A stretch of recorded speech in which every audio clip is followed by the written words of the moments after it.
Heaven with the girl, them the one go tip for your toe when you drop it down. So test, mic test, 1, 2, 2, 2. Yeah, check. Yeah, saddle up. How you doing? Yeah, let me say Hetipoo and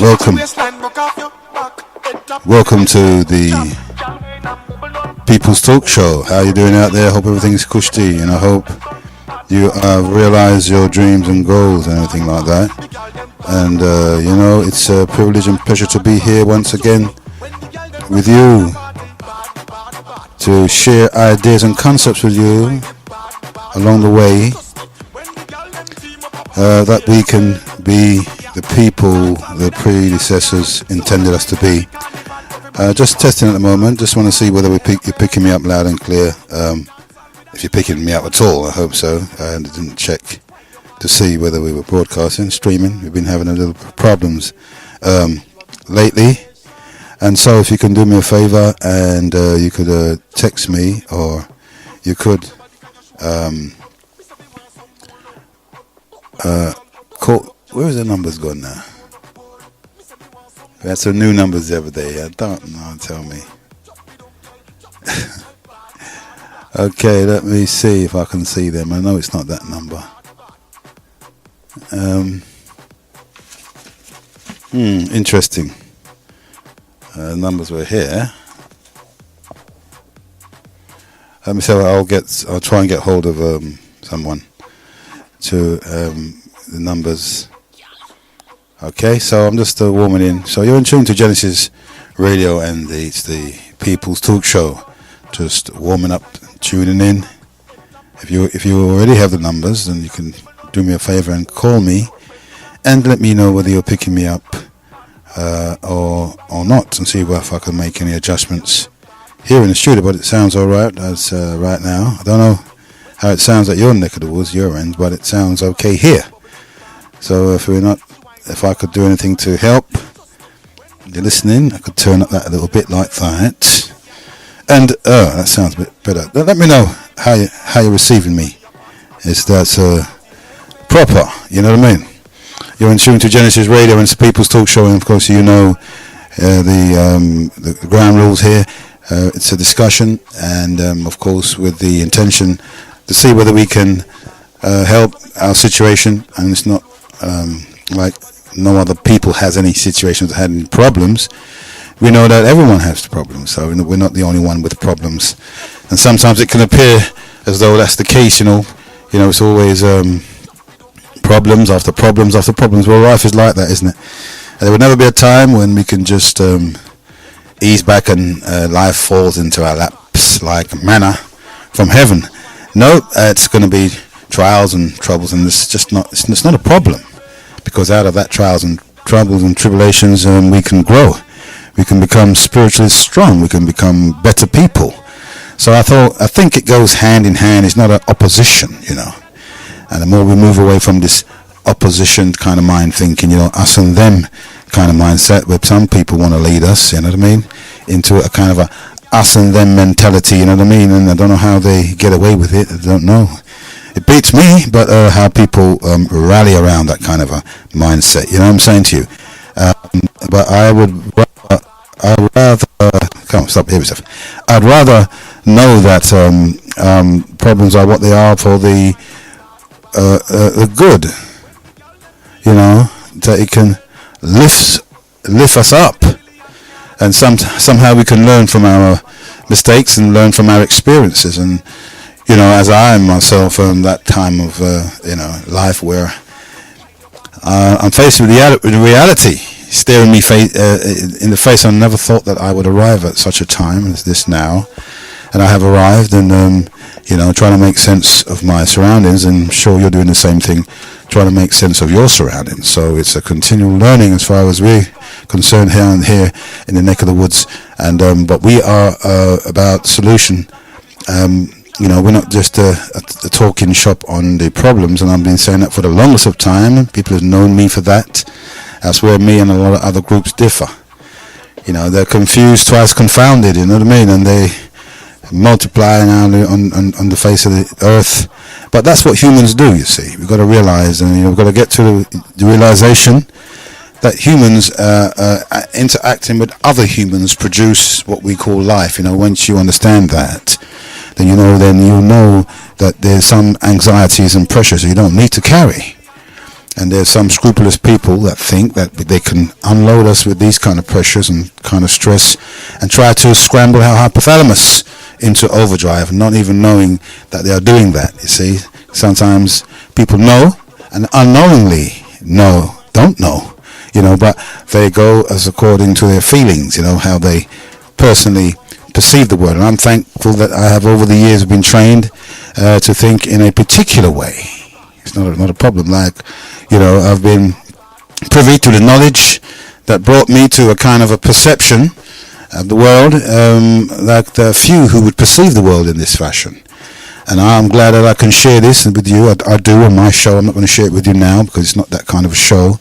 You've got to tune into my initiation program into higher understanding to get the full meaning. But this is not that kind of show. It's just more about you, and it's more about your opinions and things like that, and how you see it, and we can have a consensus on it, and we can know how we can test the temperature of the community, and we can find out how many people think in a particular way as well, and how they perceive their present situation. And I'm all for understanding. I'm not for manipulation of emotions. Don't do them things. But I find in this time there are those humans that participate in the manipulating of people's emotions, especially when it comes down to culture, ethnicity, and them kind of things there. I'm glad for the spiritual teachings that will facilitate that kind of thinking, but with a much more deeper understanding of the whole thing. I'm glad for that privilege, and I would share that with anyone at any time if they wish to have it. I'm not here to dictate to people about how they should live their lives and what they should do in life, how they should eat, drink, think, sleep, and all these kind of things. I'm not about that. And so if someone can who's got this number can text me the number, please. Text me in any DJs, any pilots listening who know the new number for the phones. It used to be here, but I don't see it anymore. So anyone listening can just call me on my phone and let me know if you like the whereabouts of the numbers for the studios for the People's Talk Show. And so so we're just doing that. We're here warming in, revving up the engine. You know what I mean? Rearing ready to go. And it's about your opinion. So, but I still need some confirmation that you're receiving me. And so I'll be seeking that. So just hold tight, hold sway, hold fire, just relax, just get your views ready, and stuff like that. We said, well, what is the topic today? Well, what I thought I wanted to look at the word theorizing. What theory, what the word theory is, because sometimes we don't. I think we don't theorize enough. Again, that's my own opinion. But I'm looking at it to go for the understanding and find out what it really means. We use the term theory. What is theory? And then I was just kind of glancing over it. I wanted to understand the term theory, and it says, what is theory? A supposition or system of ideas intended to explain something, especially one based on general principles independent of the thing to be explained. And that says a lot to me, because to know that theory is a supposition or system of ideas, and that came over to me very strongly. Ideas, it's not something that's without a shadow of a doubt. Because of the state of the world and because of the nature of the world, we understand that the understanding is like more or less is something that we have to discover, through trial and error, or whatever way you deem that you want to understand where you are in the scheme of things and where you are in space and time and things like that.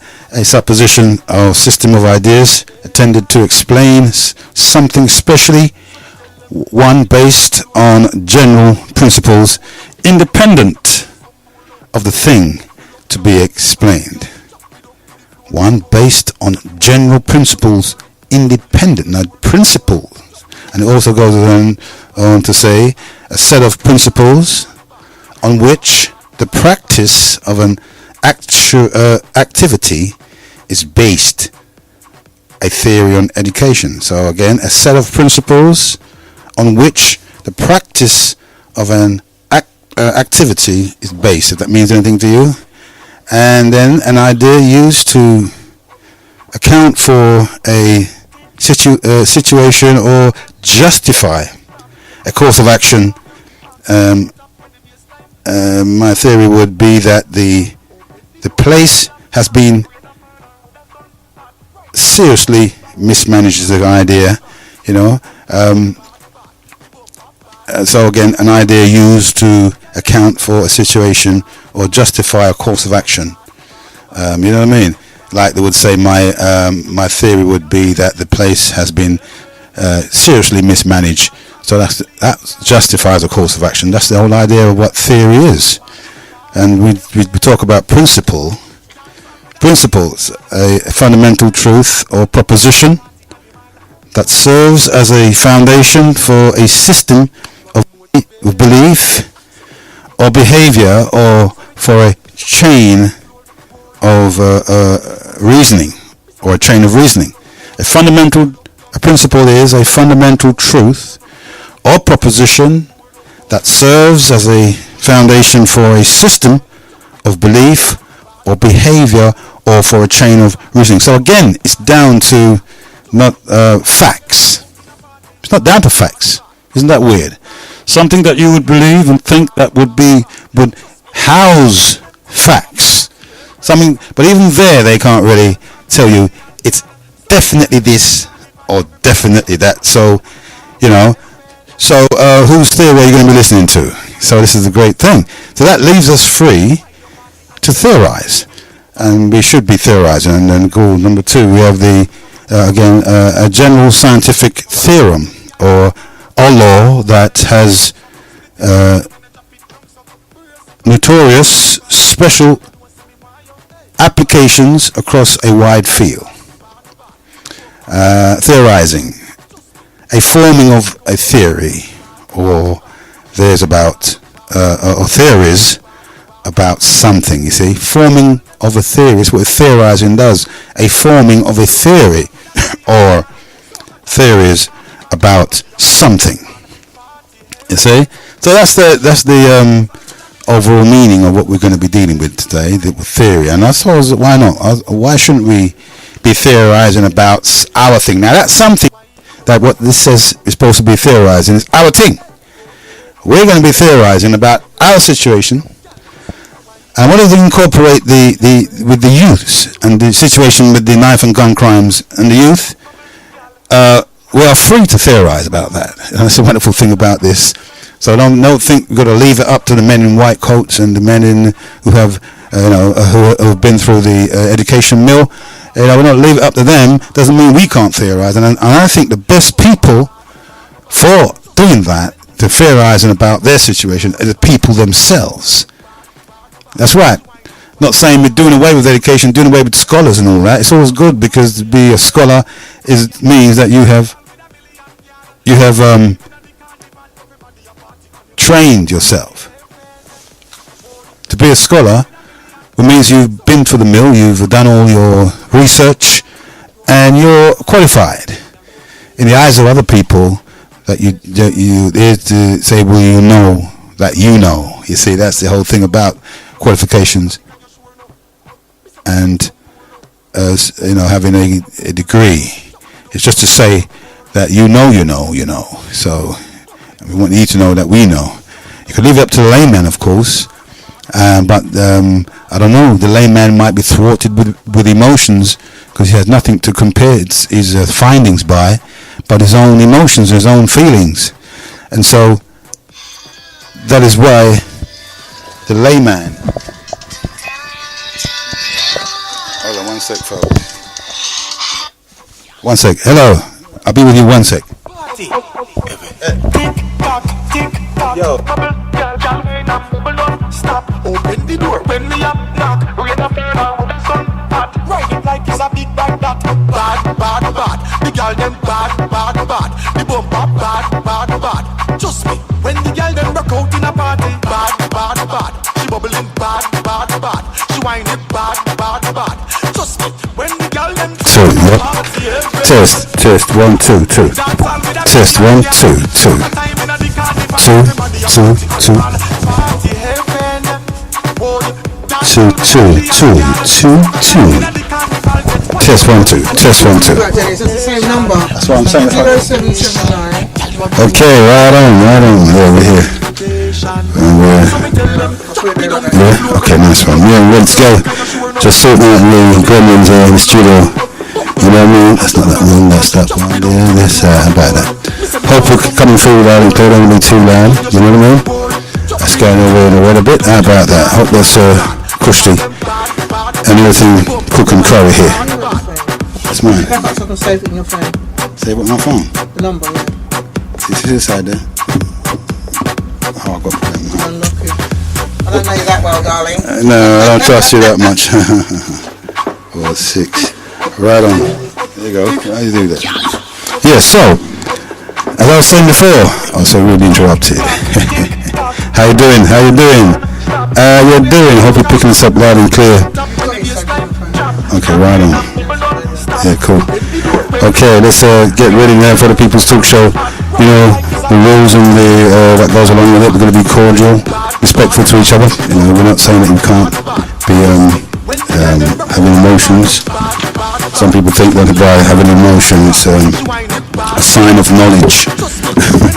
Not really. I mean, yeah, of course we're not dead. We're not walking zombies. We have emotions and for what that is, but in the scheme of things, we understand that we have to have it under control. We have to be responsible for our emotions and or what comes from our emotions. We're just going to have them, and that's a green light for us to, you know what I mean, just be and say anything you like to say. No, we don't deal with them kind of things. Those are animalistic behavior, barbarian behavior. We spend millenniums trying to civilize people only to become barbarians ourselves, you know what I mean? Some of us are more barbarian than the barbarian himself, brethren. But at the same time, we look to be civilized. Whatever you want to term civilizers to be, we know what civilization is, and we know what to be civilizers. We don't have to guess our way through this. We have a deep and clear understanding of the thing. We have experienced these things. We realize that humans are humans. They do what they do, and this is we've got to give credence to that we are humans and we are in a human earthly experience. We are spiritual beings having an earthly experience. If you want to be philosophical, that's my philosophy. I'm not here to deal with my philosophy. You know my opinions. Opinions are like arseholes. Everybody's got one. And so, no, but we want to we want to hear your opinions. We want to hear your feelings as to the subject matter, as I spoke about earlier, theory. And we just give an understanding what the term is. And the reason why I chose theory is because we don't theorize enough, as far as I see it, you know. So we're in a discussion on that. Are we theorizing enough? I mean, we listen to other people's theory. We live by other people's theory, and I don't see why that we are not the best people for theorizing about our own situations here in this neck of the woods and life itself. Every man, you know, has a right to his own opinion, and we want to respect that right, and we want you to know that that right is enshrined here, and we don't dictate to you. We're not telling you how to live, how to eat, what to wear. We're not going to cuss you about your wigs, or we're not going to, you know, take umbrage with you because you're a Christian. No, you know, we're not that narrow-minded. You know, there's a lot of narrow-mindedness going on here, and just the rabble-rousing that goes on, and just herding people into a pen of emotions. You know what I'm saying? We're not offering no solution. No one has, to date, offered any solutions. Talks about talks. And it's been like that for a while. And so we like to think that the solution comes naturally. We're not going to force a solution, but we know that we want to make the environment correct, the environment right for that sort of thing. Hopefully we have the right environment and can create the right environment that can nurture and house this solution. And there's nothing wrong in trying to find a collective consciousness here. as we know that the war is on for the collective consciousness of the black group. And not only that, but for every group, we don't want to keep it down to ethnicity. I find, and I learned this over time. When I first started out, I was very ethnic about things. I didn't. Let me turn this down a bit. Right, come here. Okay, let's. I know you're enjoying that music there, isn't it? Good music there. I want to dance. Woo! I want to shake my little booty. You know what I mean? Let me just say, right up to management and the technician that do a wonderful, formidable job down here in the Genesis neck of the woods. I know we've been off and on for a while, more off than on, I think. But that's the nature of the thing, the nature of the beast at the moment. We're not making any excuses, but because of situations that are far beyond our control, these things happen. But our engineers and technicians are on the case. As you can see, I don't know how you're receiving me, but I would like for you to give me a ring. Let me give you the hotline numbers right now, right here, because it's changed. And 07. Oh, no, before I do that, how rude of me. Let me introduce my co-presenter who's here with me. She was busy on her phone. I wanted to get that.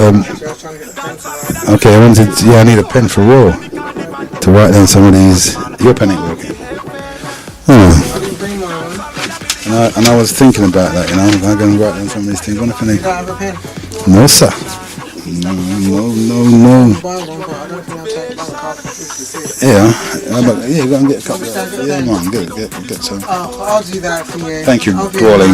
We'll say hello to people before you. Yeah. That one, I want to know who's here with me. It's my co-presenter. Hi everyone, Neveyah. Good afternoon. It's Neveyah here. Have I got it right? And for once, you hear that, people, the new year is working. For those of you, I don't wish people Happy New Year because this is the first time I've been here in the new year, but I will say I hope everyone's having a blessed year, so far. Okay. And I'm just going to go and do the skivvy thing and, run to the shop and get, I move a little bit quicker. Yeah, man, get a drink or two.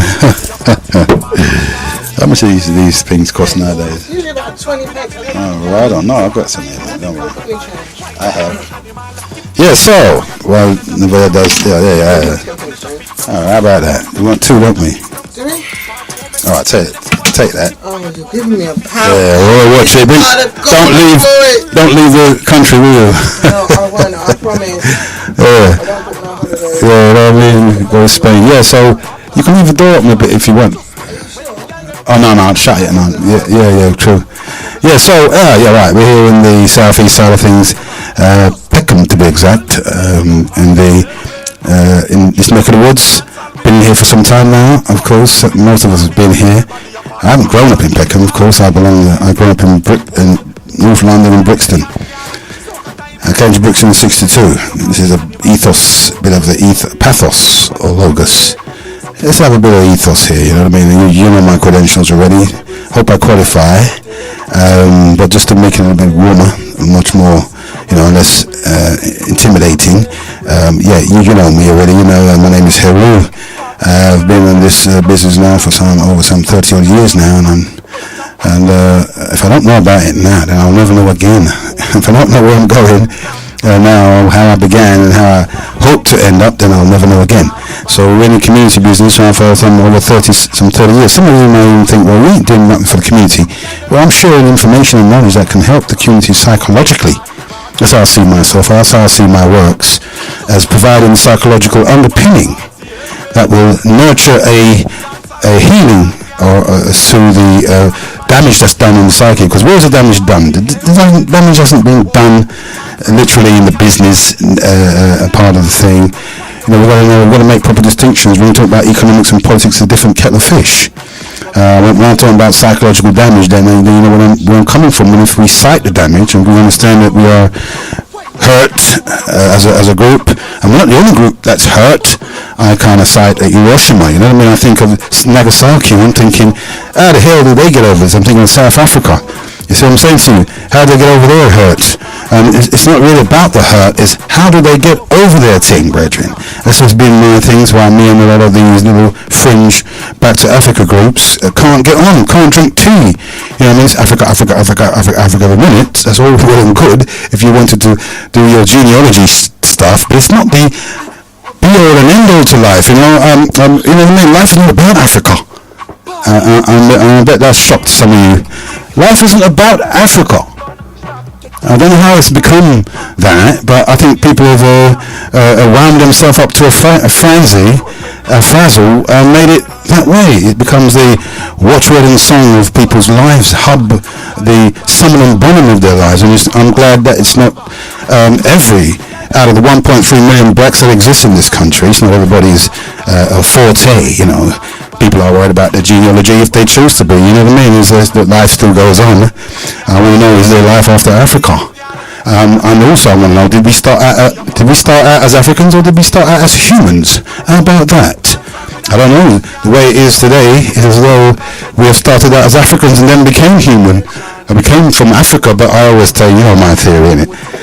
Again, there you go, because I like theorizing. And I have a right to theorize. You know my theory. I come from the unmanifested matter. How about that? As opposed to coming from Africa, which is a manifestation of the one energy matter. In any case, when did that formulate? That's another story for another time. But if I'm going to be featured or entrenched in the idea, my entrenchment wouldn't be on my natal personality. I wouldn't be worried about my ethnicity. You know what I mean? So much that it takes over my life. What I want to do is to understand the scheme and the system that I'm in. I know about that, you know, and I think a majority of the black people are. You know, I look on television and I see a lot of black people that are in Parliament, and I'm thinking, wow, when I was younger, I would never see a black face in Parliament. And whatever your views might be about that, because if you're of the historical African opinion that they are sellouts because they're in Parliament and they, you know, we get as far as going into Parliament, right? And then now when we're in there now, people are telling us, sell out. Sometimes we shoot ourselves in our own foot, or put our foot in our own mouth sometimes, I think, you know, with a knee-jerk emotional response to things. And that's what we've been burning on for some 40 odd years now, some emotional energies, and they don't know how to resolve these energies, and we just have them playing around for 40 odd years, and, you know, like a church. And I often cite it as the church of the historical African diaspora, and that is a church in itself. The other day I thought, well, you know, people who are Christians go to Calvary. They go back to Calvary, and the historical church, African church, they go back. The historical Africans, they go back to slavery. So it's the one and the same thing, isn't it? Going back to slavery, you know. But once you say you're an African, but you're not, you're historical African, you are definitely talking about slavery, brethren. You know what I mean? So if your identification that you're seeking to establish is one of ethnicity, then I'm glad I have a choice. I'm glad it was presented to me by the self-same Africans, the ancient Africans, that my true self is what I need to seek about. And that's only for a few. In any case, it's a subjective matter, I think, when I think about it. It's not an objective matter. It's a subjective thing. And so it might be cold to one, it might be warm to another, so we have to deal with the subjectivity of something sometimes. And some people tend to want to be in a subjective language. They use subjectivity to establish their own personal angst, as we are at the despotism of individuals who have a gripe, and because they have not been initiated into the higher knowledge, don't know how to perceive the world. And we have those that are forming organizations today, and the Black Liberation Organization, which is in the minority. Thank Allah for that. Because they're in the minority in any case. Out of the 1.3 million blacks, how many of them are for liberation? How many of the 1.3 million blacks are going to be marching? A spit. You want to tell me about small things start, big things start small? Well, you can have that theory again. We're theorizing today, and I like that. Well, so let's hear your opinion. Don't listen to me. It's not the Heru show or the Neveyah show, but we're only here to facilitate the show, facilitate your views and your opinions. And we wanted just to say, well, we want some views and opinions on a topic which I call it the, according to what I see, is the where are we now? I don't want to lose it. Is the where are you? Come on. Don't be like that. I've got it here somewhere. I want to understand the Homo homosexual agenda in the black communities. Now, that's all. I want to show the correlation to what I've been saying earlier on about the gang and knife crime. I'm sort of correlating it to the agenda, the homosexual agenda in the black community, the transgender agenda, amongst all of the other things we've got to deal with. Our youth are now the male of our youth. And I wanted to play a clip for you before I really enter. When the Neveyah gets back, we can play a clip for you. We're talking about Francis Cresswellsing's theory on the homosexual agenda in the black communities, how that the males, and I often wonder why there isn't a lot of youth gravitating around the idea of going back to Africa, and why a lot of youth are not even bothered between the black and white issue, and the white man this and the white man that. The youth, they're not gravitating around that. I've seen more youths in church, brethren, at the church in Brixton, and you see the most young people there. They're coming to you trying to convince you, but I feel sorry for them. But I understand where they're coming from. You know, they're out there, and I'd rather see them out there telling me about Jesus. I don't know, though. You may say, I'd rather, if I follow the ideas that are quoted by the historical African diaspora, they'd probably prefer them in gangs than to have them talk about Jesus. Because, you know, you don't know where you are with these people, these historical Africans sometimes, with their emotionalism. They run down, if you listen to them every day, running down Christianity, running down that, running this down, running down our whole community, just making things awkward and making presenting a atmosphere or environment, a hostile environment. Who's creating the hostile environment?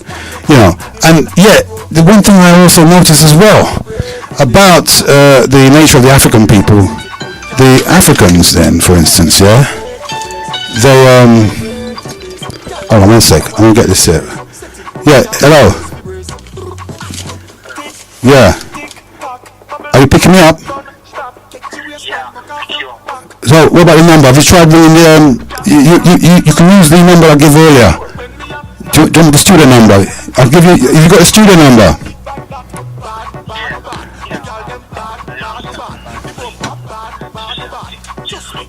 No. The number to call in is, have we got a pen? Okay, one sec. Just hold on a minute. Just stay right where you are. Hold on, one sec. People calling me. You out there, yeah? Okay. Right. Listen. Bertrack, be with you shortly. I just want to sort something out. Yeah. Woo, I'm enjoying this music, you know. It's a real party music, right? Yeah, let me make me feel young. Well, I'm going to see what else. Right. We'll put it this way. We're not Peter Pan, man. Rubbish. Yeah, old mate. Can't run like I used to before. Really? Yeah, but, you know. So we're here in the Genesis neck of the woods, and we hope you're preparing yourselves. Sorry about the interruptions all the time, but as I said, we're warming in. We're going to give out numbers because the people ringing them are own phone, my personal phone. The numbers for the call, if Bertrack's listening, the numbers are 0779 542 9449. That's 0779 542 9449. Serial number. You can text on them as well. We're going to give out again during the course of the show. As we do all the time, a new number. So let me give it to you one more time. That is 0779 542 9449. And I repeat, 0779 542 9449. We'll bring you into the studios. You can also text on that number as well. We've got one number for everything. Yeah, it's been cold. You know, it's been, well, we expect it in it. It's winter, ain't it? It's not spring. You know, we don't walk around t-shirts and this kind of weather. You know, I don't know whether the weather is as cold as I used to experience it back in the old 60s. You know what I mean? You know about cold then, bedroom. Used to wear like 3-4 jumpers to school and about 3 or 4 socks. And from not doing that, and you know, it's funny enough, not to change the subject what I'm talking about, still you had what I said in mind, but I'll see a picture of snow in Jamaica. I said, come off it. How can you be near the equator and have snow, brethren? It just don't work. You might be like a freak thing, but you might showing pictures of it on the tree. I don't know how true that is. Could be just fake news. But I understand that when Jamaica's near the equator, mate. And when I was in Jamaica, temperature starts at 26 Celsius in the morning, mate. I thought I was on the roof. Yeah, I was putting some red oxide on the tin roof. And I get up there, me and Pops, not my dad, but a man I called Pops, a good friend of mine who's passed now. We in Kingston, in St Andrews down there, and we went on the rooftop for this lady to put some, maybe it was on the hottest time of the year, but I'm talking about temperature starting at 26 Celsius. Look at the temperature starts here at -1 and 2 and 3. You can't tell me. So when I hear people talk about, I have to wear jumper in Jamaica, I said, you're having a laugh, brethren. Rubbish. Because when I was there, I couldn't even use any hot water, brethren. I was like, I couldn't use any hot water. I use bare cold water in the morning. You think I'm going to use any hot water, brethren? You must be having a laugh. I'm dying in the night. I've got the fan on and I'm lying on the back of my back on the bed thinking, wow, the sweetest thing you could ever do is have the fan on. Even my breath felt wet. You're talking about, I've never experienced so much heat. When I got off the plane, heat just boxed me in my face, and I'm thinking, I said to my friend Pops, boy, I said, the airplane engine hotty? He said, it's not the engine. I said, what is it then? He said, it's the it's the night. Remember, I've been there, but I left when I was 3-year-old. That was many moons ago, when I was near to a grasshopper. Yeah, and what went that? Lucky to find anything here. And so, that was my experience of Jamaica, my culture shock, so to speak. It was definitely a culture shock for me, and to be in a place with such intense heat. Even when I arrived in the night, I couldn't believe the heat. As I stepped off the plane, I started to sweat straight away.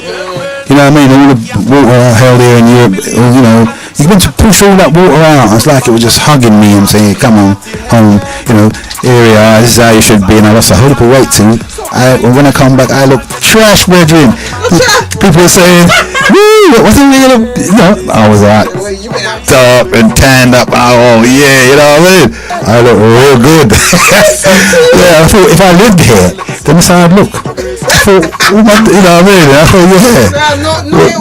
The thing about it's all these chemicals make us all puffed up with the bloody tin food. I came back with orange, and the Jamaican guy said to me, the first person I see Jamaican come back.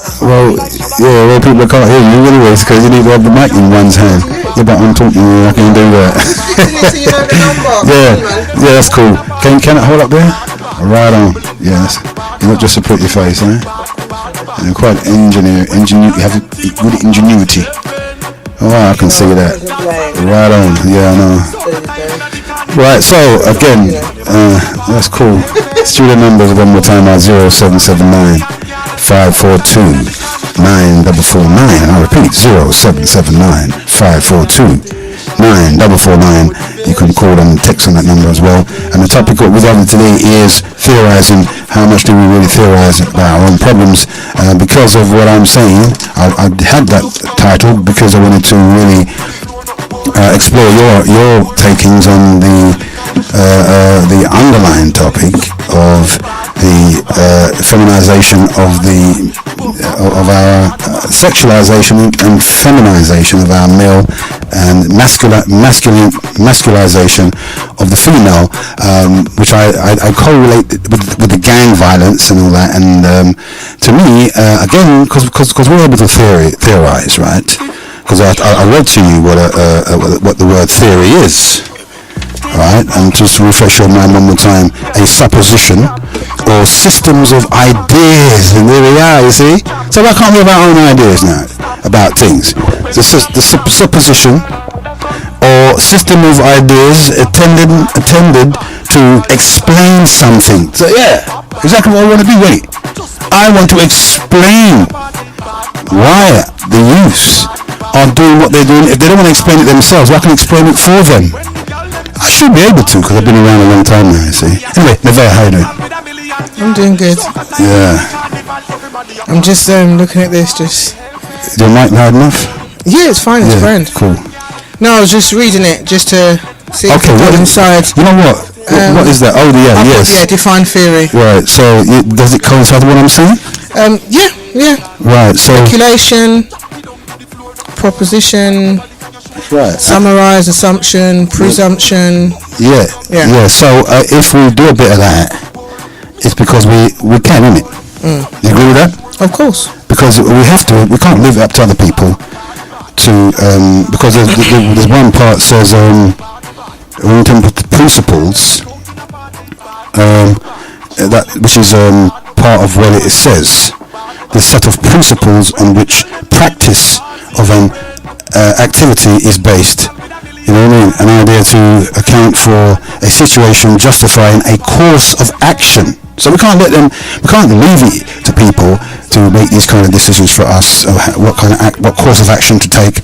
And I think with our youth, I think we should by now have an idea what kind of course of action that we should take as a group concerning when we understand and we see the violence. I think how many did you do the statistics on the knife crime? Give me a couple of seconds. Because I checked up the statistics on the knife and gun crime. Knife and gun crime, yeah? Yeah. So I mean, over the couple of weeks, we've been losing more of our youth to this thing, and nobody's theorising. No one has got an idea. Do you want London or South East London? Let's take South East London then, shall we? Since we're in South East London, maybe do the whole of London. I don't know. Just London. What South East? Yeah, South East London is doing about. Because I know last week there was a killing down in Talkshow somewhere, I do believe, and there's Bermondsey and you know what? And so we are about to take up this idea of theorising on it.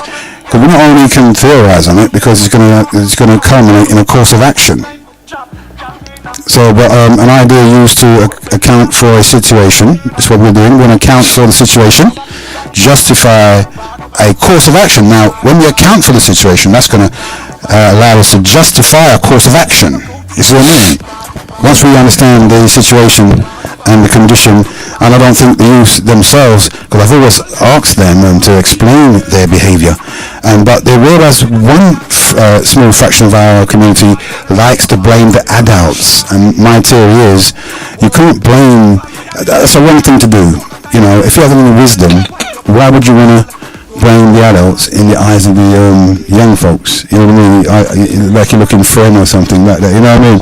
You know, you like that because you said I'm not to be opinionated, but yes, of sometimes course. you've got to disagree. Okay, fine. Well, again, it's about their opinions.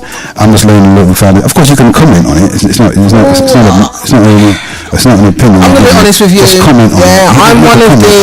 I'm one of what people would call maybe the negative thinkers, but I believe deep down in my heart, and I've said this through and through.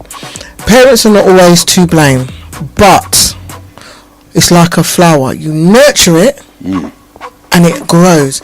I had a conversation with somebody who's 64 and she was saying to me she don't understand. Her generation wasn't running around with knives. Her kids' generation weren't running around with knives. Her kids' generation are running around with knives. Where did we go wrong? Because your kids ain't running around with knives. I said, you know what it is? It's about time and parenting. If you show your child violence, that's what they know. If you teach your children to respect themselves, life, and in general, from a small age growing up, then they're going to be more hesitant to take a life because they're going to be more they know the value of life. Do you understand? So I think not all of them, but a large lump sum. People will disagree, and it's okay because everybody has their own opinions. But I think if the problem is, I'm not saying parents don't parent their kids. That's not what I'm saying. What I'm saying is, there's a lot of parents. Things are hard. Parents have to work. They have to leave their kids. So the thing is, when you're at home with your child, a lot of parents are putting their kids on their phones, on their computer. Do you understand? What education are you giving your child in regards to life? School educates them supposed to educate them, on English, maths, subjects. They don't educate them on life. Do you understand?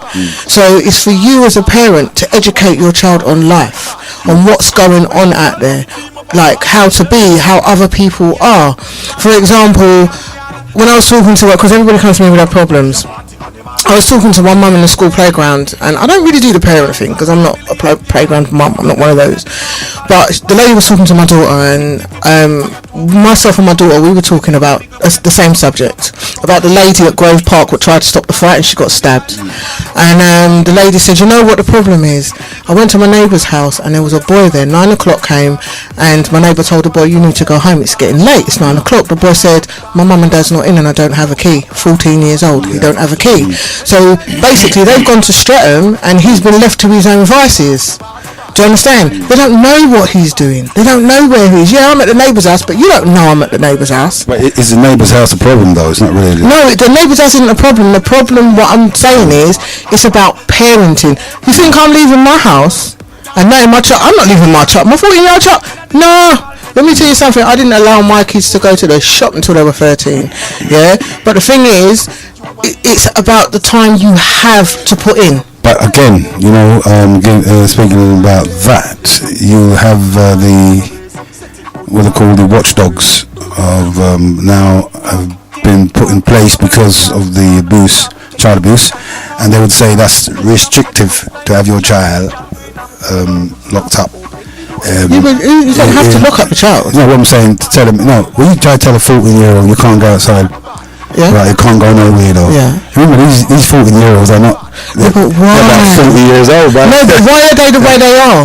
Because of how the parents have allowed them to grow. Well, and we can say what's for the parents and why did they do that? I mean, as you said, the generation skipped 2 generations, and then the now generation youths.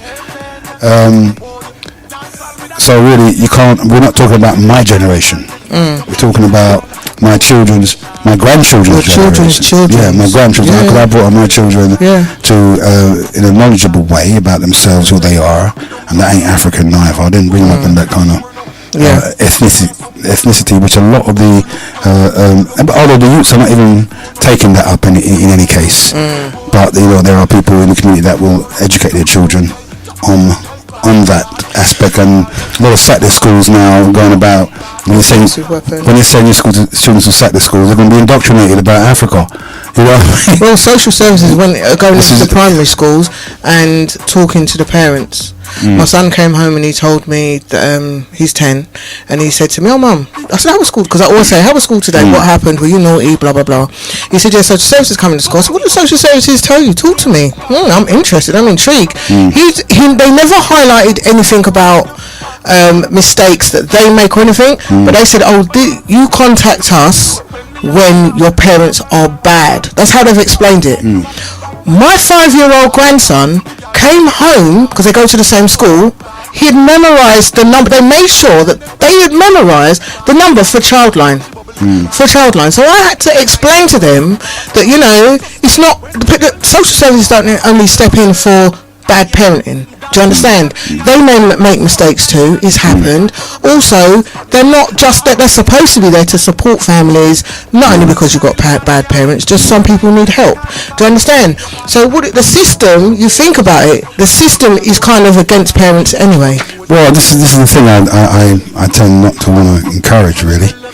To either the system is this, and the system is geared. When I hear people talk about how the system is geared to brainwash us, that's again the view of a minority, and I'd say the majority of blacks are making use of the system, and I think that what they're doing, they're just silently getting on with their lives, and some of them are successful. We just don't hear about it.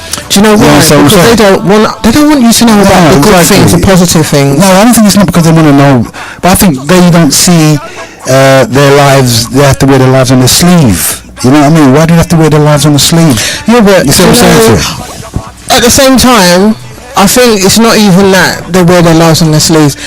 What I have noticed, the difference between children of colour yeah, because it's not just black children of colour, yeah, and Caucasian kids, yeah, is what I've noticed, they both commit the same amount of crimes, the same type of crimes, but what I've observed, yeah, is that the black ones are more confident in talking about what they've done, because when you watch these TV programs, you don't see too many Caucasian kids. It's mainly the black kids, because they're more, if you observe when they're talking, they're very confident about what they're doing. And you know why? I think there's a psychology behind that. I think they want to usurp attention, because from when I'm growing up, those white youths never talk about what they're doing. And, thank you. Not because they can't, because they're not then smart. I think and I hear when these youths are talking about what they do is because their parents talk about what they do, openly, right? And they talk about their struggle, and they talk about black this and black that, and so they think, well, all right then, to draw attention to themselves. Yeah, they think it's because they've learned from their parents to highlight their wear their lives on the sleeve. But the white people never do that. There's a saying that you are what you eat. Yeah, that's right. So what you are, So I think that's the reason why they've done this to maybe they feel like they're not having enough attention. But because in their struggle, you see what I'm saying? But at the same time, they're not brave enough to uncover their faces. This is the thing. They'll talk about it. Yeah.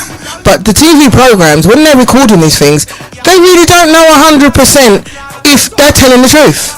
Because I remember there was a crime that was committed. It was committed by a white guy. We're going back like about 20 years. It was committed by a white guy. His friends were there. Yeah. And there was of all nations. Yeah. But in the paper, it said that they had crew cuts. You can't have a crew cut with an afro. Do you remember that video I sent you? Yeah. Talking about that, it looked more Asian than black. Yeah. And it's the same thing. I was meditating on things. I said, hang on a minute. I know the reason. When you look at the two groups, or where the youths gather. Yeah. They gather around religion more than culture, because you know why? Who would want a culture that teaches you that you were defeated, that you were a slave? You understand? Now, when you join Islam, it's about conquering the white man. About power. About taking that. Christianity is about... They're supposed to be a peaceful... But I know, but what I'm saying to you, this is where the youths gravitate around more than this Back to Africa group, which... there's a more positive... Not even that, because I think they look at their image. They don't like being seen in chains. And there's a tendency for the Back to Africa group to portray this imagery. And on the social media, there's a whole heap of imagery that they're pushing out of themselves in chains, brethren. Yeah, do you know what? And I'm trying to make sense of this. If you've got any sense in your head, why would you want to push that? And you know what it is? They want compensation.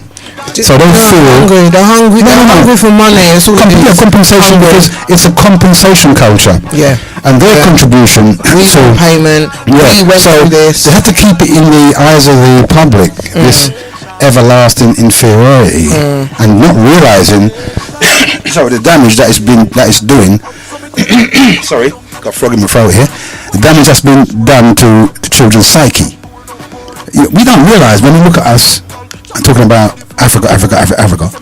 It's not nothing to be against Africa, but I'm saying I'm living in a community where I see the problems of the youth killing. You will read it out in a minute. No, I was going to show you the chart. Wait, you can read that. You can read it to us.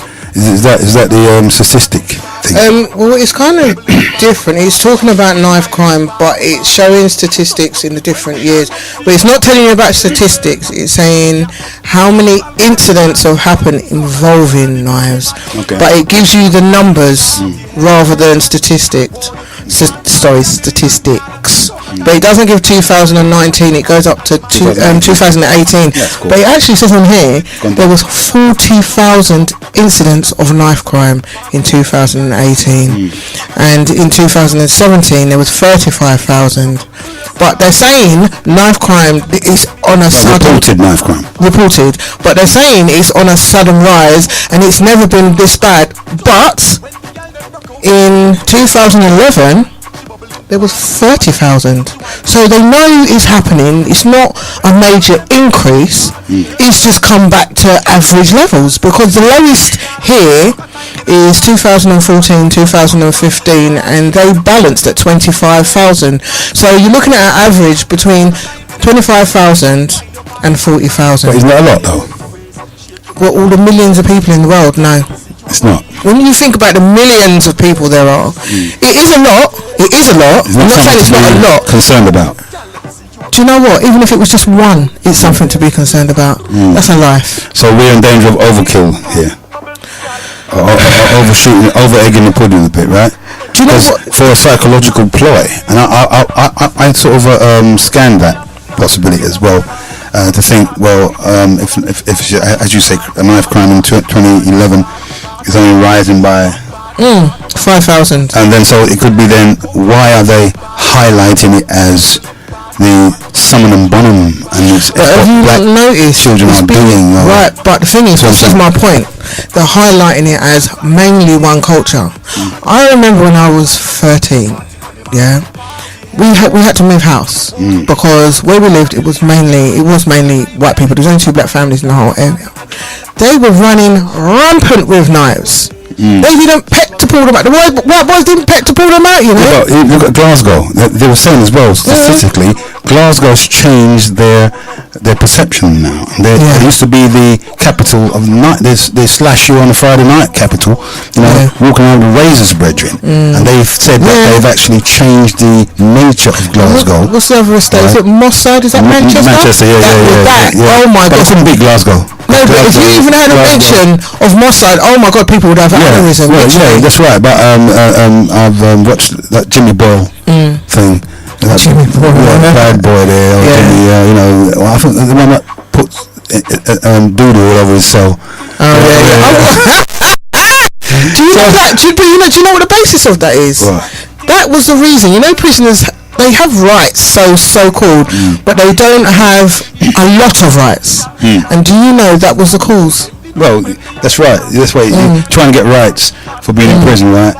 Which would be contradict the old damn thing. I mean, I can understand the government saying they don't want. I mean, this way you lose your rights, isn't it? It's supposed to be. Yeah, once you've done a crime, but they were saying, well, we shouldn't lose our rights to vote in jail. And stuff like that because we're being punished twice. But at the end of the day, if you're incarceration for a violation of a law, then you know you're not going to be rewarded for that. You know what I mean? Obviously. But hang on a minute. They're not allowed to vote, but they're allowed to have TVs, video players. Yeah, that's right. You know, make food. Yeah, but that's the same type of society. You can't have them locked away. No, I'm not saying that. But if you're getting them out, they're going to reoffend. I know someone that sent I don't know what you call it. It's like a DVD player and everything. Download movies, everything on it. What kind of punishment is that? You're there because you committed a crime. Your rights taken away. That's your punishment. You can't go where you want to go. You have to go to bed when you're told. You know what I mean? This is the thing. Yeah, you know what I mean? Come on. I'm sure they don't go around checking everybody's asleep. Surely. No, but lights out. Yeah, but you're incarcerated, mate. You can't get them and go down the road. Yeah, but some people don't do it anyway. Yeah, but come on, man. Imagine if I went to my bed thinking I can't go down the road. I'd feel a mash up, right? I wouldn't. What? No, you're joking, man. I could live my life. I never leave my house. Yeah, but that might be you. But at the end of the day, I must have the freedom to go down the road at least when I like. But if someone said to me, you know, you can't leave the house at curfew. You can't leave the house until after 9. I'd feel stressed out about it. I feel like I'm in prison. I would feel like I'm in prison, and you actually are in prison. Yeah. So you know, but in terms of punishment for the crime, judging by those things you got there, it's like. Are they over-egging the pudding? It says totally. Maybe, it's why I said we have to theorise. Now, that's forced us to begin to theorise, as it's been highlighted that our communities are one of the most violent communities out of the rest of the other ethnic groups. I don't know if you could get that. I don't think, what's that? The smallest 2 groups in which knives are used is rape and sexual assault and attempted murder. They balance. The one that they use mostly for is assault, and a little bit less by 5 is robbery. That's the reason that knives are used.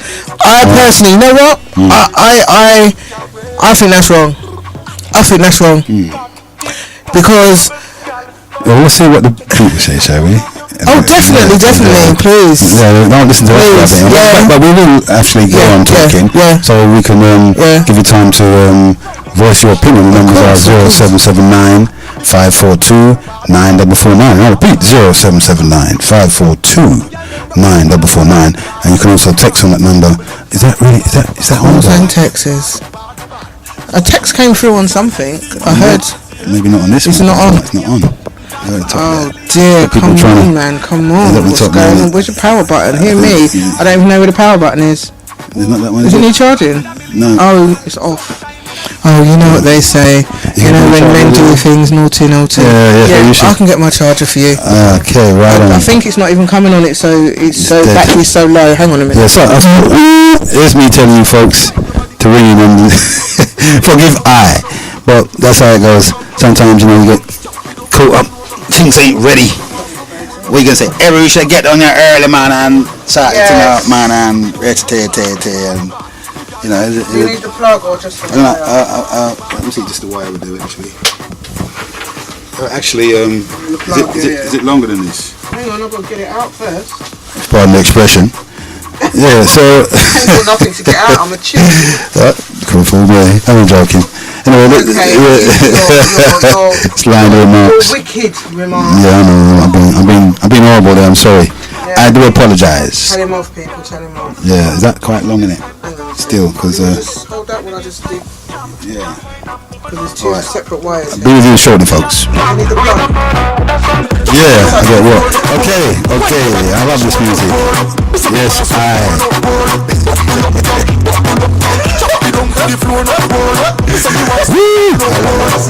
Yeah, you know what I mean? Still got a little life left in his old bones. So well, it's not a big thing. I know I can grow old gracefully. That's how I love this track. That's just sending me, fixing me up proper. And so I hope you receive us loud and clear and proper. You're in tune to Genesis Radio and it's the People's Talk Show. Excuse Heru's little interruptions. Yes. You're not loud enough, is it? It's fine. Your voice is so... mine's just like... This is how I talk, you know why? Push it. I'm a lady, baby. I talk soft like we're supposed to. Oh, but... If I talk too hard, you're going to say I sound like a man. No. You already done it. Don't try it. Don't try it. I wouldn't be so presumptuous to do something like that. Oh, really? Yes. Okay, Heru. I hate to sound louder than you, like I'm dominant. No, I don't want to be. Yeah, see? His mic is fitting his personality. Dominate. Yeah. Try that. How's that? It's fine. You were speaking to the mic. Speaking. I am talking into the mic. What do you want me to do? Raise your voice. Talk it, show your voice so people can hear you. I'm sure they can hear you. No, that's why it's called a microphone, babe. Yeah, and that's why that button's called a volume. Yeah, but still, bullshit. No, it's fine, honestly. Okay, right. I see. So when you move, it cuts out one. Okay. Let's see. We'll turn the volume up then. No, knock your mic. Knock it? Yeah. No, box it. Yeah, see, you gotta have both of them. Box it. You see what I mean? What happens now? They're supposed to be travelling two of them like that. Okay. Anyway, people, call and text line 0779 542 9449. 0779 542 9449. Calls and texts, and remember that's a new number, people. Call in, give us your views, your opinions. No one will be judged by whatever they say. We're interested and extremely intrigued because we're having this little two-way conversation here, but we need some people to call in and join in the conversation. They can't because the phone's not on. That's your fault. You see? They say when you want your job doing, do it yourself, yeah? My lord, there's me asking people calling a dead phone. So that's why. What is it, the new one they say? Who rules the world? Girls! This is feminine. What was it called? The phone don't even work. It does. So what was that about? What? Did you see the screen? Yeah, it's coming on. No, it went all grey and crackly. Cool, man. It's just salting itself up. Yeah, so while the phone's coming on, let me tell you a little story. When I was, like I said, I grew up in that all white area, yeah? We ended up being moved from Catford to Deptford because the violence was really bad, smashing windows, throwing things through my mum's car window when she was driving, people getting attacked, blah, blah, blah. Anyway, I was intrigued to see other black people. I was like, wow, there's nothing wrong with me. And I sat on the work surface by the kitchen window and I looked down and I was so scared to leave the house after that, Heru. You know what I saw? Two black guys fighting with machetes. Machetes? Really? Yeah. Which way, that way? Okay, you're live on Genesis. 1 sec. Yeah, keep talking. Let me see if I got you. Oh, what's that? Go on again. That sound like. Came from upstairs. Yeah, but hold on a minute. Yeah, okay. Connected, right? Yeah. 1 sec, caller. Let me see if I can. This is it. Here, I'm trying to locate this. Didn't we have to tap something on the phone? No. Hands free. Keep talking. Hold on. Go on. Keep talking. No, there's a. There's that there. Phone line. Are you there, caller? Okay. So where's keep talking so I can get you. Try and get you through. Where was this thing in now? That's that there. That's already connected. Well. Same old Heru. Yeah, it's not my fault. I know it's not your fault. Do you talk? Let me just. Wasn't there something you had to tap before? Yeah, so as I was saying, Hold on, just keep talking so I'm getting you. Yeah, as I was saying, I sat on the work surface by the sink and I was looking out the window and there was a group of guys and there was 2 black guys and they were fighting with Shemek, literally chopping each other, skin hanging and everything. And I'll be honest, I was so scared to leave the house for the longest time. Like, I had to make somebody walk me to the bus stop. So it's like, but it was like, wow. But now, when I see things like that happening now, I don't react. I'm just like, oh, what is wrong with these people? Come on, like, don't you understand? Like, you're hurting somebody else, sort of thing. But way back then, you didn't see it. I was gobsmacked because they were black. I'd never seen it from black guys. Do you understand? I'd always seen the white guys with their shaven head, excuse the expression, and that. Like, it was like, wow. You know, like at college, my son come home from college saying how there's people there with knives and whatever. So, like, tell us your stories. Like, not yet, because obviously Heru's trying to fix the phone right now. Yeah, I got put that round the back for me. Put what round the back? Sorry. Do you want to put some music or something on while we do this? The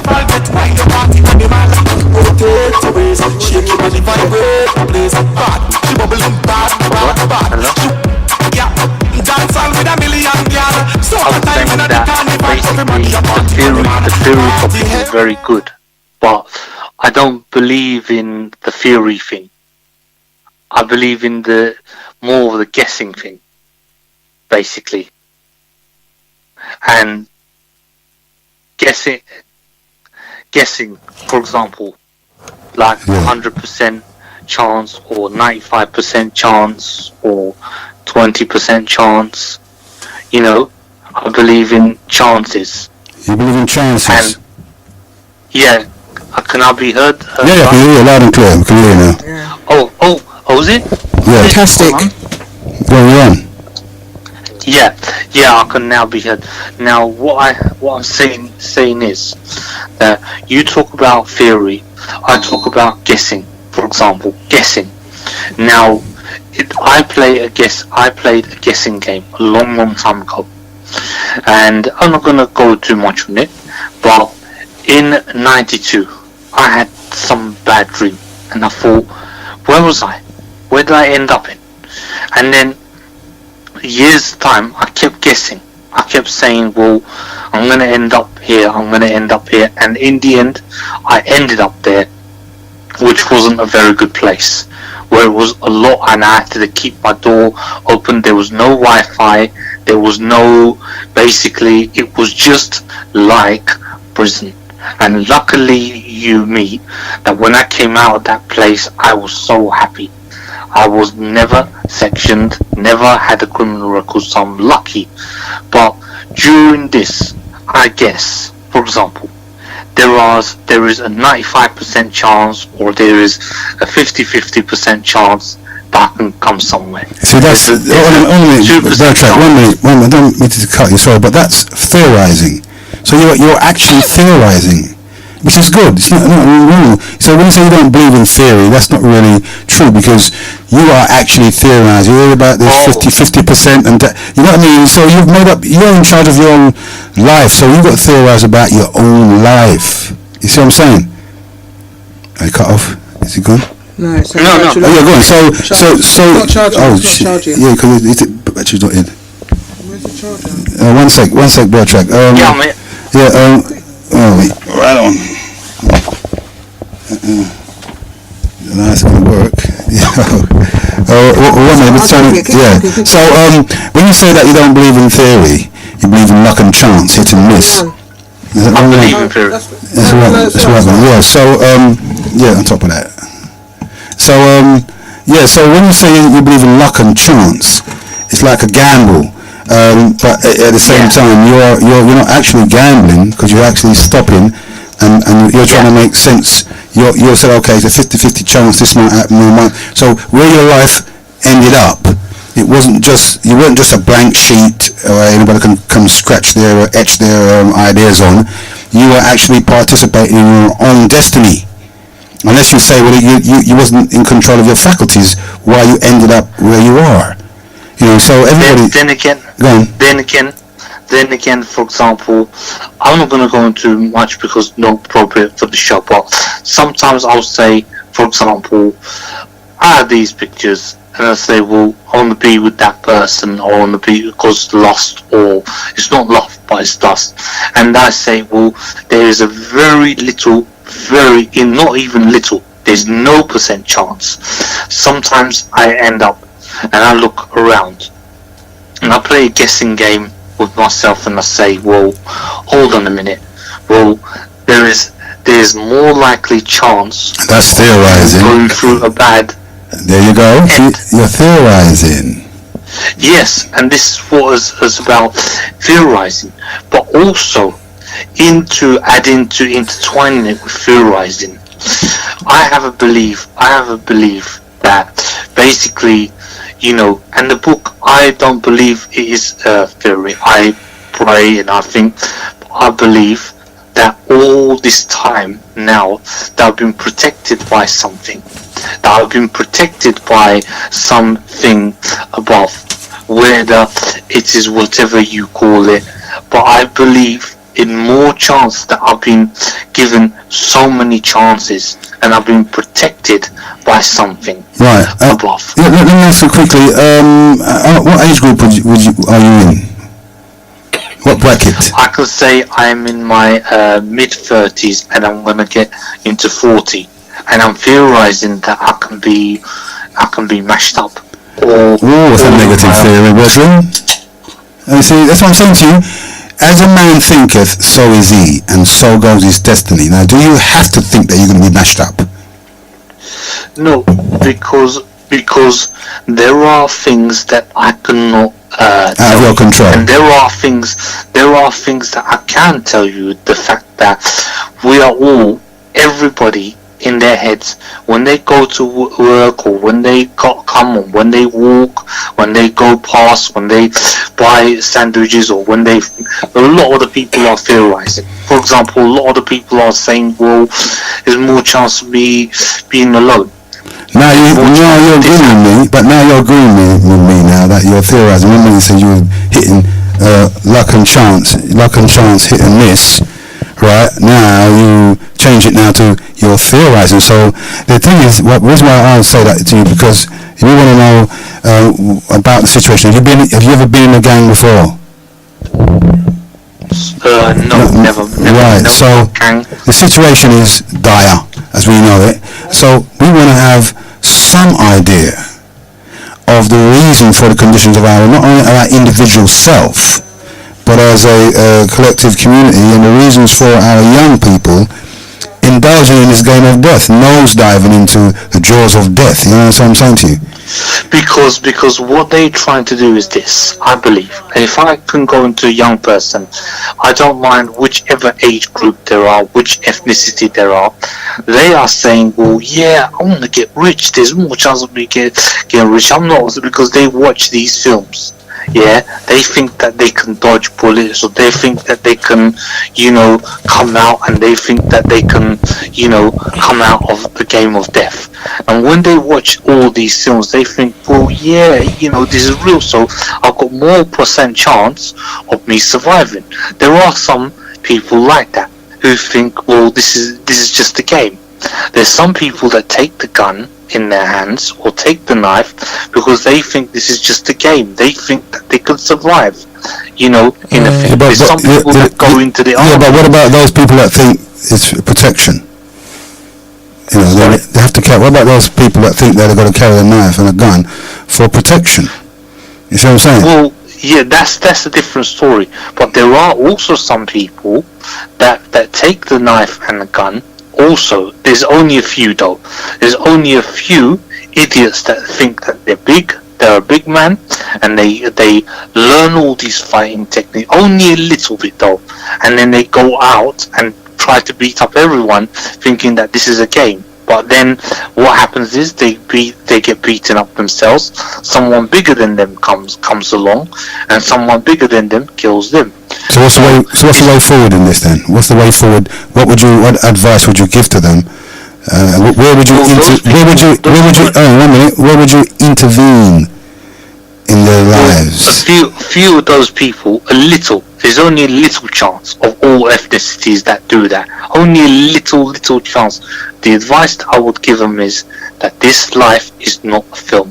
It is not a film. It is not a game. It's not a thing. Do not play with death. Because if you ask for death, you ask for trouble, if you think that you're going to survive 100%, and you think that you're going to do everything, you can fall up in the very worst place than ever before. And when you go over there into the other world, there's a big chance of you having hellfire for an eternity and burning with all your guts out.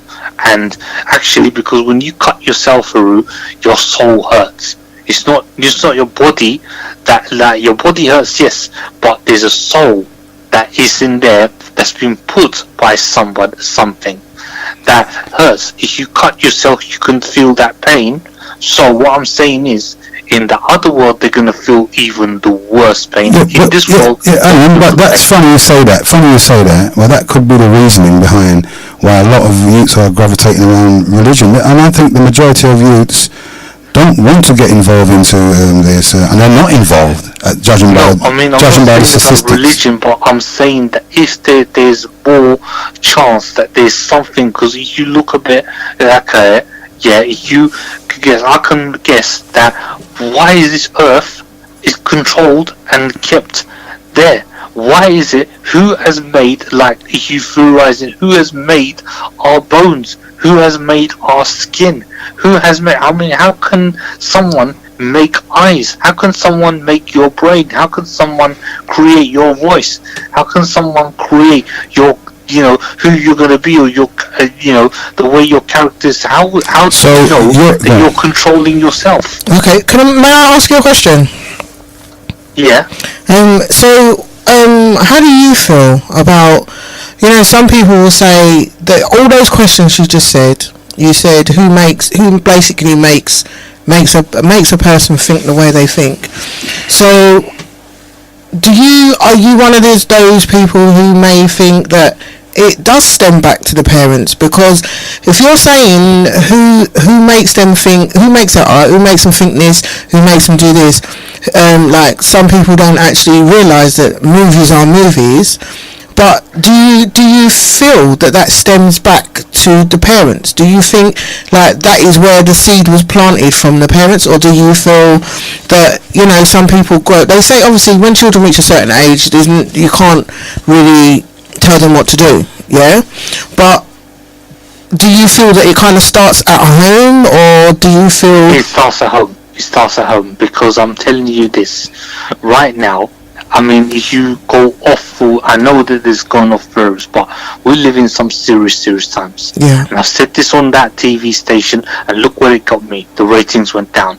Now, this is what should happen. At home, basically, they should sit down and talk about this theory, but also talk to these kids that who wants to be big man, who wants to be a bigger man. They think that they're a bigger man than everybody else, so they can go out and beat up everybody else, or maybe it's because beat up for money, or beat up for drugs, or they can control, or they can shoot their way out of situations. That is a lie.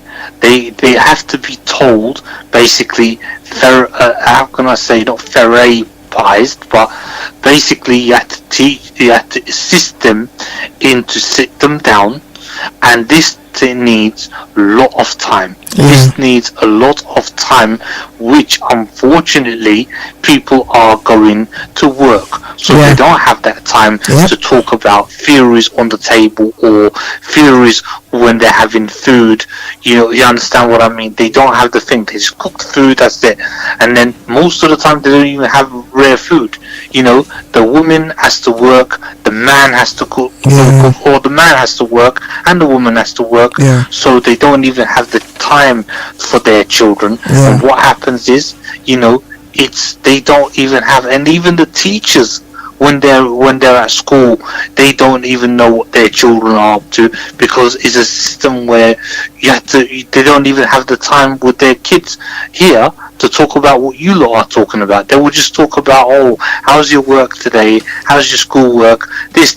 A goes into A is B is in, times tables, maths, this and that, but they don't teach the ethics of this kind of thing. They don't sit them down and say, well, what's your theory going to be like? What is it going to be like for you? They don't have the time because the things have changed. And obviously you're trying to think to the times by talking about theory, but what I'm saying is that these children, for example, some they say, I'm going to be an actor. Now this is another silly thing. They say, I'm going to be an actor. I'm going to be an actor. I'm going to be an actor.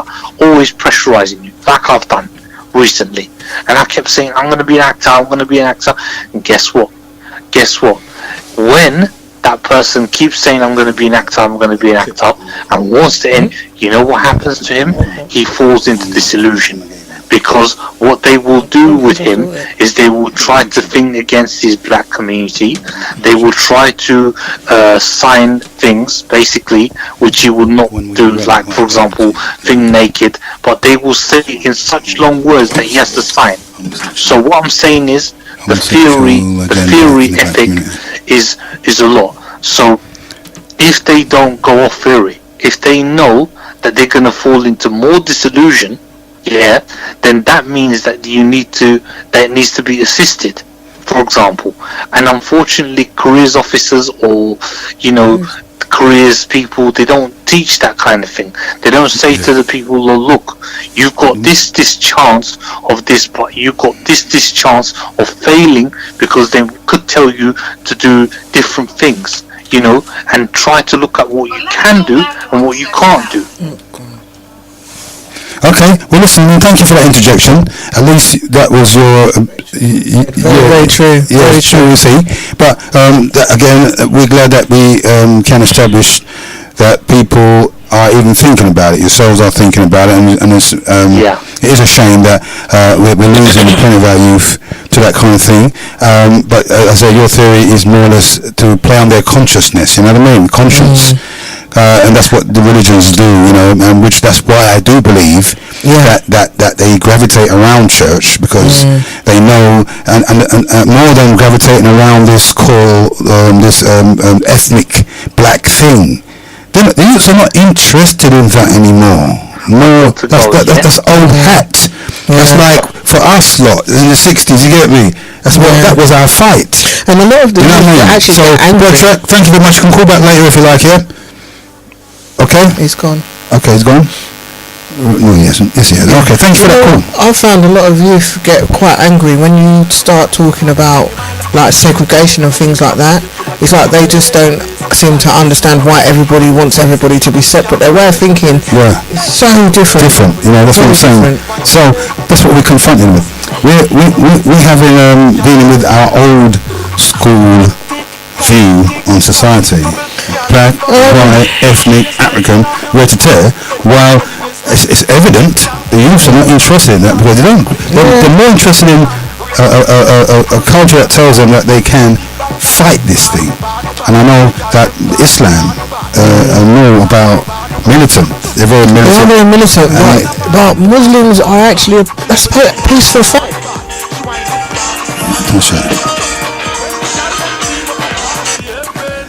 You're live on Genesis.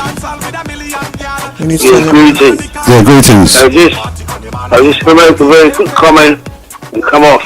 Okay. my comment is in relation to the knife crime and the way the youth are ruthlessly killing one another on the streets of England, especially London, and why it's not being resolved according to my analysis. Anyway, I think the main reason why the knife crime is occurring is other money. This new wave of nostalgia in youth culture, especially in the music that dominates most rappers, because when you think about it, the adults are dominated by reggae and the youth are dominated by grime and hip hop. Anyway, it seems the code of conduct in relation to I think get written by old tribes. That was like a phasing of this, the phasing in of this new morality and ethics and conditioning that the youth have adopted, that makes them numb to taking each other's lives in the pursuit for material gain. But again, the adults, I was reading adults, when a lot of these youth come from black adults, the black parents of these children and communities, they really let the children down. When it comes to supplying them with a means to make a living, a means to make money, a means to supply them with jobs, to make them earn reasonable and competitive wages from their own black people. So and we get our youth down a lot in that context. The Chinese don't let their lot down, the Indians don't let their lot down, the Pakistan, the Poles are in there, they're not letting their lot down. But we get a lot of youth down, so that could be the reason again why most of the youth in pursuit of this but material gain and killing each other in pursuit of it is coming from our community. Yeah, but G, I don't think, whose generation let anyone down? Can't be my generation. Why? Because my generation is the second generation. It's got to be my children's generation. If they're going to my grandchildren's generation. But is it not you installing the children? You see what I'm saying? My grandchildren now are going to be. It's not my children, because my children were involved in gun and knife thing or gang thing. You know what I'm saying? It was around. They had children. It was around, but because of the way I handle things and I taught them, they wasn't involved. But their children now are more likely to be involved because. But saying that, I'll just cut you 1 second. They say that they're according to the documentaries I've watched on YouTube about county lines. They're saying that a lot of this knife crime and stabbing takes place amongst the county lines is basically when London drug dealers sell their drugs in other cities like Manchester, Birmingham, Essex, Cambria Island, where is it? Cambridge, all them places, Oxford. Anyway, there's the police monitoring and catching up with them. The gangs that do catalyze this. And nothing to do with drug dealing. And a lot of police, what you see the police pick up guns out of people's houses with £40,000 worth of cash, big long knives, and all sorts, choppers.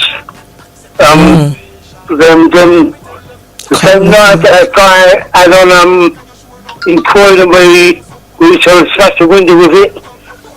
You find the police taking them sort of knives out of people's houses, they're waiting out in the countryside where the Londoners are setting young boys 11, 12, 13, 14, 15, 16 and women too, young girls too, with packages to go and bring there for them to go and give to their the line that the drug runners set up in these country places. Yeah, but G. They pay the young boy your £100, £200 of his business. Yeah, but G. I don't understand. There's nothing. Really a lot of corruption going on in this year. They said it's a £3 billion a year business. It's a £1 million or £1 to £3 million business a day. The county lines dues are making. Yeah, but again, what I understand, the police have all the intelligence they need to know about these people according to what you see on a documentary, and yet there's still loads of doing it. yeah, so They kept expecting 1% of the out of 100 the people doing it. yeah, but hear what, G. When you see some of these independent interviews from some of them really rebellious journalists that investors that want to do like 30-minute documentaries on the subject. You see them interviewing young black boys, young white boys, and the boys saying the police supplied a bit of guns and drugs. Yeah, okay, so let's look at it this way. I mean, we can highlight it. We know what the problem is, yeah? We can spend all day pointing out the ills of it and everything like that. But the reason why we're theorising Which today... is important, so we stand.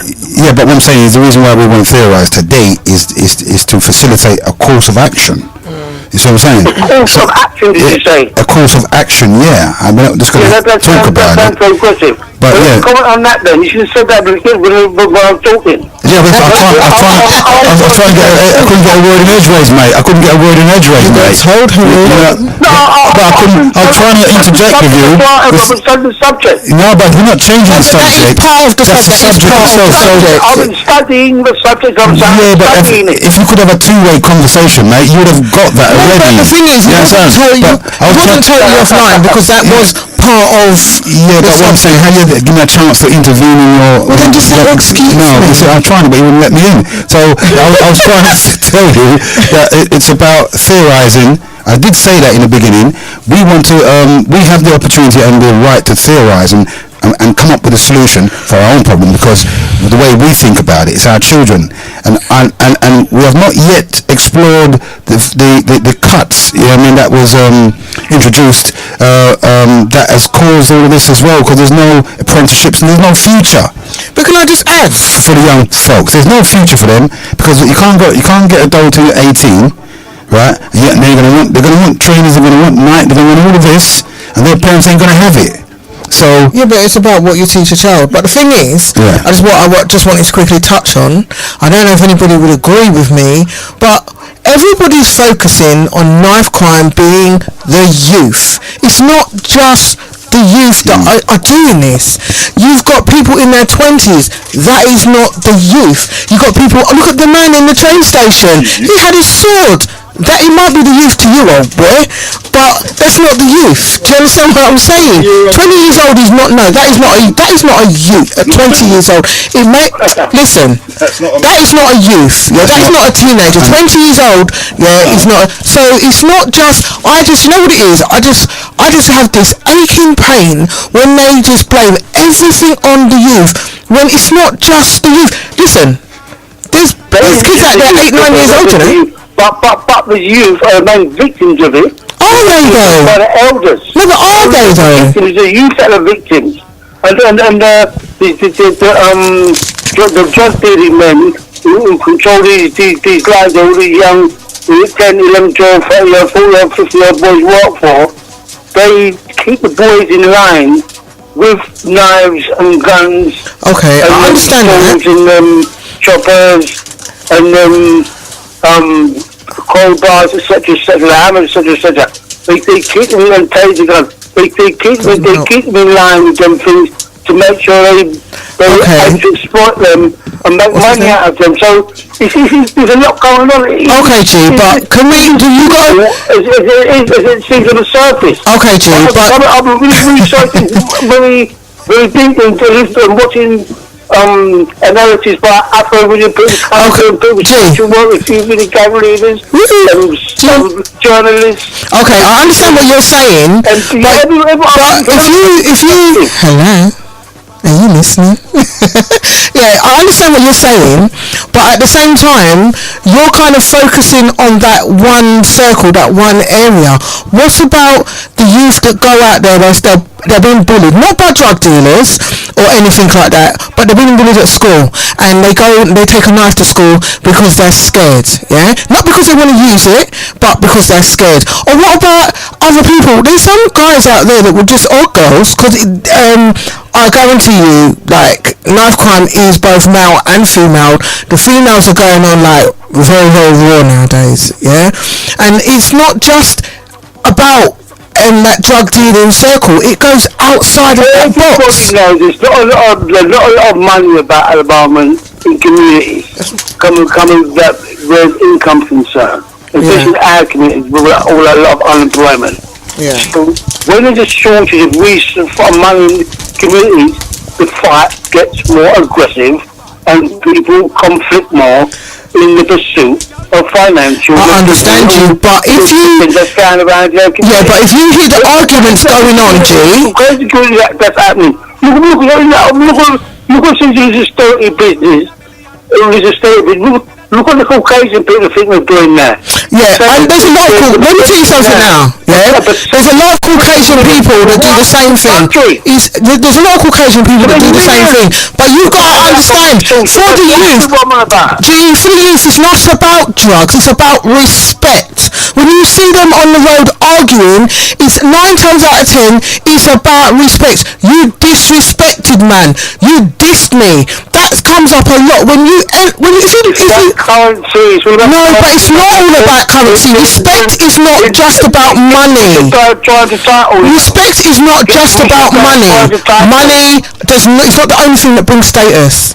It's not the only thing that brings status. Personally, I'm just telling you from what I've seen and analysed why what motivates me to do what they're doing. Okay, may I ask how old you are? And they're deviant way of life. Jake, may I ask how old you are? Pardon? Your age. What's your age? Anonymous. Oh, come on. No, alright, okay. Because what I'm asking that question is because the things that you would see and experience is different to what Heru would have seen and experienced, would be different to what I've seen and experienced. Yeah, but I've been around a lot of young people sis. Yeah, but no, but this is what I'm saying. The circle that you've been around. Okay. No, I understand that, but you know what? But let me tell you something now. Yeah, it's not about colour. It's not about colour. Yeah, knife crime is not about colour. Yeah, knife crime is about people not understanding. No, well listen. Obviously, some is obviously the main victims of it. No, do you know what? The victims are both of all nations. The people don't. This is the thing. This is what I was saying to you, Heru. The thing is, it's not. People don't care about colour anymore. They don't. The respect is not out there. Before you would not see a boy pulling out a knife to a woman. No, but look at those two boys arguing in Grove Park during the week. Yeah, early in the morning, and the lady was walking with her 4-year-old son. Yeah, the two boys were arguing. I think they said one was around 11, 12 and the other one was a little bit older. So she stepped in, seeing these children and was trying to come on, calm down, whatever. This one was with her 4-year-old child. One of the boys turned around and stabbed her. Yeah, it's about you don't come in my business, don't disrespect me. Do you understand? And this is what I'm saying. The equation has changed. There's no common sense. Do you understand what I'm saying? People are getting stabbed for rubbish. But come on, there must be getting some sort of input to rationalise that sort of behaviour to themselves. Do you know what? Because something must be influencing them. I think it just depends. I think it's how you grow up. That behaviour is fed to be motivated. It's feeding to be motivated. It's something feeding them, man. Okay, let me tell you a quick story, G. Let me tell you a quick story. I was talking to somebody the other day because we was talking about gangs and things like that. This person's a grown man. He's about 36 now. When he was a teenager, 13, 14, he got involved in a gang in school. It was him and a group of friends. And he said, you know what? He paid £50 £3.50 to get into this gang because he thought, it was like a big thing and whatever, yeah. £3.50, but he said to get out of that gang, he said you had to kick the living SH out of the person that wanted to leave, yeah. He ended up doing a long jail sentence through something that happened in the gang, not something he done, but a member done, and he was there. And now as a man, he said, do you know what? Imagine all the hurt and heartache which was caused for £3.50.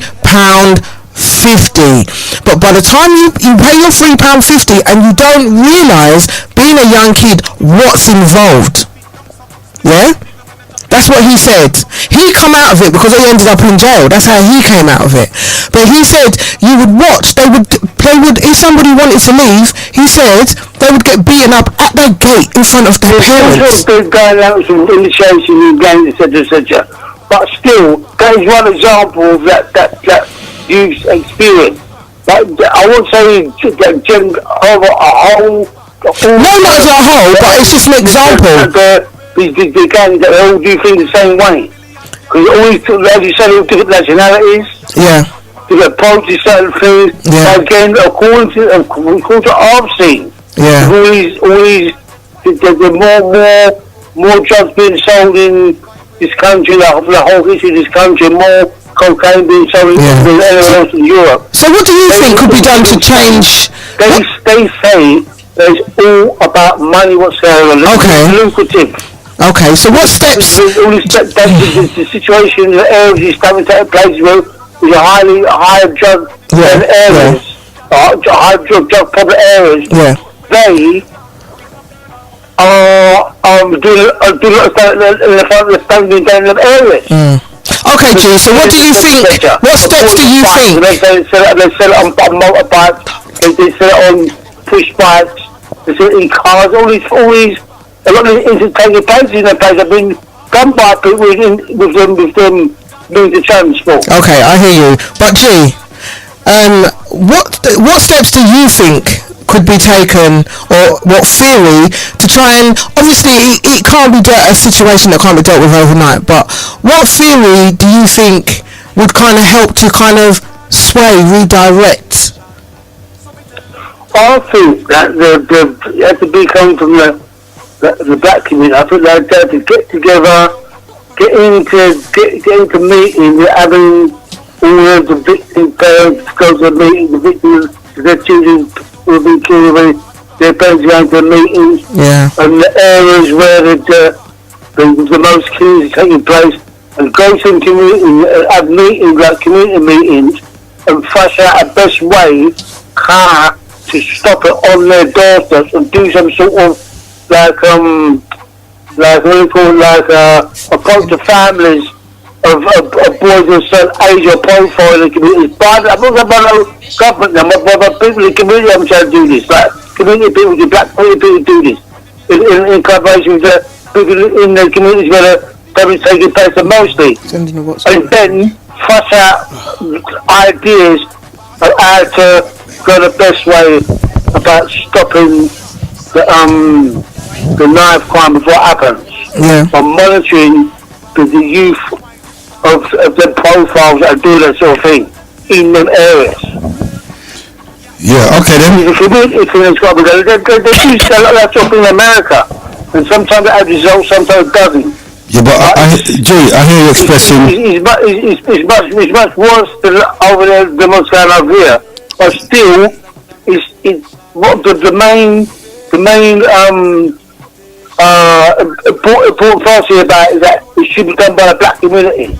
Yeah, Jay, what now? I heard you expressing, you saying that you don't know what it is. And this is the thing. And there's a lot of... You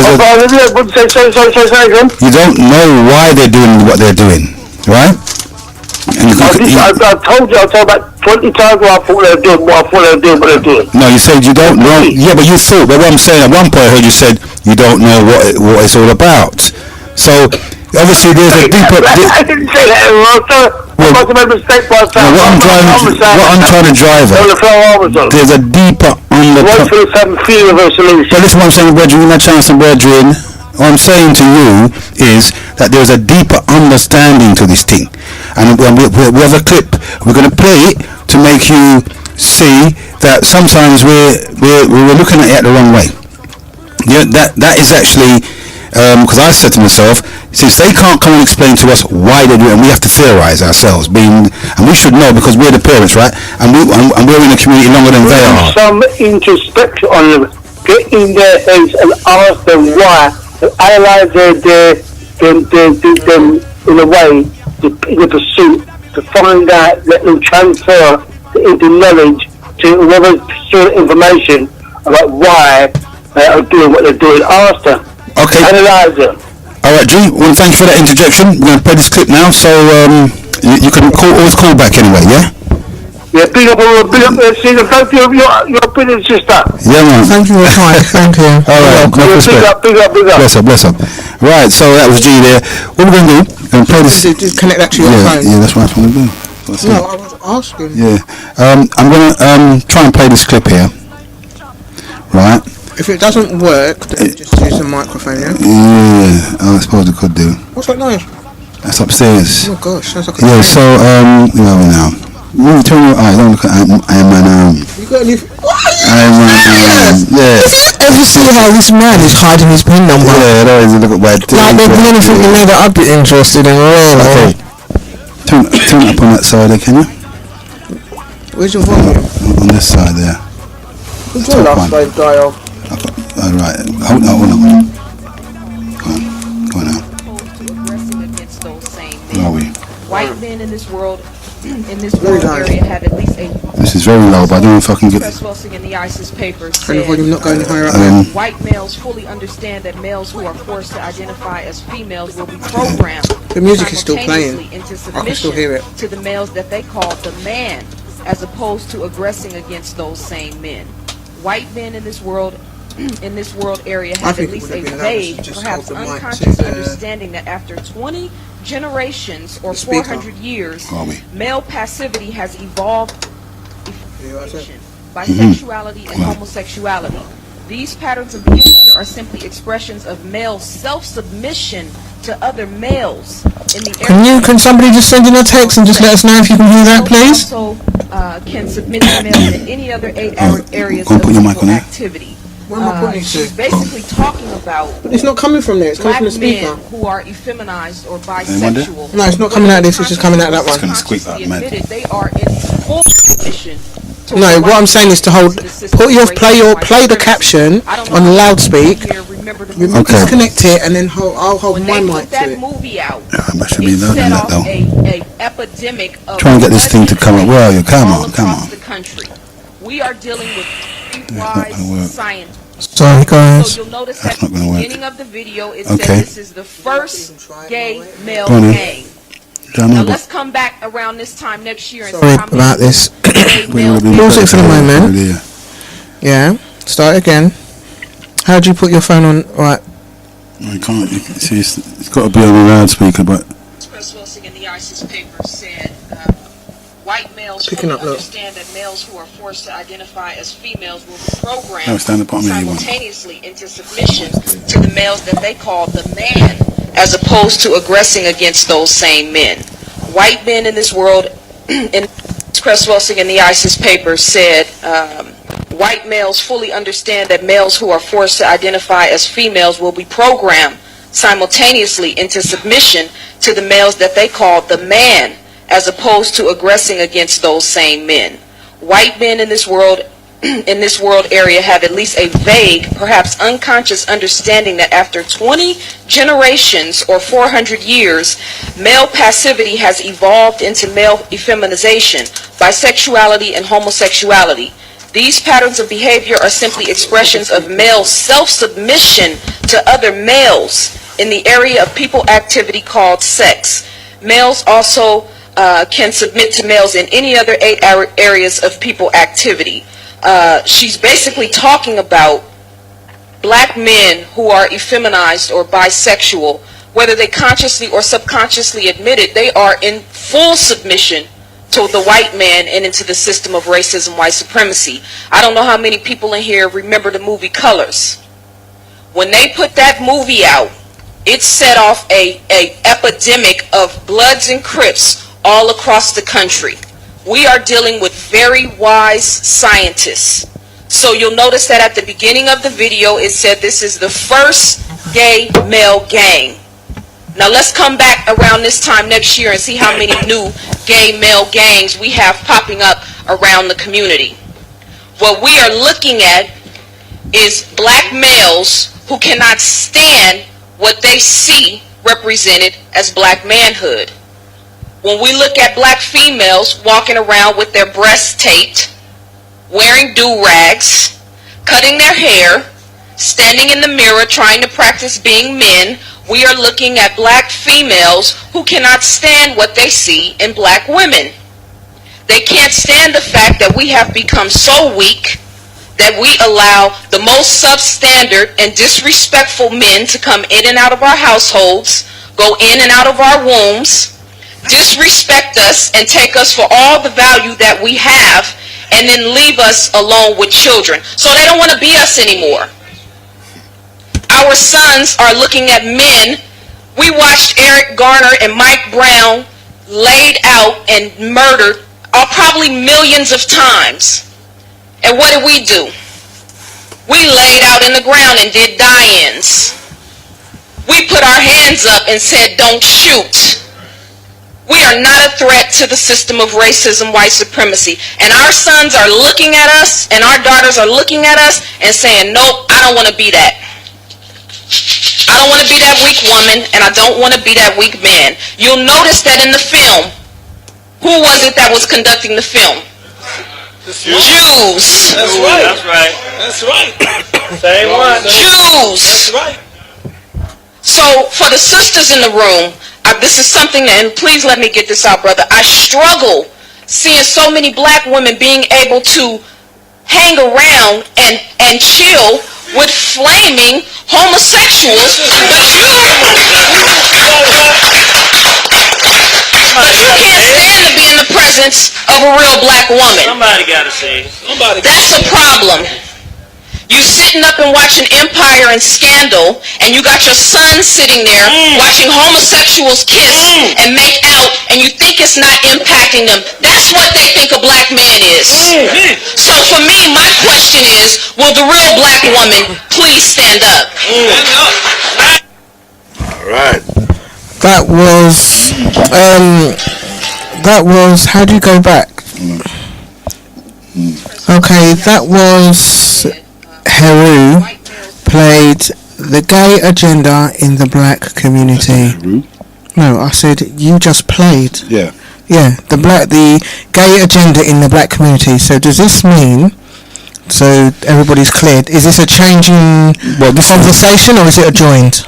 What it is, as well, it's also a theory on the real underlying problem, the real reason why there's gangs. There's a lot of gay gangs going around. You understand? And that kind of brought me back to the idea, she could be right. Because when I look at hip hop and them kind of thing there, and these the way they dress, and this these some of them, you know, are so feminine, and the theory and the we want to call it theory behind conspiracy theories behind how many hip hop artists are actually gay, even P Diddy and them boy and man dressed up like woman and them thing, and we're talking about the other guy there, Jay-Z and all them kind. I don't know, and of course we've found a lot of talk about that, and they actually got my man. I don't know if you want to say it's fake news, and they're not that way, but there's a lot of theory then on the reason why people hate and we're trying to understand why we hate ourselves in the way we do, and we want to kill each other. It's because of their notion. When they see the man, you see what is given to them as a figure for a male. They think it's pitiful because they don't want to be that man. They don't want to be that man. So, well, put it this way: there's no other explanation why they do that, why they're killing themselves, why they're in gangs, right? I said there's theories about.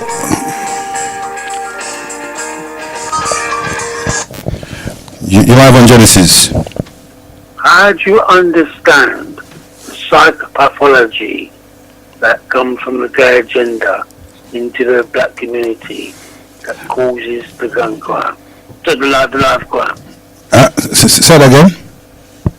How do you understand the psychopathology that comes from the gay agenda into our community, the black youth, to feminize them, that leaves them or has any cause of anything to do Let's speak a bit, G. life crime? Yeah, because what it is, you hear what the lady said.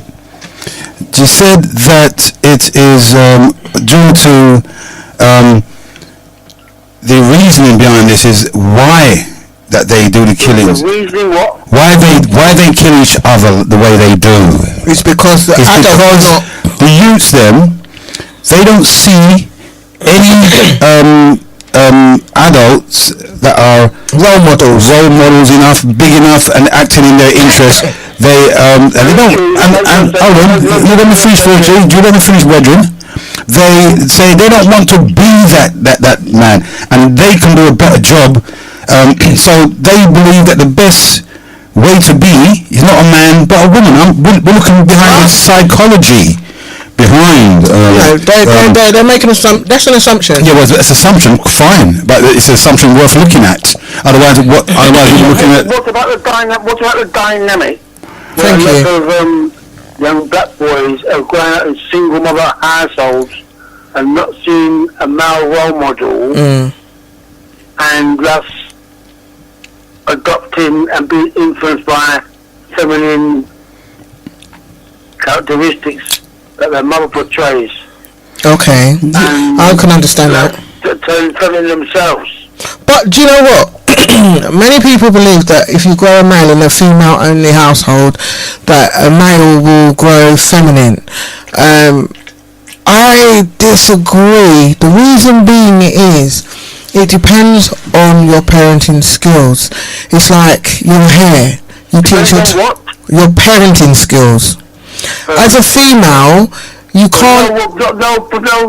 Not in those that have been activity, don't go nowhere to learn parenting skills.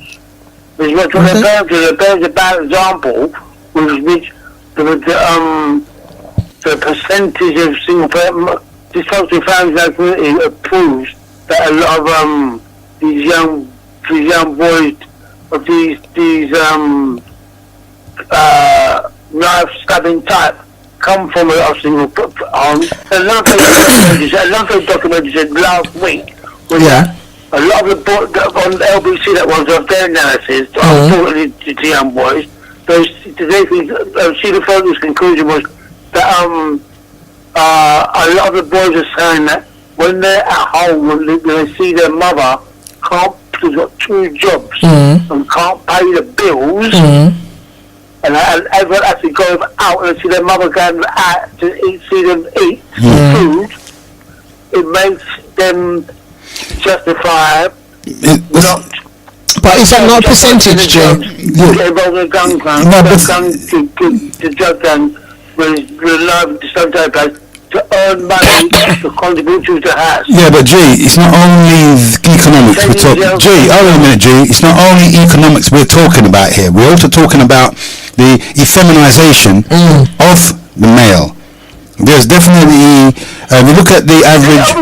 Maybe explain so what I'm saying to you, right? So what I'm saying to you, when they see the hopelessness in their, it can't be me. In say my children's, then they can't look at me and say see any hopelessness in me, but they can see in my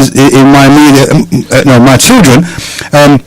They see how they're turning out. Remember, the young before me were thinking differently from me. They were thinking more or less, we're not going to work 9 to 5 like you guys, you know what I mean? We're not going to bring up our children the way you brought me up, you know what I mean? We're not going to, so we don't mind not beating our children, because I don't know if that generation actually hit their children. But we don't mind. Yeah, so when the children now come and look at their parents and the change that they're trying to introduce, and they don't know that they're trying to introduce a change. Well, that's not the way grandfather would have dealt with the situation. Those who are failing to transfer the right information in their children's mind. This is it. Consistent and flow easily into society and be successful in society.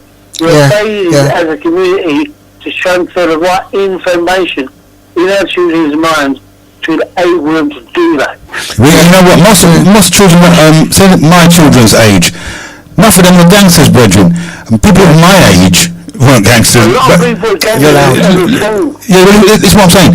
People of gangsters of life, as the Americans seem to promote the reality of.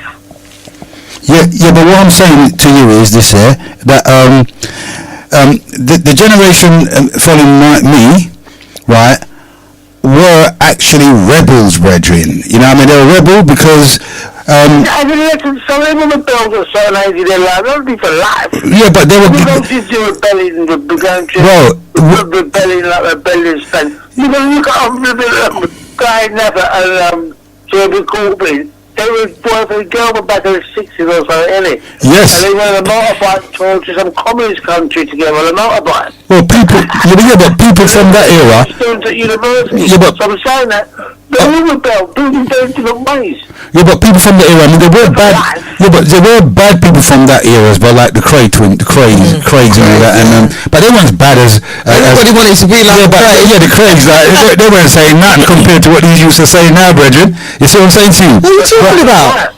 So they're not as bad as these youths here. I mean, these youths here, 16 are killing each other, brethren. Yeah, but the Cranes sent out people to do their jobs for them. But you must remember as well, it could be wrong statistics. You know what I'm saying? Yeah. It could be an overkill. I thought also this effeminization of the young boys. Yeah.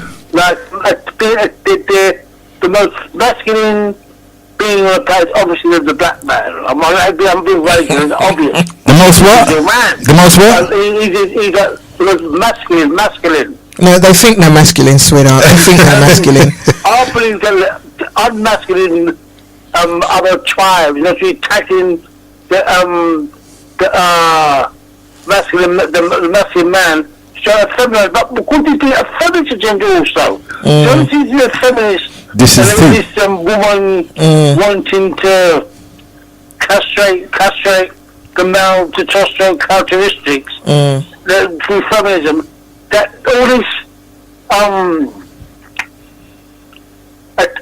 feminization of young men are taking place. Right. Are taking place in general. So, but do you know what? The characteristics of a woman, rather than encouraging a man to be a man and a woman to be a woman. Right. The woman seems to want to. Since the promotion of feminism, and women saying that men characteristics are wrong. Well, to prove this, but to prove this is only look at our grandchildren, what they're facing. When I go to my grandchild's school, nursery school, they're telling me that they've got books in there about Ted Dad had a friend called Ted. I read to Ted, and Ted sleeps in Daddy's bed. And Ted sleeps in Daddy's bed. So it's not just but it's not just knife and crime. It's gun and knife. It's not really. It's got mad. But I know, G. It's got mad. Yeah, but G. Them think that them universities to design the curriculum. I've gone absolutely bonkers. I'm personally thinking to myself, I see what's going on with the education agenda in the West that's orientated to some gender-bending business. Yeah. I'm thinking to myself, why is the West wondering, and India and China and Russia actually creep up on us now and take over because of the think tanks and university ain't come up with competitive enough solutions. Yeah, but don't forget, G.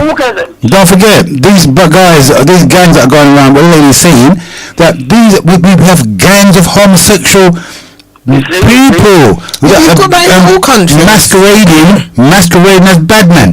And this is what I'm trying. What man? Bad man. Road man on road. Okay, yeah. Man on road and road man. But you know what? Bad man. But they spend so much time with men. Now hang on a minute. They go to jail. You just touch on something here. And they become. And the black men ain't gonna like what I'm about to say. What? There was a thing that came out. On Jamaicans are seen as the most volatile, the most aggressive and everything, yeah? In Jamaica, the bad men, the proper bad boys are gay. They're running things. They ain't playing. Because you know why? Because they've been treated a certain way and they've come out fighting. But now the bad boys, they're the bad boys. They're carrying their thing. And I think badness, I don't think that's got anything to do with this gender thing. I think it's a retaliation. No, I personally think it's a retaliation because they've been treated a certain way. Because everybody sees what people fail to realise is obviously men are so-called the stronger sex, yeah. But what people forget is when you have gay men, or I don't know what you call them, transgender, yeah. They're still a man. They've still got that strength. I've seen a lot of them. Right. Yeah. So because they might have been gangsters before they decided to turn gay. Yeah. Do you understand? Yeah. So what happens then? Because they're still the same bad. This is why the correlation is there between what Lady was saying, the psychology behind this increase in gang activities. Yeah. And they're running around with gang. That's why I said to my son, yo, listen, you ever seen me run around with man, boy per man about the place? I said, no way. So I warned my son. Another reason why this federalisation what's the war taking place? It's a declining empire. When the Greek Empire was declining, which is a democracy, they all turned to young boys in Ireland. You're breaking up there, Jay. All the women. We were young women, that's the island of Lesbos, and in the Greek days, and we were young boys and still homosexual. But this is a decline when the Greek Empire was declining. I didn't reach its peak and went bang. And the same the Roman Empire, Caligula and all them horses and boys and every woman's husband in the Greek society to just have sex with whoever we want, even men and women. So immorality, and that was when the Roman Empire was declining. He got so immoral that the masses of the workers, the lower class people, found the rules so disgusting. They just tore down and killed them all. And then the same the French Revolution, the abuse that the aristocracy used to do under the way that Louis XIV or whatever it was, and the masses turned around and tore down aristocracy. So it's just another decline of Empire of the West. Empire decline and get immoral. I just think that is fading out. No, it's not. I don't think it's immoral. It's a ploy. What we're trying to say here, that the gang, judging by the statistics we read there. I mean, what this lady's trying to say. And also the statistics we read. And the statistics we read there. Okay, but the video played was based on 2015. Right. So, in America. Right, cool. But the issue, what she's talking about, is relevant because, I mean, the issue we saw the statistics where in 2011, and the rise is just minimal. Out of the billions of people, 30,000 is a spit in the wind. You know what I mean? So to me, it smacks as a red herring to the real agenda, to the real agenda of effeminizing our youths. Because as the woman says, there's a gang of the gang of gay people running around, as bad as they look, and the shanking psychologically. It is shanking, isn't it? You know, look at that. You know, why would you want to shank a man? Do you know what? It's like this. It's a weird feeling because not that I've done it before, and I don't have any intention doing it. But what I'm saying to you, the psychology behind this reasoning is what she's trying to say is the real reason for the rise in gang violence. The men don't want to be like that. They don't want to be like. I mean, and the females don't want to be like their mothers and foremothers. But the thing is, she's talking about people taping up their breasts and women looking like men, and you know, this is why listen, some women just have beards, but the thing is, that caption is based on 2015. Now, if you're flipping it more forward to 2018, 19, women, it's more about comfort. Yeah, no, because she's saying women are walking around dressed like men because they don't want to be like the strong black women. But may I add, I know a few women who only wear men's clothes. And when I was walking, I said, "Yo," I won't say her name yet. I said, "Yo, you know, you look just like a man. If you have a money." She started laughing. She said, "What do you mean?" I said, "You know, you besides your footwear, I would think you was a man." You know what she said? It's not that. It's just that men's clothes are made for comfort. Women's aren't. Well, I can't call it her excuse because at the end of the day, right? If you look at the logics behind it or the psychology behind that, being comfortable. And not even that, the lesbianism that goes along with that. But it doesn't mean she's a lesbian. Go on. Sigmund Freud is the biggest influence of psychoanalysis procedure in the Western world. He's got the most influence in all the establishments of psychoanalysis. And that again, he's orientated towards analysing a lot of immoral things that have no significance or relativity to Aboriginal people, culture, or otherwise. But anyway, that's what we need to do. The people who are doing these things, the youth of the profile doing this sort of life crime, need to psychoanalyse. Theorising. To find out why they're doing such things. Once the answer's found, then the right information can be transferred in them from the adults or the supervisors to make sure they don't do it again. It's all about transfer of information. Yeah, but how? Because what we want them to do, they won't know. We can't let them to know themselves.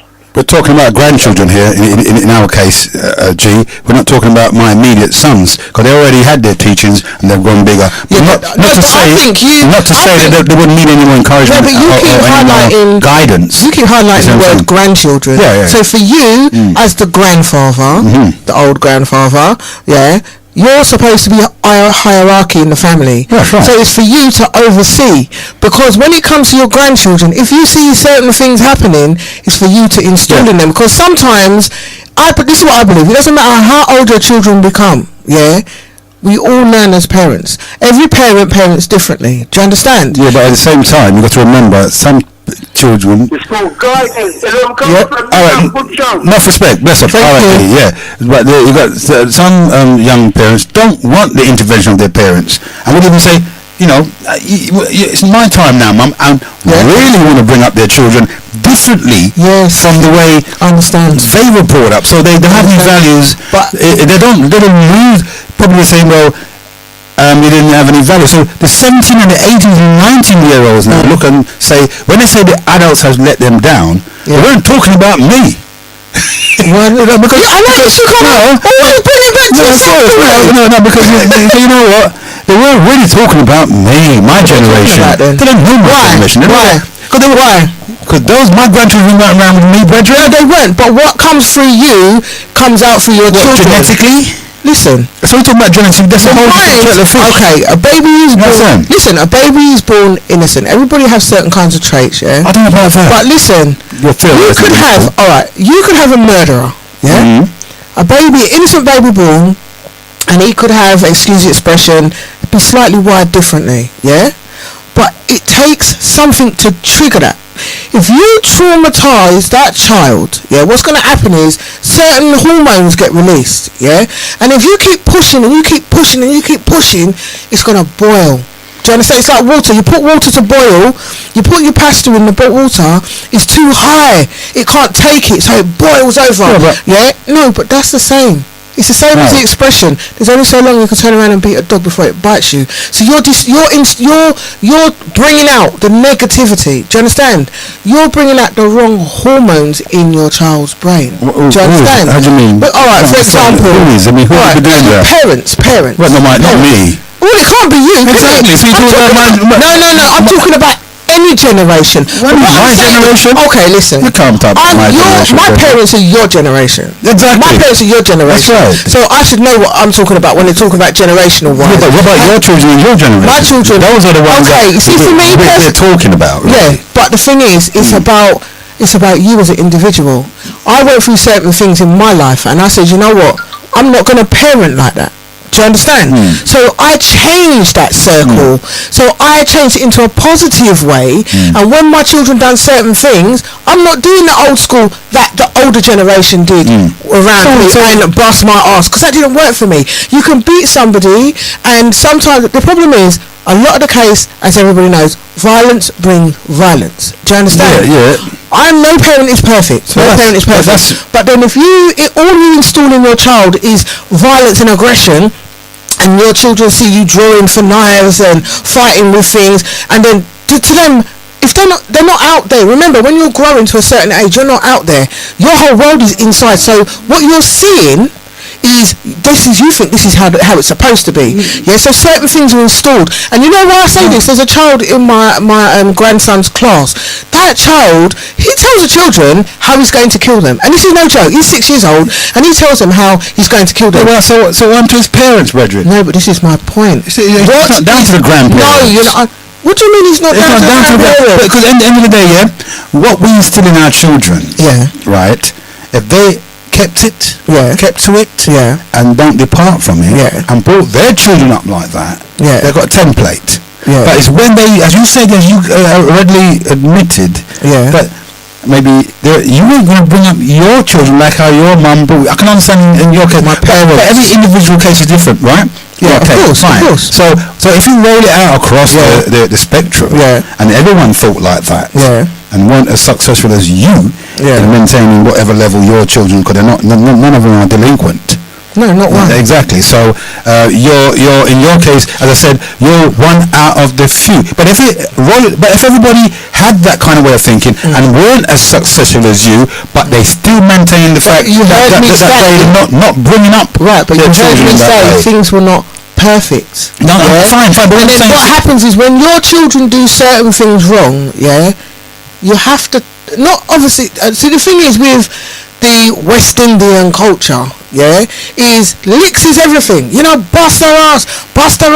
When I went to Jamaica, I see like some boy get beat with like, I don't know, some big curved knife, from the side of it, That person must have been skilled because they didn't cut that child, but they were lashing out. Now to me, that's not discipline. Yeah, in your case, because you didn't do it to your children, but I also see you didn't do it to your child. So what, you think hang on, this is not acceptable as well. I saw a clip in Jamaica of a young girl, giving her mother some licks, brethren, holding her mother ear and kicking her mother in the face. Yeah, but why is that? Because you know what? The mother didn't do what I'm saying, like Jamaican was known for, because back in the day, Jamaica was known for that. So what you're going to come out with, spare the rod, spoil the child? Exactly, but this is what Jamaicans were disciplines.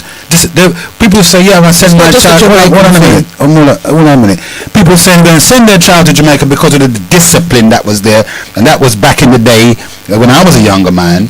Right, the discipline. You always talk about if the neighborhood was of such that if a particular individual saw you in a certain place at a certain time, they send you home and they will administer weapons to you, and it's not their child, right? But the neighborhood sort of fathered. Everyone in the neighborhood was a mother and father. But now, what they've done, I mean, in this culture, when you cannot expect it to be the same, but in this culture, it's a different kettle of fish completely. I don't think so. Yeah, because there's straight away they've restricted us. We cannot administer that kind of discipline. Yeah, who listens? But a lot of people listen, because a lot of people heard few's gone to jail for that as well. And it's, as you said earlier, the child line. They remind them, listen, if your parents is bad, just ring this number. So they encourage. That's why nowadays. You can tell your mama F off or the father F off. Back in the day, you couldn't even dream about doing that. No, but you know what? In your face, That is, I know this. But now, that's a week. Now you're here. No, but it's generally. This is what I'm saying. It was happening across the board now. I've seen it so many times. The way the children talk to their parents nowadays, brethren. And being a grandfather, and being a man of older status. Yeah, I can call on my experience. I can say what I've experienced. I can then. I said to my youth, then listen.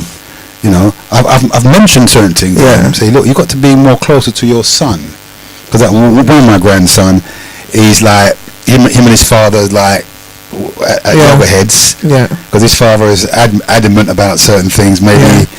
Bit hard-headed like you, yeah. Yeah, probably. You know what I mean? Adamant that his son ain't doing this, ain't doing that. But I said to him, look, give them a little slack, because at the end of the day, they must have saying, well, I mean, I gave them a load of rope. You know what I mean? Not to hang themselves, but I gave them enough rope. When my son was being wayward, jumping over bookies, doing what they call steaming, yeah. Jumping over bookies, robbing the bookies, red to tail, walking around with a lot of money in their pocket and things like that. Let's go. Come on. Okay, you're live on Genesis. Oh, hello, Heru. It's me again. Now, I've had a look at all these things, and I came up with this. Now, a person now, the things have changed. So you look at theory. Now, if a person basically has grown up in a same-sex marriage, and that child has been taken away. For example, a child is doing well at school. All of a sudden, the child says, in the history lesson, I will sacrifice a child and X, Y, and Z. That child gets put into social care. They ask questions.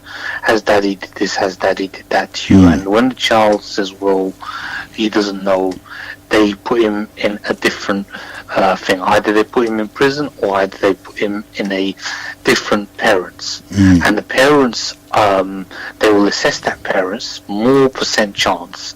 This is percentage chance. They will assess the parents. The mom's at work, the dad's at work. It doesn't matter if you're a teacher. It doesn't matter if you're a policeman. It doesn't matter if you're the top of the law. It doesn't matter. To take that child away, and this is for all ethnic races. Take that child away, and if they put him or her in a different foster parents, I'm saying that now there is more chance of that child getting out of control, or the foster parents, mainly you don't know who they are, and there could be abusers, there could be sellers, or that child be sold on, or that child, when he grows up, he takes it out on the rest of the world.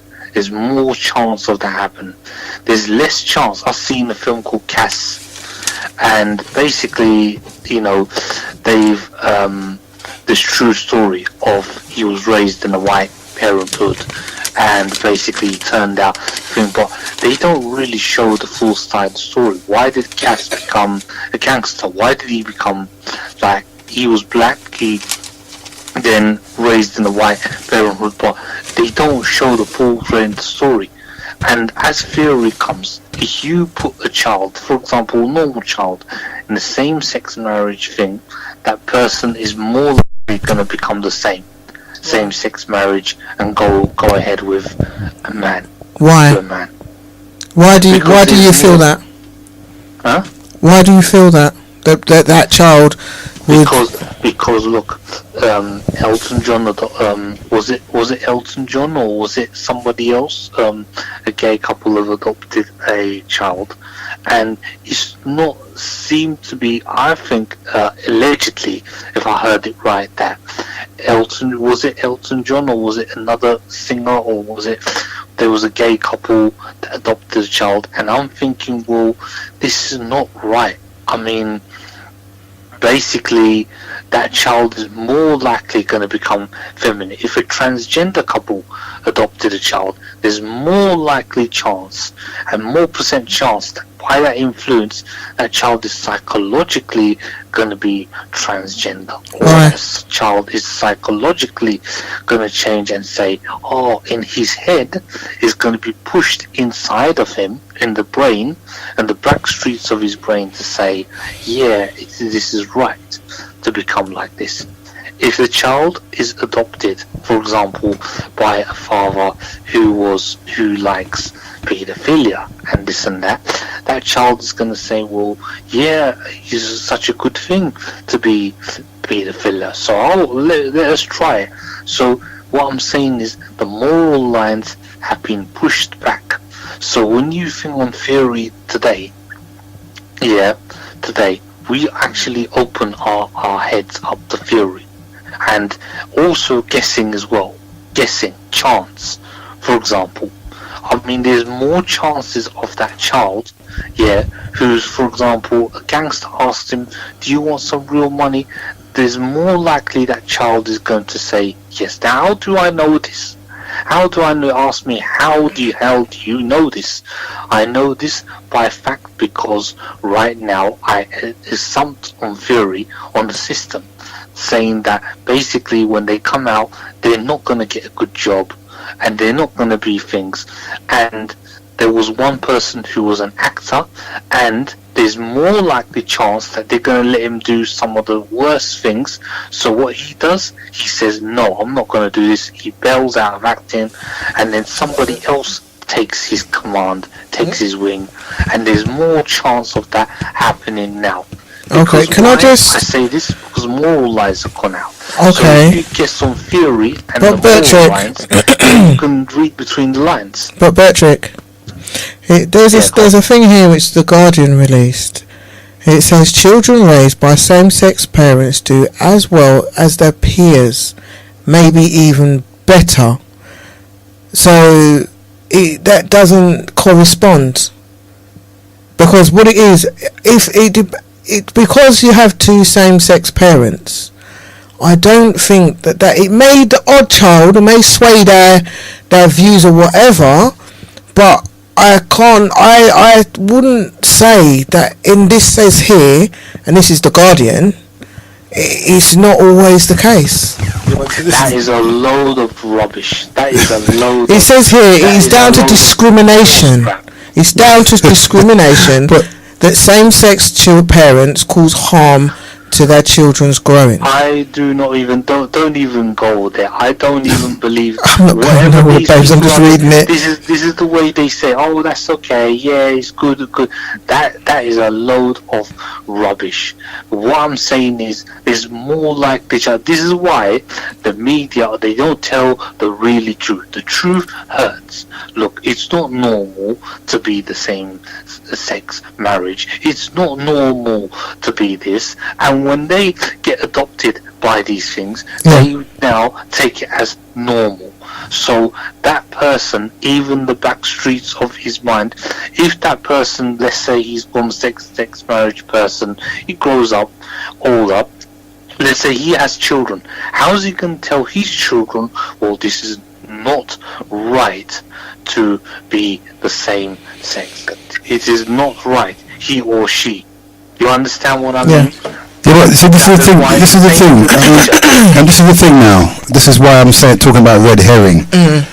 Judging by what we read earlier, about 30,000, and I asked how much. Isn't that too much? And he said, well, at 30,000 out of millions, it seems to be a very small amount. So when the real agenda is the effeminization and the actual changing of the way we think about gender, right? The way you think about gender. So they distract us with that all-important thing about knife crimes. But at the same time, and gangs, not realizing that the gangs are a outgrowth of the parents. Confusion, The parents who are not being given or haven't haven't grasped the opportunity, and I can't say not being given a fair crack of the whip, because at the end of the day, it's a competition. We're all competing in a society for the same services, right? And standing there and saying that we need a bit more help more than anyone else, right? And judging by what's been said like that, you would find then that there are more takers on the fact that why are we asking for this extra help? Seems very weak. Seems very weak lastly to our children. Interject lastly before I go. Okay. I'm saying is this: you want. Now, I don't have the full solution. But the full solution needs to be that there needs to be more people right now. As you listening to me, I know that a lot of you got PCs out there recording this show. You know a lot how to convert this into movie and put this up on YouTube, because this is a community show and community station. And people then could listen to this across the globe and across England, at least across England. And instead of listening to these mainstreams, they can have a look at what we are talking about. Because we're theorizing. There's more there's more likely then more white people, more things, and more likely then they could take this one and they could say, hold on a minute, this and this and this and that, and co-working with the community stations and co-working with other bodies, then can find the solution. You can't just always find the solution. You know, you understand what I mean? You can't just always say, the theory of your own solution. That is why, for example, like I'm saying, some people are saying that your community, this is not me that's saying it, don't get me wrong, some people out there are saying your community and a lot of other communities who are on the lower sex of the level need to find a governing body, which is this community station, and then find solutions so that then they can co-work with the other governing bodies, and then they can come to the government and say, oh yeah, this is what we should do, this is what we should do. And then you will see the sense of the old Labour Party coming back, and then you can see the old teachers where it will be harder, for example, to bring the knife. They, instead of expelling the children or putting the police to punish the children, they would actually punish the children by writing a lot of lines, for example, you know, letting them stand up on one leg. Teachers that come out of the army, you understand what I mean, or lady teachers that come out of the army, you know, because otherwise you would then not find no solution and people will rub it under the carpet. So this is what I'm trying to do, but I can't do this thing on my own.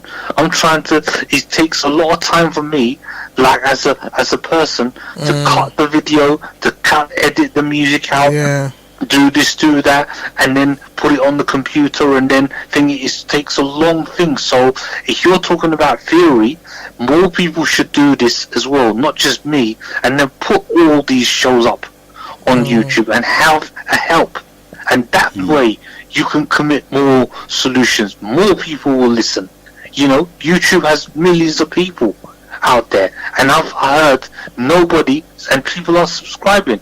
Even the people I haven't even heard before, listening all the way from abroad, subscribing. Like, you know, so that's theory for you. And if you want not a solution, but a part of the solution, a little bit of the tip of the iceberg. Thank you for that. Of the solution. Yeah, enough respect. Yeah, enough respect. Sorry, I mean, if you want to comment on what I'm saying, or if she wants to comment on what Blurchak is saying, or anyone, then feel free to comment. If I'm crap or what I've said, then they can say I'm crap. Yeah. Thank you. Thank you very much. Enough respect. Bless all the time. Yeah, thank you. You're in tune to Genesis Radio, and People's Talk Show numbers to call in are 0779 542 9449. And I repeat, 0779 542 9449. And you can also text in on that line. Is it the real agenda? Have we been sidetracked? Have we been given a 6 for a 9? Is the agenda, if the answer to the problem, you know, of black knife crimes, and or are they just highlighting it more? You know, I mean, reporting on it more. 30,000 compared. I'm not trying to rationalise or justify one death in that arena is really not acceptable. But at the same time, we have other fights on our hands as well, especially the reason behind these acts of violence and this waywardness of our youth, because also we have the internet. You see, it's all right pointing out the problems of the communities, but what they're faced with technology that are, outshining. We're just all puppets for technology, especially when a 13-year-old can go on a Snapchat and go and meet grown-up adults and things. You don't even know what they're doing on their brethren. Of course, you can do the parent guide thing on that and all that, but these 11 and 12-year-olds now, they're watching porn on their iPhone, and you give them an Android phone because you want them to be safe, right? And you try to say, well, you can restrict what they actually view on a phone, mobile phone. You can do what? You can restrict. I've got on my and they can't get around that now. Let me tell you something. I've got a thing on my phone. If you hear it go, my son's accessed a certain kind of site. That's what I'm saying. It comes down to time and effort, because the way I look at it, okay. These kids nowadays, they think they're big people. Because I had a debate, why can't I walk home by myself? Hang on a minute, an email. You're talking about your grandchildren, right? No, I'm talking about I've got a 10-year-old son. Okay, right, yeah. And basically, he used to go to school. I allowed him to start going to school halfway by himself. An email came out from the headmistress. She doesn't want to panic anybody, but 4 of the students from the school were violently robbed, with a knife. So me being the parent, I'm sorry, you ain't going nowhere. Well, why can't I said, let me tell you something. You might be 11 years old, but that don't make you a man. It's because I say so. I'm in charge. And I think this is the problem.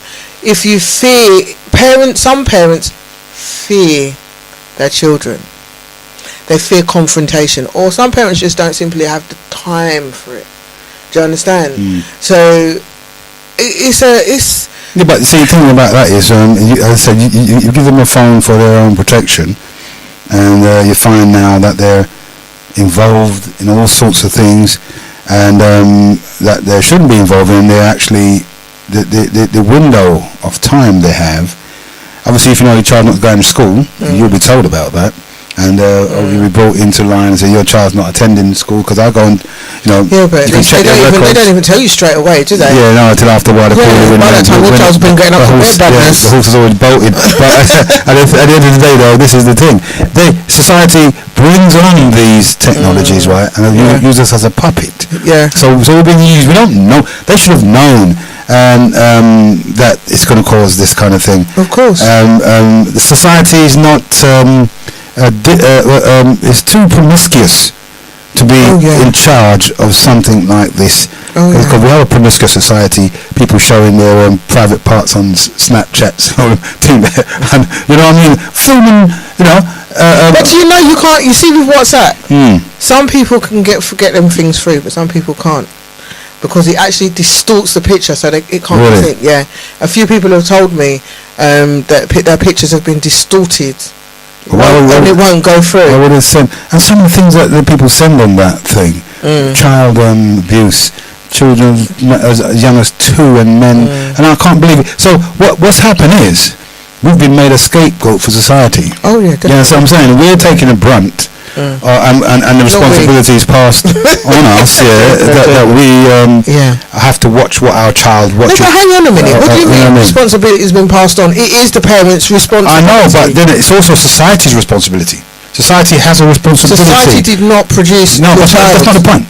If I surrender some of my rights to society, and to be governed, this is another theory, Hobbes' theory, that man is born free and everywhere he is in chains. You see what I'm saying? Man is born free. We ain't born with chains around our ankles, brother. Listen, if you look at your birth certificate, there's some digits. Yeah, that's your barcode. But we weren't born with it, brethren.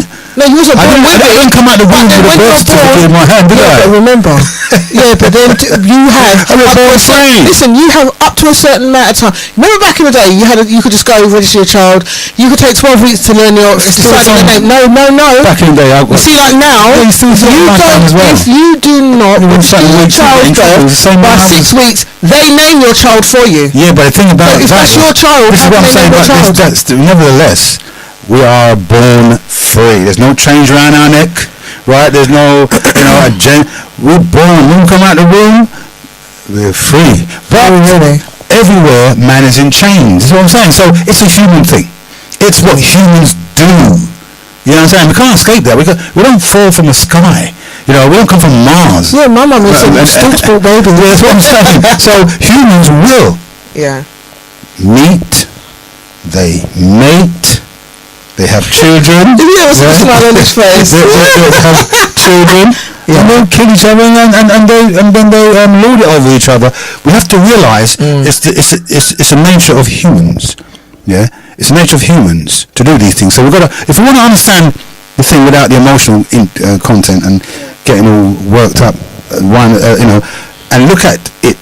Societies were agreed to be governed, whether you're in Africa, whether you're in Timbuktu or you're in France, or wherever you go. Elaborate on what you mean by we agree. Right, this is what the theory says. So if you study the theory of societies, and Hobbes' theory, and the other geezer, I forgot his name, and if you wanted to understand what you found yourself in, because you were born, you find yourself here under rules. You went to primary school, you had no say in that, right? And you didn't have any say in what went in your life up until you were 21 or so.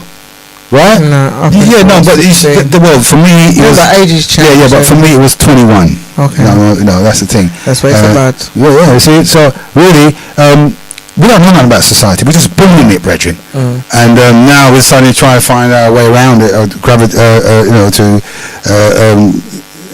go around the obstacles in life. We find out that certain rules, right? It's not because we're black. We're racist. They're racist. So when we look at it like that, and some of the influences coming from these little fringe groups, little Back to Africa groups, compound the situation by telling us to be against society.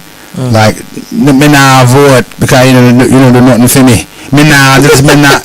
This back or roll type of training. No, but it's true though. It's like those kind of languages. When mum using me when she's gonna beat me.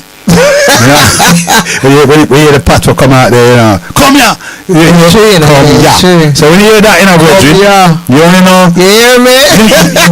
You hear me say.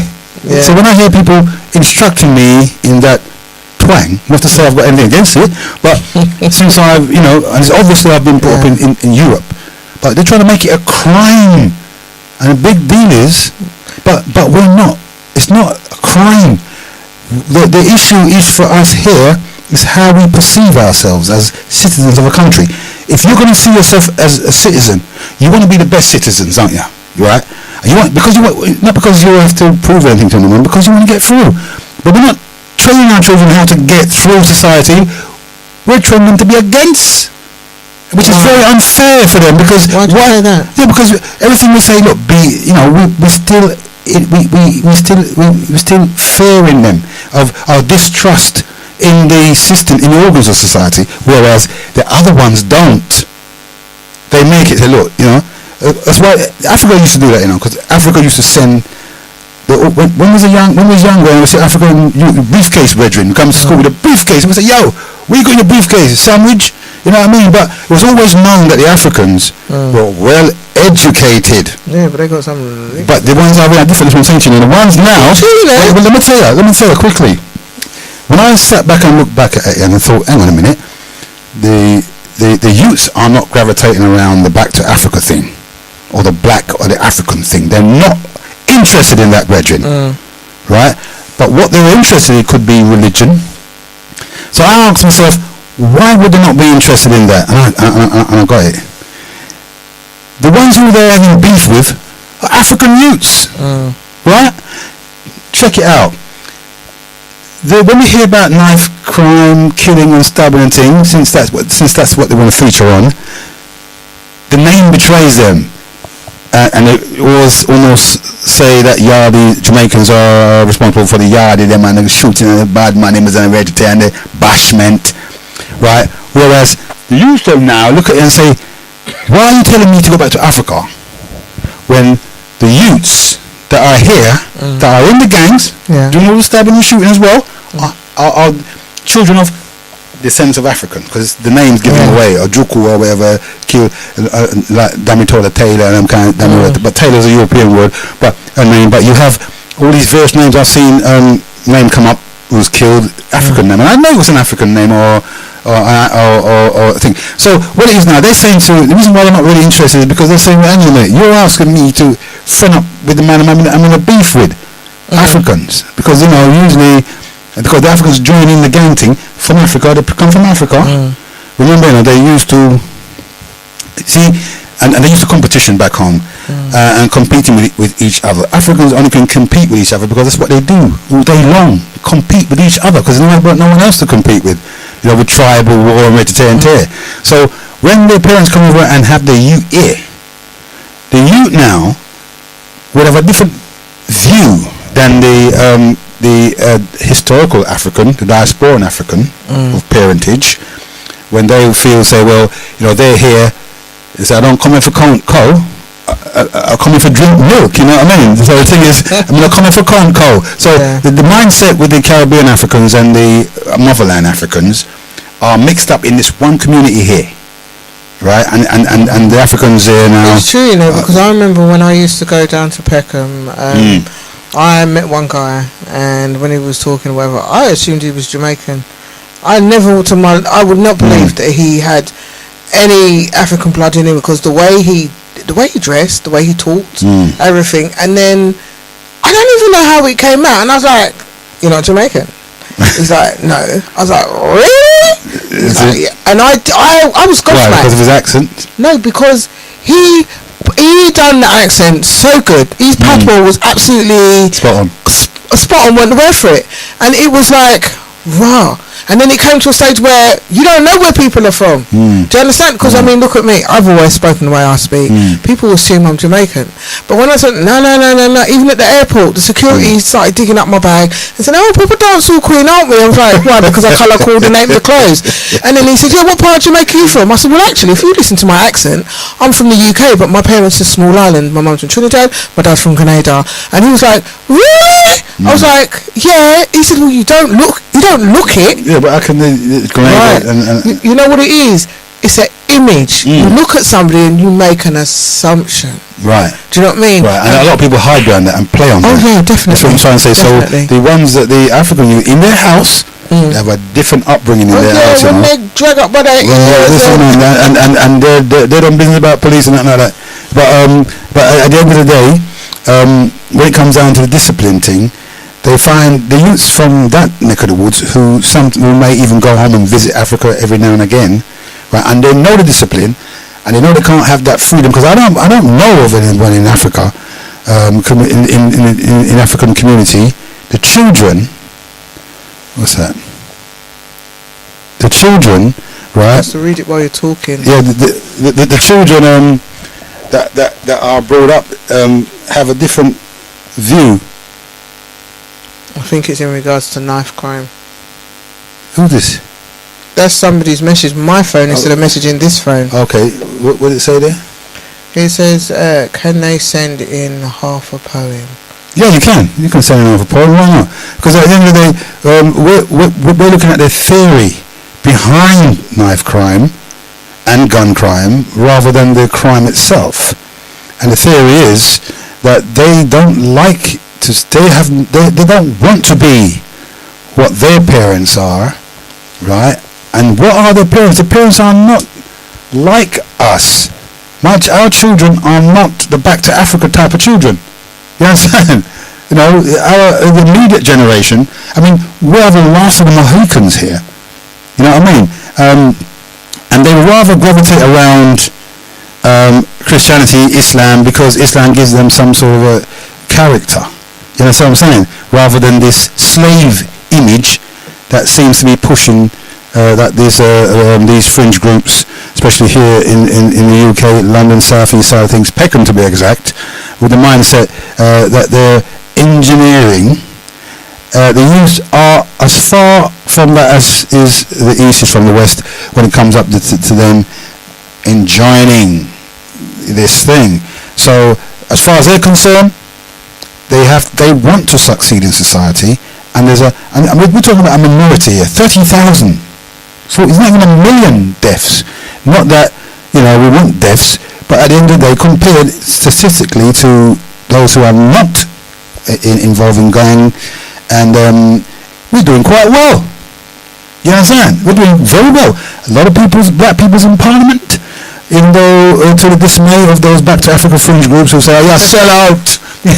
So I'm saying to myself, how can you be a sellout if you're trying to do something? If you want to inform your children about how to get on in society, if there's a problem, like what they say, the theory is there is a problem psychologically. They don't like our image, what we portray them to be, what we portray to be. I don't see that as a real. But have you not heard the new phrase that's come out? What's that? Remember before everybody was talking about, well, the white people were using, and black, sorry, not the white people, the black people were using the phrase, they got white privilege.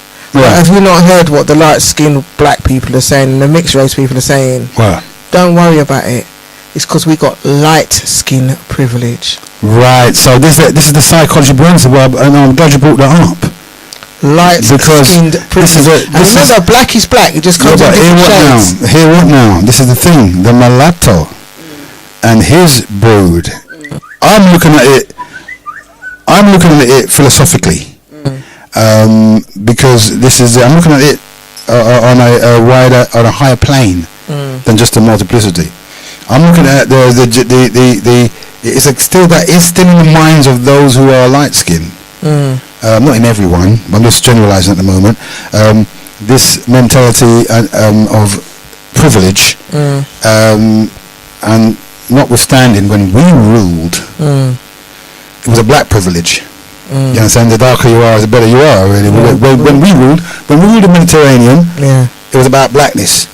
When we was in Egypt, blackness. You understand what I'm saying? So what goes around comes around. If we wanted to understand this thing rather than have an emotional appreciation or just an intellectual appreciation of the situation, we're going to be here understanding how the whys and the wherefores of this situation, rather than just an emotional appreciation and an intellectual appreciation of the situation. We have to look at it that way, because otherwise, and there's an even higher level, and to get that understanding, you have to listen to my show, tune into my show during the week, and you can hear this initiation into higher thinking and the perception that can change, transform. Now, we need a behaviour shaping institution, keeping in line with theorising. Although we're just chatting, you understand? So in the theorising, as I said before, we come to the conclusion that the knife crime is not as bad and as prolific. Death in any shape or form is bad, but we're doing it comparing it to the statistics. Yeah, we ain't doing that bad. Yeah, he's only gone. You see what I'm saying? So to me, the agenda or the red herring is that the real thing that is happening is the correlation between that gang membership being, as the lady said, a gang of homosexuals, people that identify subconsciously with this what do you call it, this homosexual agenda.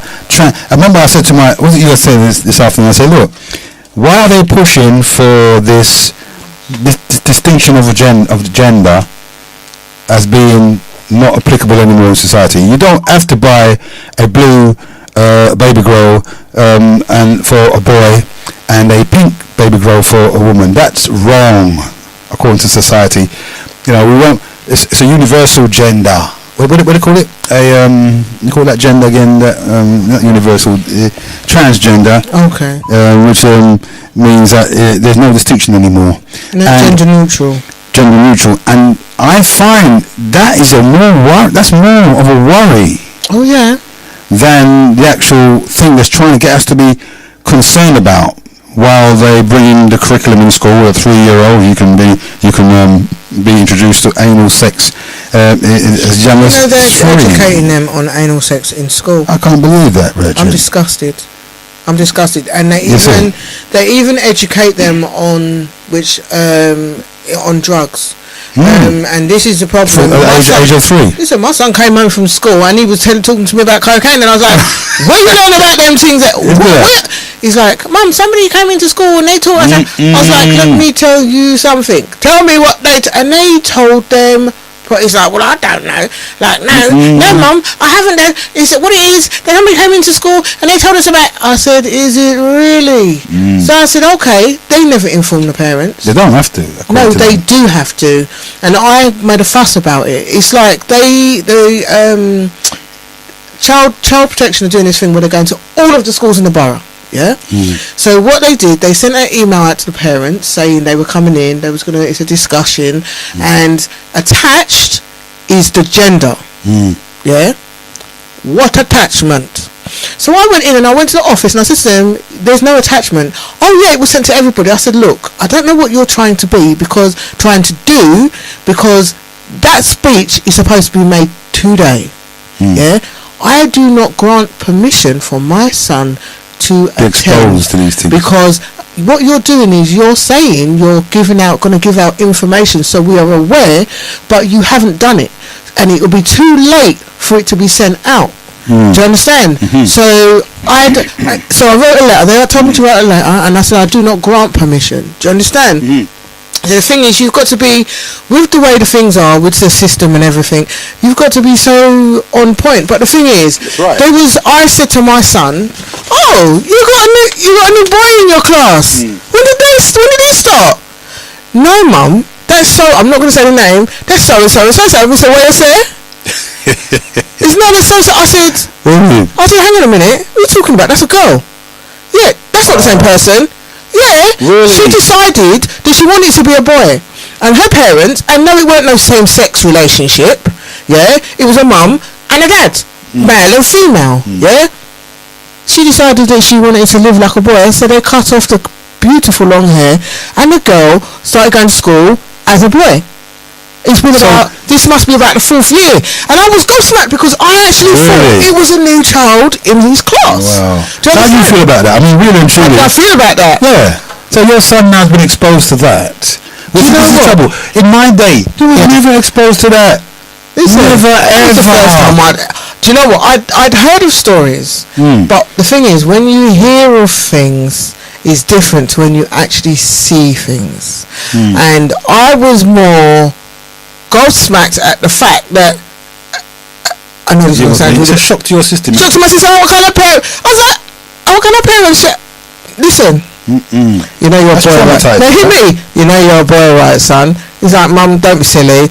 I was like, "Don't ever come ask me about wear a skirt, you know." He's like, "Mum, you're so funny. I'm a boy. Why would I want to wear a skirt?" Like, well, see, now you have to worry because at some time you've been exposed to. Do you know what? That little circle, it's about 5 of them that are friends. And let me tell you something now. I heard about somebody came into my house. That child was always invited into my home. The same child. Yeah. Reason being is because that is my son's friend. Would you still invite him? Huh? We still invite what child? Talk about the one that child. Yeah, because that is my child's friend. Do you understand? And I believe in my heart, you have to accept your children's friends to see who they're around, to know what kind of people they're around. You definitely know what. No, but listen. So there was a birthday thing, and everybody was there. Now, I pre-warned everybody that was coming in my house. Listen, don't say a word. Yeah. But what happened was my mum came in now. I forgot to tell my mum. Hang on a minute. I want to look at my pretty star. Oh, Mum, don't worry about it. Yeah, but Mum, it's all right. Don't worry about it. Yeah, but Mum, I'm not being rude, but Mum, like we're talking about the kids are all going upstairs. Let the kids go back. Yeah, but you know what? I swear that shit like a girl. Mum, it's cool. She's alright, you don't have no manners. No, it's not that I have no manners, Mum. And then when I went upstairs, I said, "Mum, do you know why?"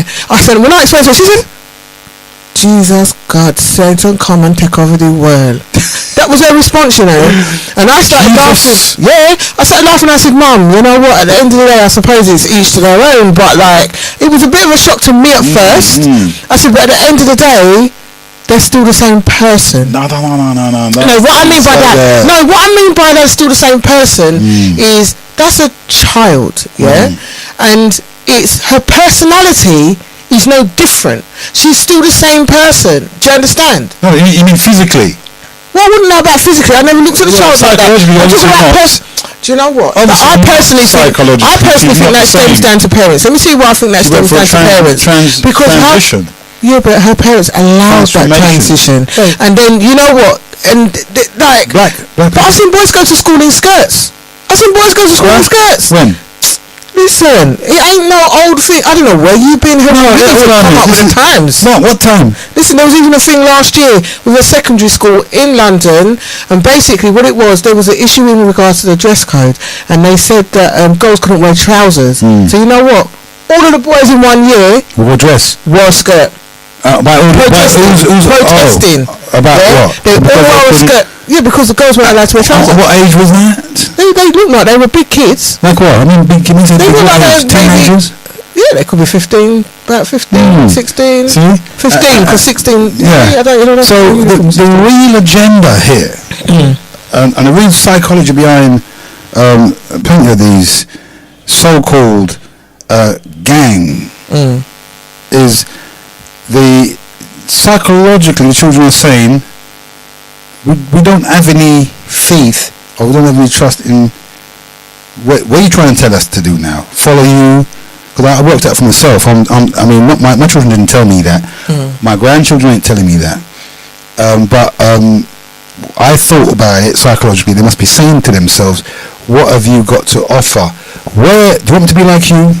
Broke ass you, ain't got no money, ain't got that. But I always said to my children, let me tell you this, I may not have, because millions of pounds, and they start chasing the rainbow from very early. My son is all into this Bitcoin and trading. I said to him, Dad, forget it. Why? I know, that's what I'm saying, but then I stopped. I thought, I ain't gonna, he's right clued up. If he makes the money, he makes the money, fine, I'm glad for him. But I'll just say to him, fine, I don't discourage him. I don't have big arguments with him about it, where he should be or where I think you should be, what you should be doing. I allow him his own development thinking. Yeah, man, so it's fine. Oh yeah, it's all right. I bet you're thinking, well, I ain't got a clue what he's talking about. I know what he's talking about. It's kind of a pyramid thing. As I said to him, I said to myself, we've all been there before with this pyramid thing, brethren, and they never make any money. My brother used to convince me, or try to convince me, that it's a good thing, we can make millions. So I said to him, I know someone who's actually made a good little amount of money on trading. Really? Yeah. How much you reckon they made? They've made a good few grand. Good few grand. What, 100 grand, 200 grand? One about 7, and another one. Another one is got compensation. I think it's about method. I can get it for compensation with disrepair, brethren. Come on, read some of the text. Oh mate. Yeah, you got glasses? Where's my glass? Yeah, my eyesight is so weak. Okay. Let's read read some texts here. So you have to excuse me reading my car. You need glasses for your glasses, right? There's some. Okay, somebody sent in one message and they said this is the reason why they've brought out section 13. We've got a poem here. Yeah, that's a long poem. No, I think it's the way it's written. I'll try and read as fast as possible. This poem. It says, "Good afternoon. It's just a few thoughts put together. Accept the fact that things are not like they used to be. When children could play out, feel safe." Oh my God, what's happened to this phone? You can take it off this for a while if you want. Okay. Where children could play out, feel safe within their community. When the younger generation had respect for the roots of their family tree. When you could walk amongst your own and feel the unity. When the Big Bang Theory wasn't more respected than Christianity. When a mobile phone was a luxury for a child more than an accessory. When to say good morning to your neighbour didn't make you feel weary. When a poem like this wasn't deemed... Oh God, what have I done? Sorry, guys. When a poem like this wasn't deemed as long and made to sound dreary, the facts are there in front of us and almost so easy to predict. The next youth to be shot or stabbed in London is most probably going to be black or mixed. So I ask you, please ask yourself how you can help to fix. Why are you so scared of losing the friendship of your child because you're being too strict? The reality of our society is not virtual within our race. It actually looks like we've lost the fight, losing the will, but still holding on to faith, dreaming big of many things. But what is it you actually chase? A safer, better future for the children, or just a bigger place? Don't be blinded by distractions designed to keep us behind, and don't hold your children back because of the way things are designed. Don't depend on people to seek for you to find, and don't forget who you are and respect the family tree you have climbed. Generation by generation, your culture is being diluted, religion is being polluted, morals are being deluded. People are voting for things they don't understand, and just ask them to prove this. Making you become selfish, foolish and abusive. To those who you should be open-armed, educating and not exclusive, I wish I knew the answer to the worldwide mental health. I wish I could wake tomorrow and the children's lives would be worth more than wealth.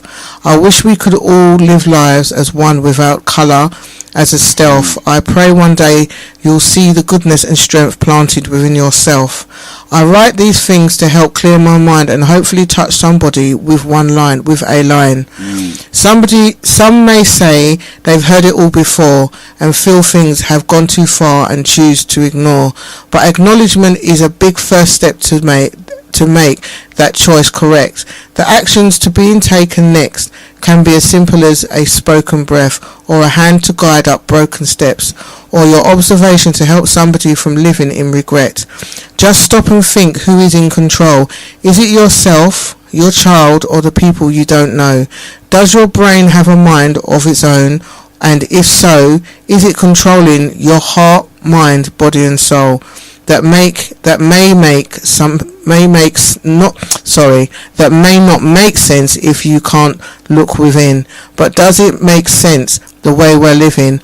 All I'm saying is, before you stop and give in, we all came into this world crying, naked and dependent, like the children we bring. That's from Mr. Bryce. Yeah, I like that. That's a brilliant poem there. Lovely. Oh, that's beautiful. It flows lovely, doesn't it? And it brings out meaning. Thank you for that text, that poem. You said more in there when you're ready, when you hear Heru and Neveyah on. And we're looking to have more shows. But hear what now? So the bottom line is this. According to you heard it yourself, you heard the statistics we read out and the numbers. We ain't doing that bad. I don't know if there's an overkill. Obviously, you're going to get instances of knife crime and gun crime, but I don't know if it's been overplayed, out of proportion. If those are the kind of statistics we're talking about, 30,000 and that's not all. And you show the difference. Yeah, between 2011 and the knife wasn't used only on gang. No, it was 25,000. No, it wasn't just. It was in gangs, stabbings, and it was used in robberies and. Let me bring it back up. And stuff like that. Yeah, we then understand then that it's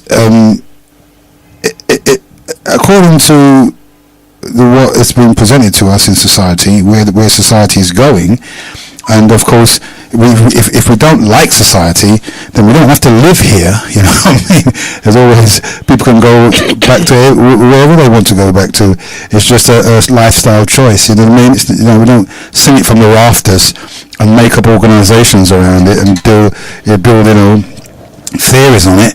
We just go ahead and do it. And again, I'm glad. What I'm really glad for is the influences that we're experiencing today are mainly from a minority with their solution to the problem, repatriation, as a solution to our problem, as a solution to knife and gun problems. But we ask ourselves the $1 million question when we go to Africa: is I haven't heard of any youths over there killing themselves like that. You know what I mean? In the community, they don't have any postcodes in Africa, do they? I'm not too sure. I haven't heard of any postcodes. But when the Africans do come here from the motherland, the contemporary Africans, they engage in that very well, and because they if they're not integrating with the society in general, they're integrating with the ethnicity, and obviously they didn't start it. It's a cry for something else. It's a cry, I reckon, gang warfare and gang membership is a cry from the youths to say that they don't really want to become what their parents system had. They, I reckon this, because I know there's a few that escapes this, but maybe they would have turned out better had their parents implemented the blueprint that they were brought up by. The grandparents brought up, and they couldn't go to their grandparents 16, 17, 18 years. I reckon if you can't go to your immediate parents, you can go to your grandparents for guidance and instruction on the psychological underpinning of life, so you can understand. You can't get it immediately. No instant gratification where you're going to be instantly, you're going to make money instantly, and if you don't make money, what we can say to you, it's not an acceptance of poverty why I say this, but at least we have our sanity. It's true. And I'm telling you, and that goes a long way. There's a lot of young people in Maudsley. Oh yeah, most definitely. Oh, we put them, most definitely. It grieves my heart to see 18 and 19-year-olds on the street begging, you got a pound village, and they're homeless and thing. It really does my brain in. I don't want to live anymore when I see them kind of things. I just don't want to eat. Oh man. I look back at myself and said, Heru, you know what? You haven't done too bad, bro. You're never on the street. You don't sleep on the street. And my house is there for all my grandchildren. My grandchildren can never sleep on the street, brethren. If the universal credit cuts their universal credit. Cuts their housing benefit, right? And they can't get nowhere. They're free to come stay with granddad. You're a joker. Did you say if universal credit? It should be a case of even it doesn't matter. Even if universal don't cut their credit, and they have a safe haven. Your house is their safe haven. That's what I'm trying to do. But they must understand life, though. You've got to partake and you've got to compete. Is what I tell them. I don't tell them you got to go to Africa. I mean, because they're in beef with Africans. You know what I'm saying? Young ones. So if they want to go to Africa, that's fine. Anyone can go there. You can pack your bags tomorrow, tonight. Do you know, it's funny because remember back in the day, people would say, all blacks come from Africa and whatever. And as a kid, my friend, she studied these Chinese guys, and when one of them met me, he said, "Oh, what part of Africa?" I said, "What? What part of Africa are you from?" I said, "I'm not from Africa." So I'm British, and it's like, no, you can't have black people from Britain. I said, I was born here, so I'm British. And look at that. So they said, no, I said, listen, my mum and dad ain't from Africa. They said, no, all black people come. I said, no. He said, you know what? You educated me. I believed all black people come from Africa. This is the thing. There's a YouTube clip called "We're Not All Africans," and it explains it. And I knew that the African that explained it as it was from the motherland, contemporary African, and I always thought that if anybody's going to explain this thing to us properly, it's going to be a contemporary African, not a historical diasporan who's traumatized, brethren, because they admit that they're traumatized with what happened to them. Do you think that could be part of the issue and the confusion of some of, and I'm not just saying the youth, young people, because because as it says, if they say that we're all Africans, then we give vent to the lie that we sold each other. Because that means if we're all brothers, then what are brothers doing? Selling brothers. And that's what the man tried to explain on the clip. He said, in Africa you have the Hottentots, you have the pygmies, you have all sorts of different. Although it's the one human genus. But the variety is what matters. Like lions, you might have some got mane, some ain't, some are brown, some are white, some are, but they're still bloody lions. So it's gone from recognizing humanity to giving ourselves tags. Yeah. But we're still what we are. So if we're Africans, the variety matters because there are the Hottentots, there are the what's the other one called, the other groups. They're the one, you know, the little Twa people, and they want the peppercorn here and light skin with a shiny eye. Peppercorn. Yeah, with shiny eye, brethren. And they said that's the variety of people that's in Africa, and we don't all come from that same variety. Yeah. So even though we're one human, I understand that, but the different variety of languages and things don't constitute. You can't say we're all Africans because it's what his man was saying. Even though we're one human, we all originate from there. Yeah. Well, the African diasporans who've been away for 500 years are as much African as the rest of the human race, brethren. I just think it's a bit. You understand? It's really sad how 500 years we've been away. I think it's really sad how all the. Do you know what? The sad thing is, you may disagree because I know you disagree with everything I say. Really? Yeah, you do. What depends what it is. You know, because us girls are always around. Garbage in, garbage out. I beg your pardon. How dare you? I'm just saying what the computer people use. Remember what you say. What you say to the people. Respectfully. Yeah, but no, I'm not aiming at you. I'm saying garbage in, garbage out. Yeah, that's what you said. It was smile. What about your business? No, that is what the computer programmers say. I think, you know what, I think part of the issue within all the warring among black people, not people of colour, black people, is, I don't know about your generation, but my generation, I would hear about the Africans and I'd hear about the Jamaicans and they don't like it. This one don't like this one. We had a small island thing back in the day. I know you had a small. That's why I never told you I was a smallie. And I think it is so wrong because black is black. No, hang on. Let me finish and you'll understand. Black is black. Yeah. Okay. You may not be a smallie. I may be a smallie. Yeah. But you know what? We both bleed the same. We're both. No, hang on. We're both. You might be darker than me, but we're both black. Do you understand? So we're both human. Yeah. So I don't know about you, but and it kind of hurts me because it's like when I went to my granddad's funeral, I was there and one of the cousins came in, very very high toned, but my dad's high toned, So he's coming, but he's like just really literally. Like so much like my dad. So he's coming and talking. I was looking at this man, and I was looking at this man because I didn't know who he was. So he come over to me and he said, condolences. I bet you're thinking, what's this white man doing here? I said, I beg your pardon? So he said, you heard me. So I said, no, sweetheart, I just wondered who you was. Black comes in all shades. Do you understand? So I don't know. Obviously, I know other people that think like me, but I believe black is black. No, this is the thing now. This is where we can't see. This is where the difference is. I think it's look at the Fulani, for instance. The Fulani in Africa are Arabs, but they are like the mixed Arabs, the mulatto.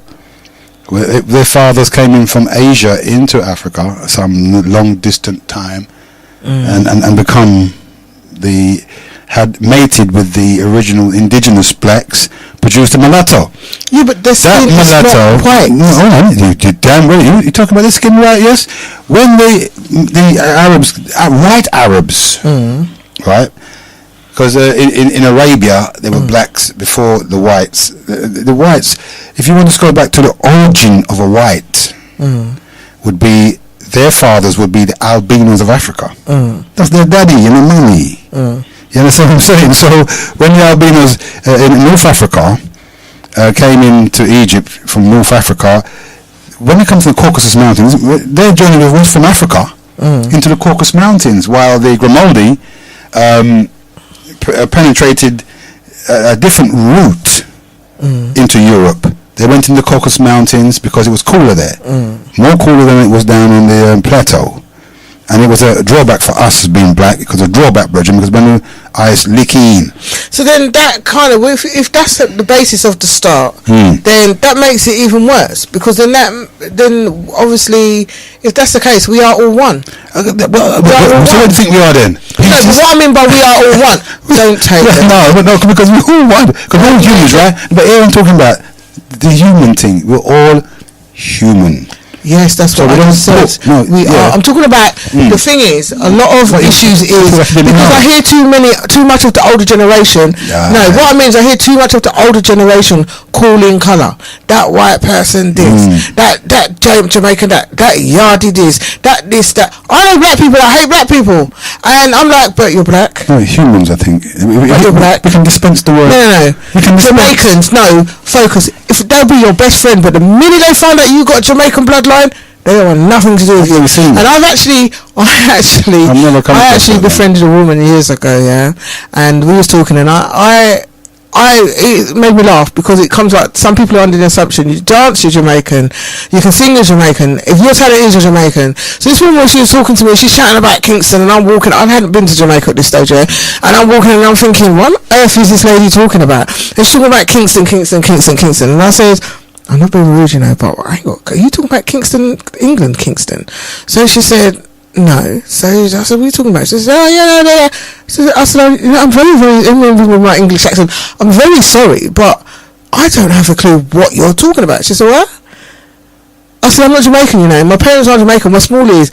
She started telling me about my BC. Really? Oh yeah, like my daughter was like just with her mouth wide open. She literally told me about myself while I had my little girl standing there, and that woman never spoke to me again after that. That's because you said what you said. Yeah, because I'm not Jamaican. Like, what do you want me to do? But you know what it is? People looked at the way I dressed, because I always colour coordinated, and they just assumed because of the way I dressed that I was Jamaican.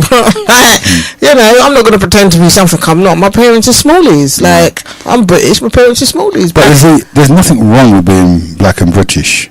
Of course not. They can't be. The minority would say so. But don't forget, you know, we talk like we're indigenous, that we're not indigenous to this land, brethren. We were indigenous to this land, you know. I keep telling a lot of people, we don't know the history of this land here.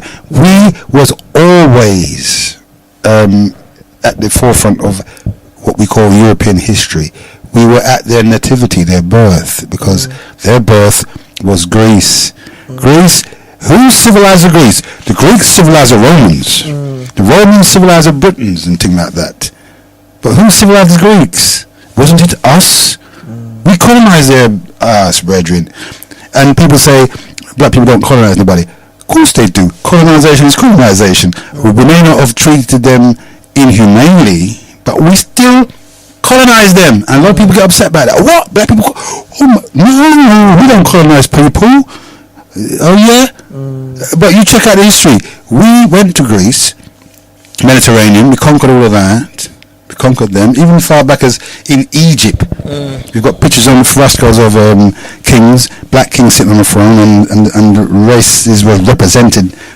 All of them was on their knees, from the Nubian black on his knees, tied up with his hand like that. Then you had the Semite. Then after the Semite, you had the Tamil, who was, and then the last rung, you had the European. Yeah. Or what we call European, not because of the whiteness. Instead of seeing it as an albinism, we see it as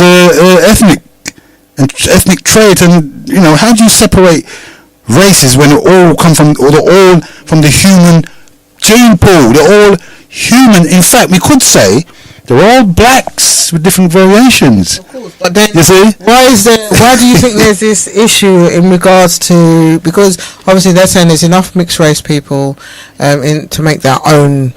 They're isolated.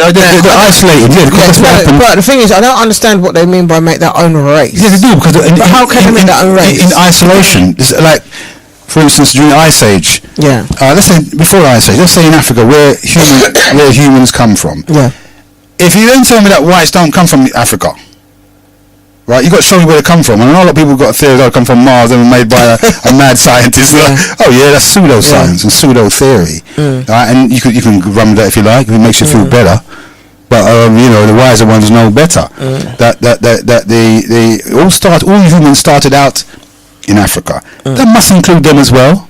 And you know how they started out in Africa? They were albinos. Their foreparents were albinos. So then why are they not accepted the same as when you call them black? Yeah. When you say they're black, people don't accept that. They say no because they're half white.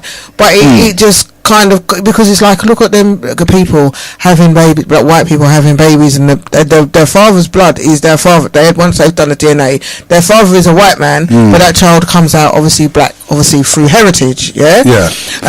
But then that doesn't make sense. That child is accepted. But yet, a child with a black and a white parent, they are accepted by some. Let me show you exactly what you're trying to say. Let me show you. One of them that be accepted. All right, what is our trauma? They say we suffer from generational trauma. So that means that even though we weren't there 500 years ago, it was transmitted through the genes, right? So they transmitted through the genes, and so we suffer from generational trauma. So, hang on, let's look at... They claim we suffer from generational fine, it's a theory. Life is full of theories, and we're having our own today. And we had fun with it. And so, we look at it and then we say, okay then, theory number one, the whites, what is their trauma? So, if we claim... They're traumatized by being overseas. Let's look at their trauma, for instance. Their trauma is what Francis Cresswell thing called parent rejection. If we wanted to understand and make towards good race relations, everybody's clued up, everybody's knowledgeable, right? So it all leads to that. And so they say, well, their trauma is a much more deeper trauma than ours. And when I looked at it, I thought, you know what? If I had a choice between their trauma and my trauma, I'd rather mine. Because I can get over the physical trauma easy. But this trauma of being born, I said, what if I woke up one morning and I was melanin recessive? Look in the mirror and I was No, but I'm just showing you towards race relations. This is a better understanding rather than the emotional, intellectual one we've been used to. So we'd say to ourselves, well, hang on a minute then. So what happened when the first albino appeared amongst us? Right? Can you imagine the woman screaming and dropping the ute on the floor? Instead of suckling her, maybe some did, but some of them didn't. Instead of suckling the baby, they dropped it. They don't want it now. They don't want it. And I can understand that being, have you seen an albino amongst real dark people? Have you seen an albino amongst normal people? Yeah, but they stand out. If you see a picture of an albino amongst black people, hold on, then you know what I'm saying. One sec. Yeah, D. Hello. Yeah. Cool. Yeah. So if you see. No, but I'm just giving you the... I'm talking about your phone call. Yeah, sorry, I have to do that. That's the governor. So, in comparison then, it's a shock for them. So, their trauma, the mother rejection, Francis Cresswell said, if I wanted to understand their behaviour, why they hate us in such ways, then this could be towards the theorising what I'm talking about. They don't want to say what's wrong with them. They don't have to. Yeah. Because they realise it within themselves, and we understand each other that way. Generational trauma. We also have generational trauma, slavery, according to them. But their trauma was parent rejection. They got rejected by the black woman. Okay, so then that's like saying the reason why black females and black males date outside of their race is because they've been rejected. No, that's got nothing to do with it. No. That would be the wrong way. No, listen. This is the reason why I'm saying this, because basically, is it Miss Wells? Wellsing.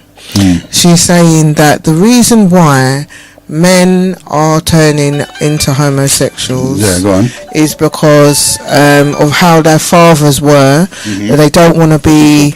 They don't want to be the man that their fathers and their forefathers were.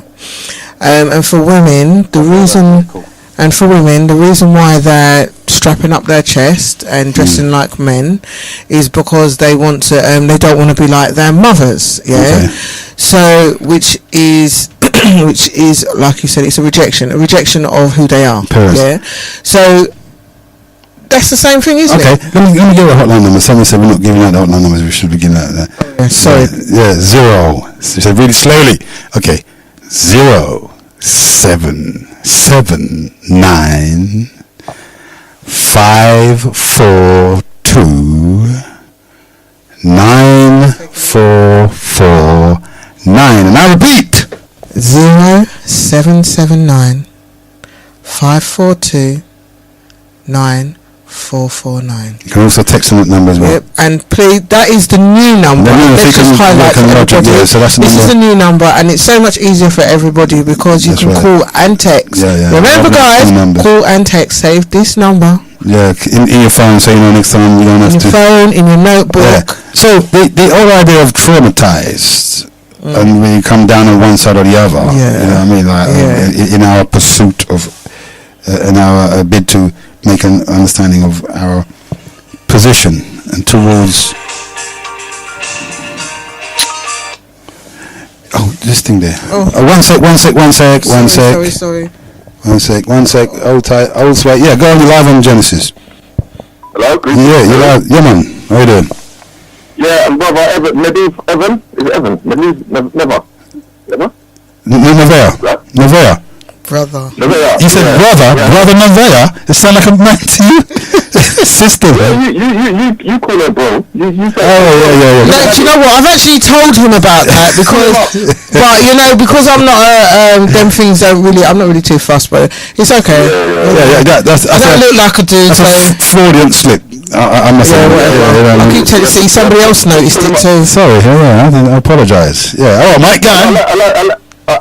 You're a bit low on the thing is, you know, you lot got to sort out all your technical stuff, you know, because What's that? What, we're low? Yeah, but I wanted to. Okay, just about you on the line, but What? I wanted to react to the pathology of the human being, basically. I wouldn't call it I think there's a different. When you say the race, there's a different pathology for the Caucasian, I think, and for the African, Central African, because the African who stepped out the diaspora, stepped out of Africa, is not the same human being who went through the transatlantic, the trauma of the transatlantic trade, went to the carry us beyond, as they say, and come back to us like in England and Europe. It's not the same African. We're different people. I think our DNA's even changed, Bridget. Yeah, but that's not what we've been told for 40 years. They say we're all Africans. Remember that phrase they use? No matter where you come from, once you're black man, you're an African. But that's not necessarily true, Bridget. I've been to the African continent. Yeah, I just come back a few weeks ago from the Gambia. Let me tell you something. Yeah, the Gambians don't even recognise you. They would run to a white man faster than they ever see you. They don't even see you, Bridget. You understand? They will serve the white man first. You can't, even if you speak Cockney, half a London night. Yeah? They will run to the white man. They can't even, they will see for dust, Bridget. And I'll tell you what, even if the customers say, there wasn't this like England, that, and then people do with this, and then this is your history. Yeah, but man, I don't run to the white man and make him put something in your food and serious. You know what I mean? Serious thing. Them people over there are more we call it Uncle Tom than some of the people over there. And this is the thing. So when we're being encouraged to go, we don't know what we're going back into. We don't know about the Fulani who is a hybrid. if it's a fact that we're all African and all that, what about the mulatto, the Fulani, who mulatto that bred with the darker skin African and came out looking like us, with broad nose, big lips, everything, and woolly hair, even dark skin, but their affiliation is with their Arab side. You know what I'm saying to you? You can't call it. That's why those are the ones that protest the most about us trying to separate. We call it Negroes from them, and say, see, look what you're trying to do. You're trying to split up the Africans and calling us Negroes. But the reason why we have to define ourselves as Negroes is because that's who they enslaved. It's not that we're hugging the name to ourselves and want to tag Negroes. It's just the fact that to keep a distinction, so you don't escape. You know what I mean? So the Fulani don't escape the fact that they're trying to kill. They hate us like poison, brethren. See, they're the sons of the Arabs. You could see. If you go to places like Morocco and Tunisia and those places where have been invaded, and I went to Morocco and I was looking for the what's the indigenous? I forgot the name now. The indigenous some of the it's going to come back to me, man. The indigenous people who's supposed to be there for donkeys, the Africans, they're desert people, and they're. Oh, you mean the Tuareg, not the Tuaregs, Tuareg? Huh? Oh my God, it's gonna come back to me. But yeah, I'm not talking. Yeah. You go over there and try to check. They're mostly in the desert now. Yeah. Yeah, the desert. Yeah. But anyway, I went in search of them people, and then when I went to Casablanca, yeah, and some kind of really light skin, kind of, you know, like an Asian woman, tried to tell me she was what do they call it? It's on the tip of my tongue. But anyway, she told me that she was, and I said to them, hold on a second, were you there before Muhammad? And she goes, yeah. Was he there before Judaism? She said, yeah. And I said, was you there before Pharaoh? She goes, she started to me because I was going to go back. I was going to go right back to Kush and beyond and down to the Nile. I said, oh, because we're not the original. What's the name of the people? Oh man, I have to call you back for the name. Yeah, man, definitely. They're supposed to be the original people of those that region. Of that region, yeah. Yeah, of the where those Arabs conquered. Yeah. So this is what I'm trying to say, bro. I mean, yeah. See, these ideas of real brothers. When the sister is talking about it's very true, because if you look at the typical Caribbean's bloodline, if you check their DNA, we probably got more Irish or mix-up or Scottish in our blood because of the rape and the pillage. The DNA, the DNA. So we're not the same. We're not the same Africans that stepped out of Africa, brethren. So when you can talk about the mixed race people, but we're mixed race as well. Of course. Because also, I'll tell you why as well. Because we're living in this country. I feel like a nomad. I'm not wanted in England. When I go to Jamaica, you're Englishman. When I go to Africa, you're British. So where am I supposed to go in space? And I feel like going back under the sea, bridging. And you know what? I was going to have a program today on it, but I changed my agenda at the last minute. I was going to put on this clip we had about we're not all Africans, and because I've always wanted to know what went on before slavery. You understand what I'm saying? Before we was a slave. You heard me? It's a good program to listen to. There's Muta Buruka and the man and like a I don't listen to them brother, man. Them brother, I can't take them brother. I'm sorry, but no. Muta Buruka, they're not for me, man.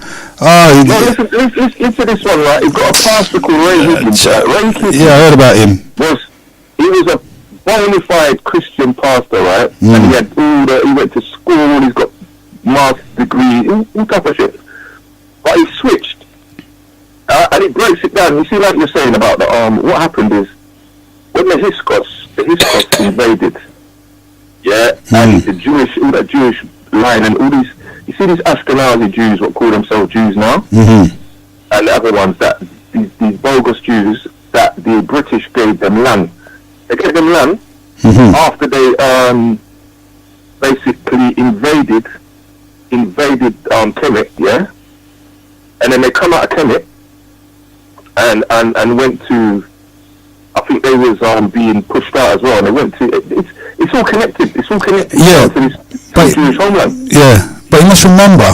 Go on, sorry, go on. Go on, finish what you're saying, sorry. On that program, right, I'm not saying we like Mula Baruka, but the biblical side of it, because when people say the biblical side of it, right, it's kind of connected to history, but it's still allegories and bogus. It's still it's nonsense, but it's like the way what they break it down is the way they made up the story. Yeah.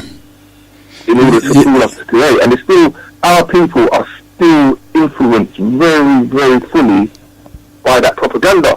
Yeah. What do you mean, all African propaganda?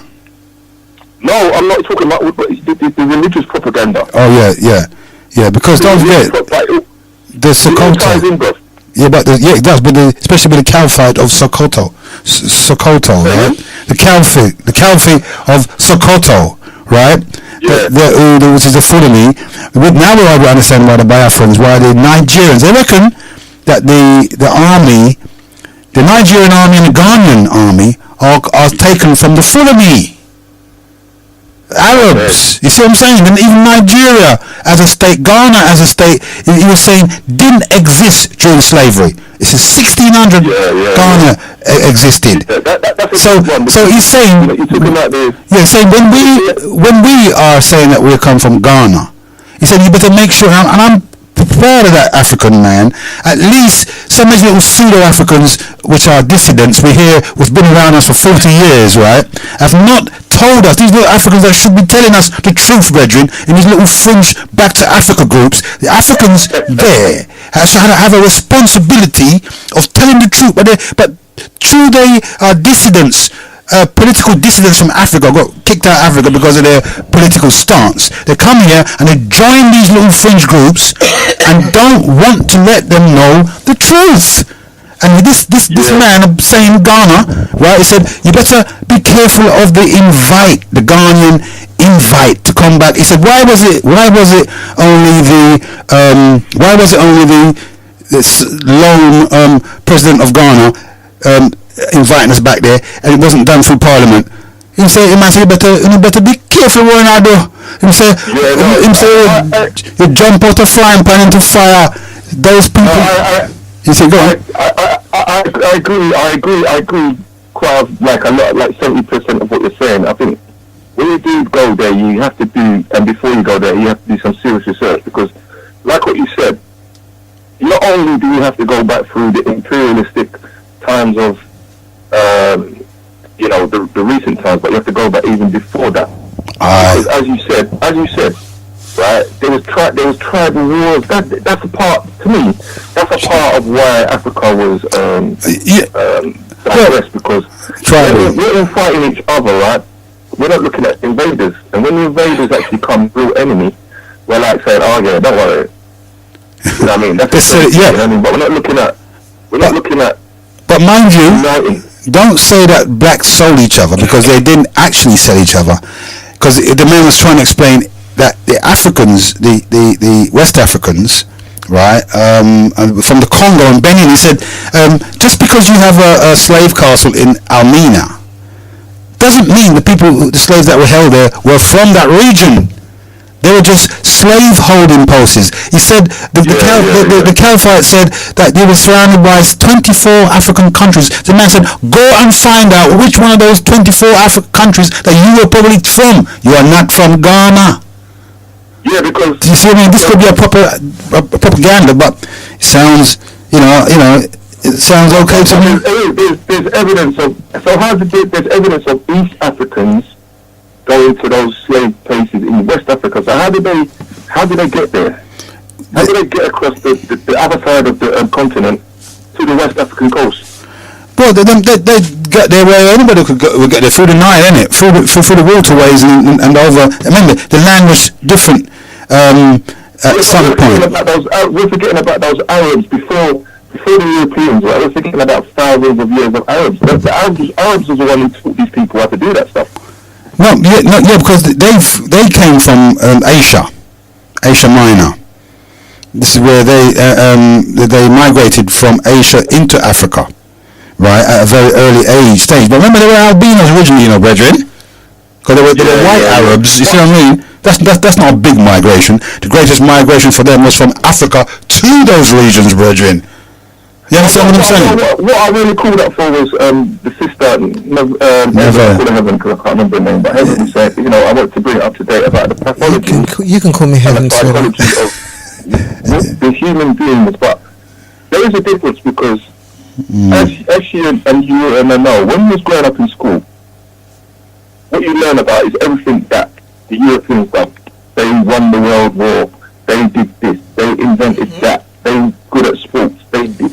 So, as a youth, the girls are growing up seeing the black doll, the white Barbie doll. Yeah. So the psychology is ingrained. Like I think you were saying about the birth certificate and all that. Your sister was saying that there's a little digit. So what you're saying, this is what I'm trying to say.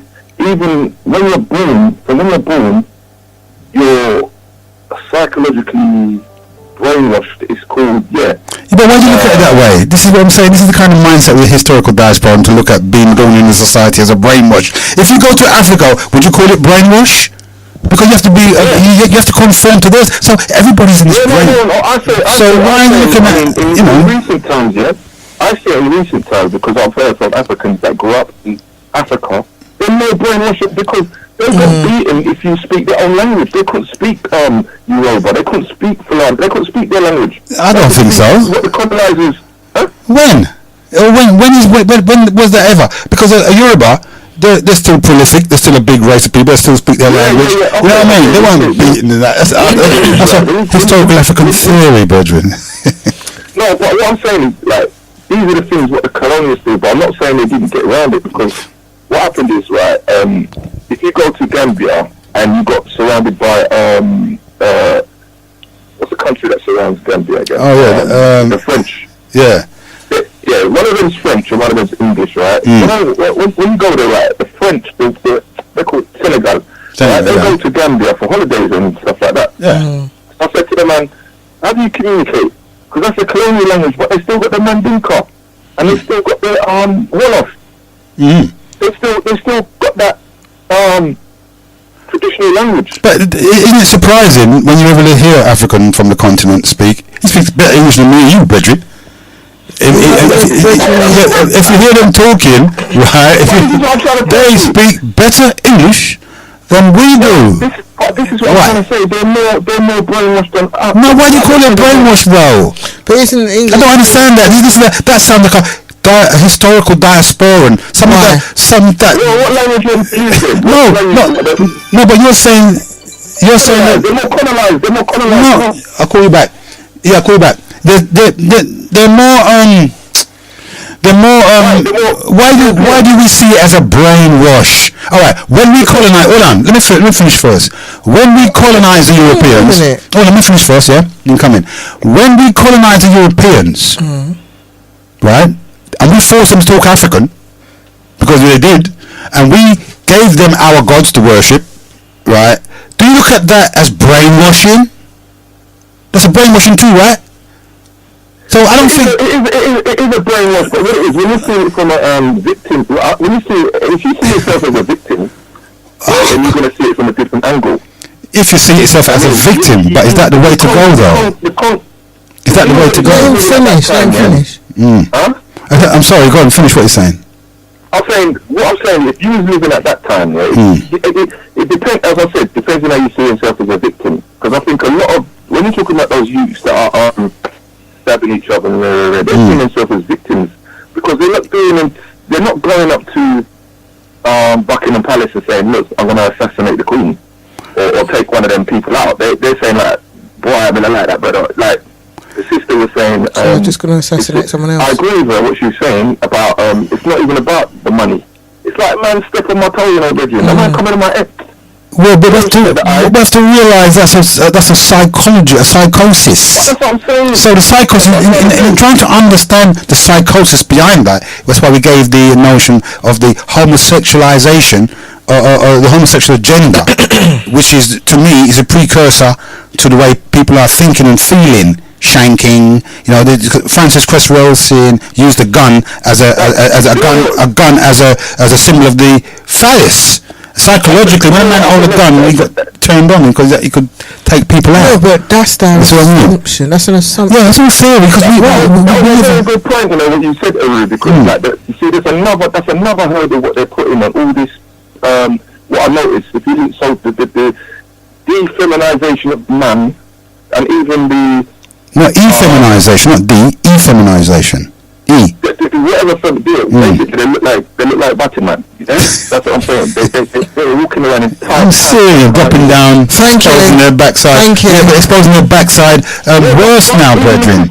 No, but hang on. The sisters walk down Brixton. You see one of them look like man, and they're looking at the screen like looking at their woman, you know.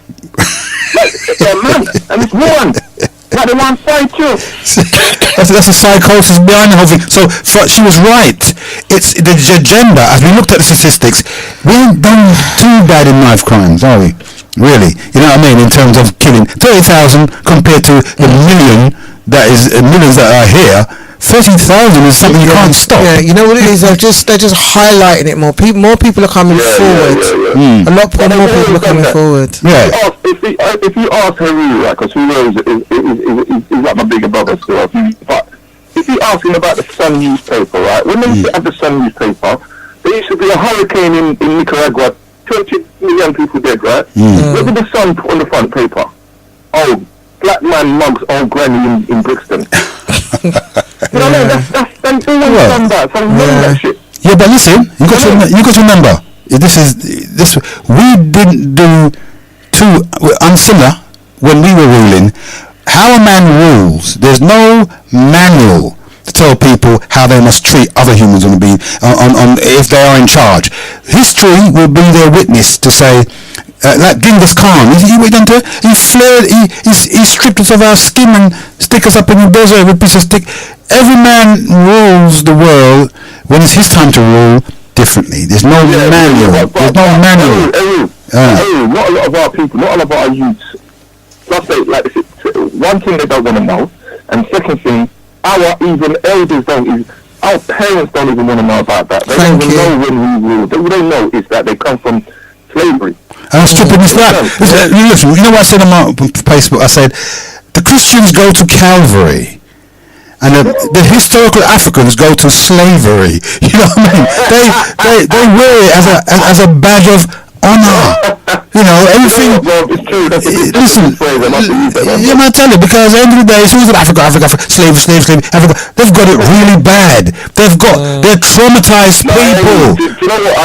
I heard that, you know, because I'll tell you what, right? I've been living, you know what I mean? I'm just behind you. Yeah, I'm like middle age now. Yeah. I'm kind of getting. I've heard the same thing from. I've been on this road for like 40 years.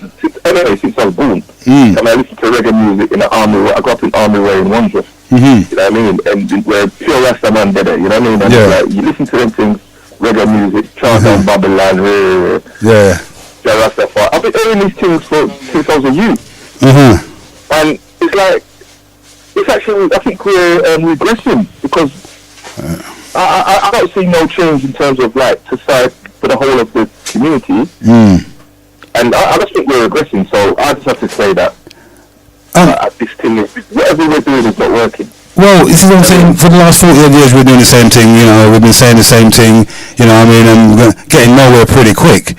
But it's only a minority. But I reckon the black race is progressing very well, doing very well, thank you. Because don't forget, you know, we were lords of Europe, you know. We never just come here as guests, you know, but, you know, or come to Europe as slaves. The history here we have is hidden.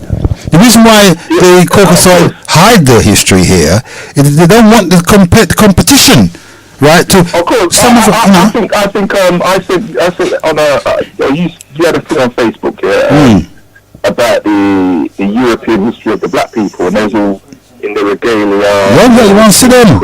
You want to see them, brethren? This was in high society. Yes. But how many people? How many of our youth see that, brethren? How many of our even parents Or even that Back to Africa group know that. They're not interested in that because they don't have an intention of staying here.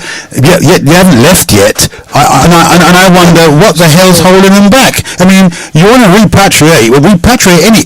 Don't stay here and make it like you're cussing down here. Well, why don't you go, innit?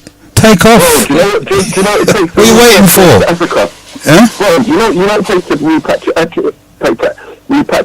think you can't even go to. If I wanted to go to Birmingham, tomorrow, yeah, you think I can get a house and a job and just go there and just unless you got a girl and connections down there to say, yeah, let me stay down there, hook me up, boom. You know what I mean? Go down to Birmingham.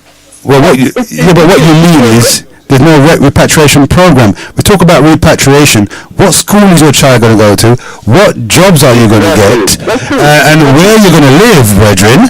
Right, would be there's no plan, there's no repatriation program. It's not even that, right? When you go to Africa, right, it doesn't matter how poor you could be on the boat.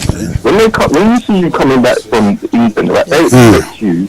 They don't expect you to come and say, I'm being poor as them. Even though they will help you because I've been there where I didn't have money and they didn't have food, and they you know, the fisherman on the beach feed me, and you know what I mean.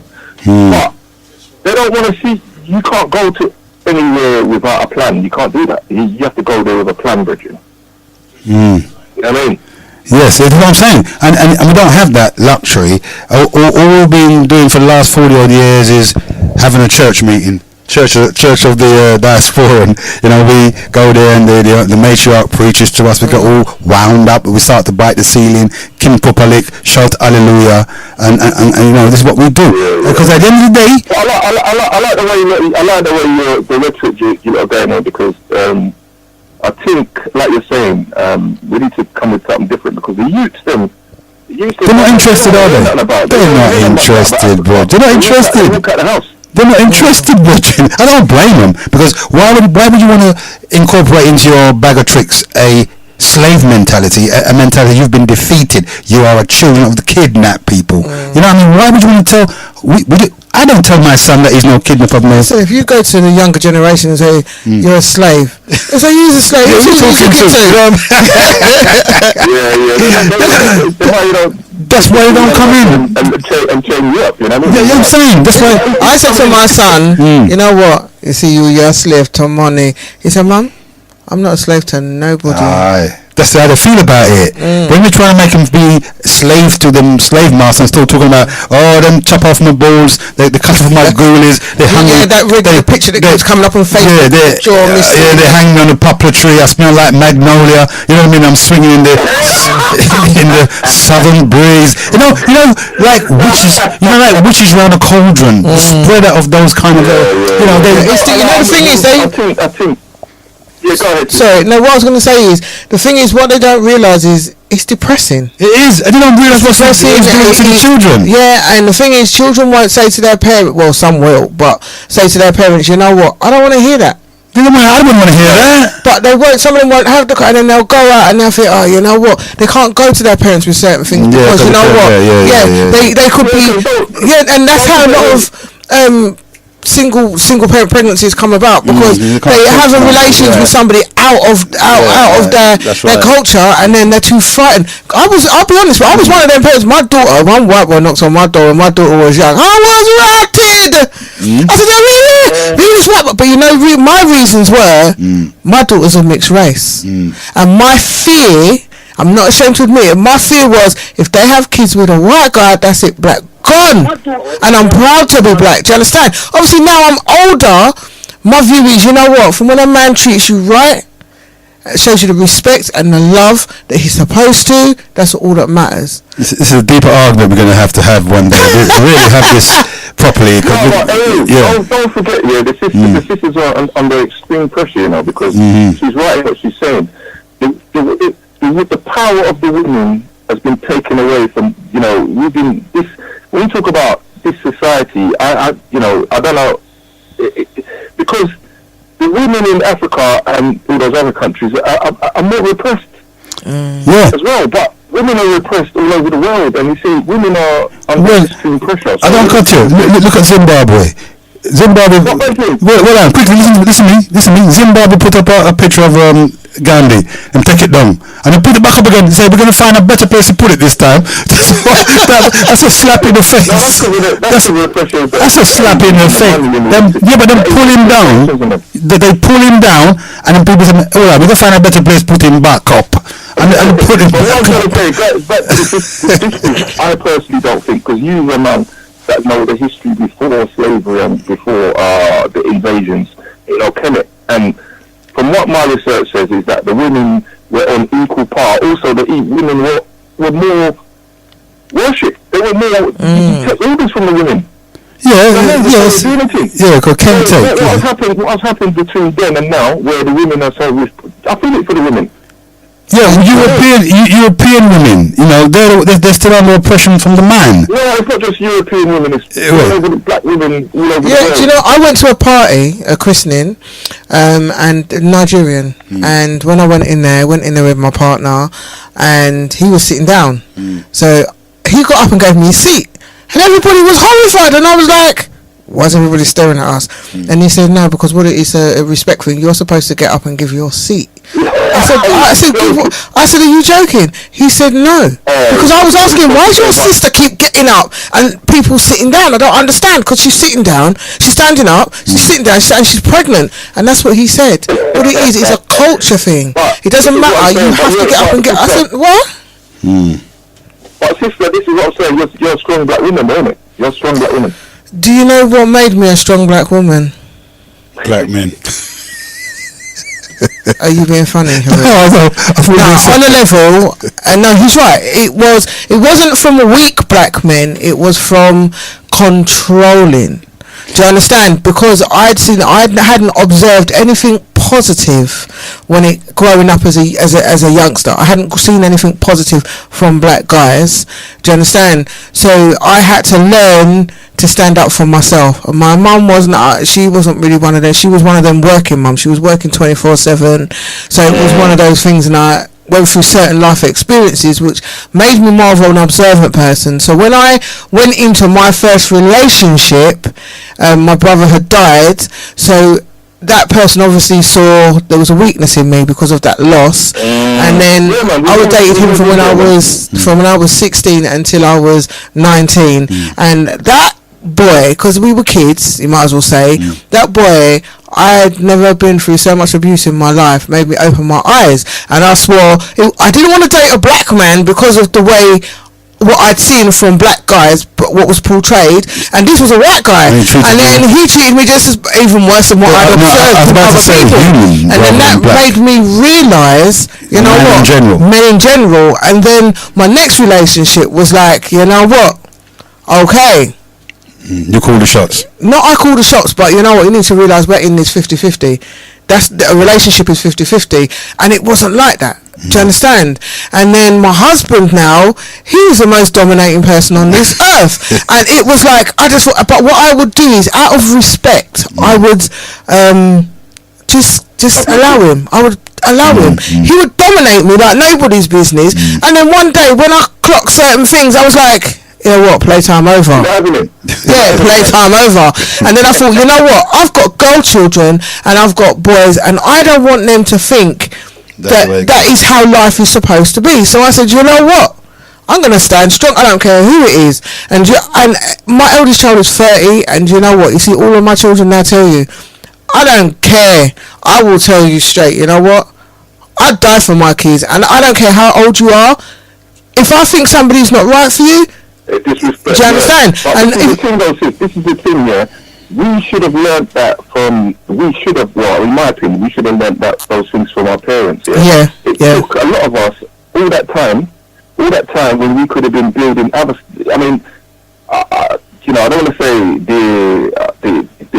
the people the indigenous people. Well, anyway, the white people. I think a lot of them, because of the history, have got things in place where they can put those things to their children already. Yeah. Whereas our parents, like you said, I've heard what you said, your mother was a working mother, the same as mine. My mum was a nurse, and she had to grow up two of us, like two boy picnics on her own. So she didn't have time to like say, "Oh, are you going to school? Are you doing what?" She didn't have time to do that. Yeah. So all those kind of stuff, you have to, like you said, you have to learn by yourself. Yeah. And then you have to make mistakes. The same as you said that, you know, me personally, I go for the biggest batty, the red skin gal, and sometimes you like the lighties, yeah. Yeah, but but then I went the opposite way. I went the opposite way. I was going for the darkest one, and I'm thinking, and the rap and that thing, and I was like, yeah, but listen, those ones but listen here. But Uncle, what is it with these people that got a hook up on whoever you want to go out with? Because it's a dictatorship in people's lives, and they want to make you feel guilty because the black. No, but you see, I don't understand that. Not that I go out with a mixed race or a white woman or anything like that. But at the end of the day, I think people have the freedom to choose who they want to go out with. Sorry? People have the freedom to choose. What? That's your view? That's my view. They have the freedom to choose to go with whatever human that you want to go with. Oh well, you've definitely flourished over the couple of years. Of course. So my point is that I had to learn those things by myself, and in my opinion, I think I wasted a lot of time in terms of choosing other aspects. Yeah. Like you were saying. Well, you have to be free, brethren. You're still incarcerated. When you were thinking you were liberated, you were actually being but the thing you were being incarcerated once again. I think what he's trying to say is, when he was growing up, he had to learn certain things. Correct me if I'm wrong. Yeah, he had to learn certain things for himself. If certain things were installed in him by his parents, he would have been more successful in that field. Not even just parents, because I've heard Heru say he had an uncle and if you have uncles and if you're a man, right? If you have elders like brothers and like uncles or extended parents, extended family. My dad wasn't around; he was in America, so he wasn't around. But if you had uncles and you know what I mean? But the thing is, same with sisters. Yeah. But the thing is, in this day and age, the youths are showing us a thing in it. They're not interested in it. The colour thing is not a problem for them, because they're in gangs with all sorts, Chinese, Indians, Asians, and they're bringing them home to your yard, brethren. And if you got a problem with that, right, back in like you say, them white man, let's go with the white man, right? Them man, they got white man in their gangs, brethren, and are you touch one of them? Are you going to touch one of them and say I'm too? Kill you, they kill their own black man, rather than their own China man. It's only old school. The old school. Yeah, so we're the last of the only thing I don't like, though, this is the only thing I don't like, is you are who you are. And when I see some youths, some white youths, they're rolling with like West Indians and whatever, and they change their persona for who they are. They start like their speech, and they're not. Do you understand? They're not being themselves. So it's like they're changing. Some of the white youth. Yeah. And I've actually said to one guy, because I was there and I was at the bus stop and I heard this guy talking and I was thinking, oh, maybe he's a white Jamaican. Yeah. But then when his phone rings, he's talking to whoever on his phone, and he's just as English as me. I'm telling you, I think Heru said this, right? What it is we don't realise is that our street culture, this hip hop kind of, this culture is so strong that we can even change the language. There's stuff in the diary. There's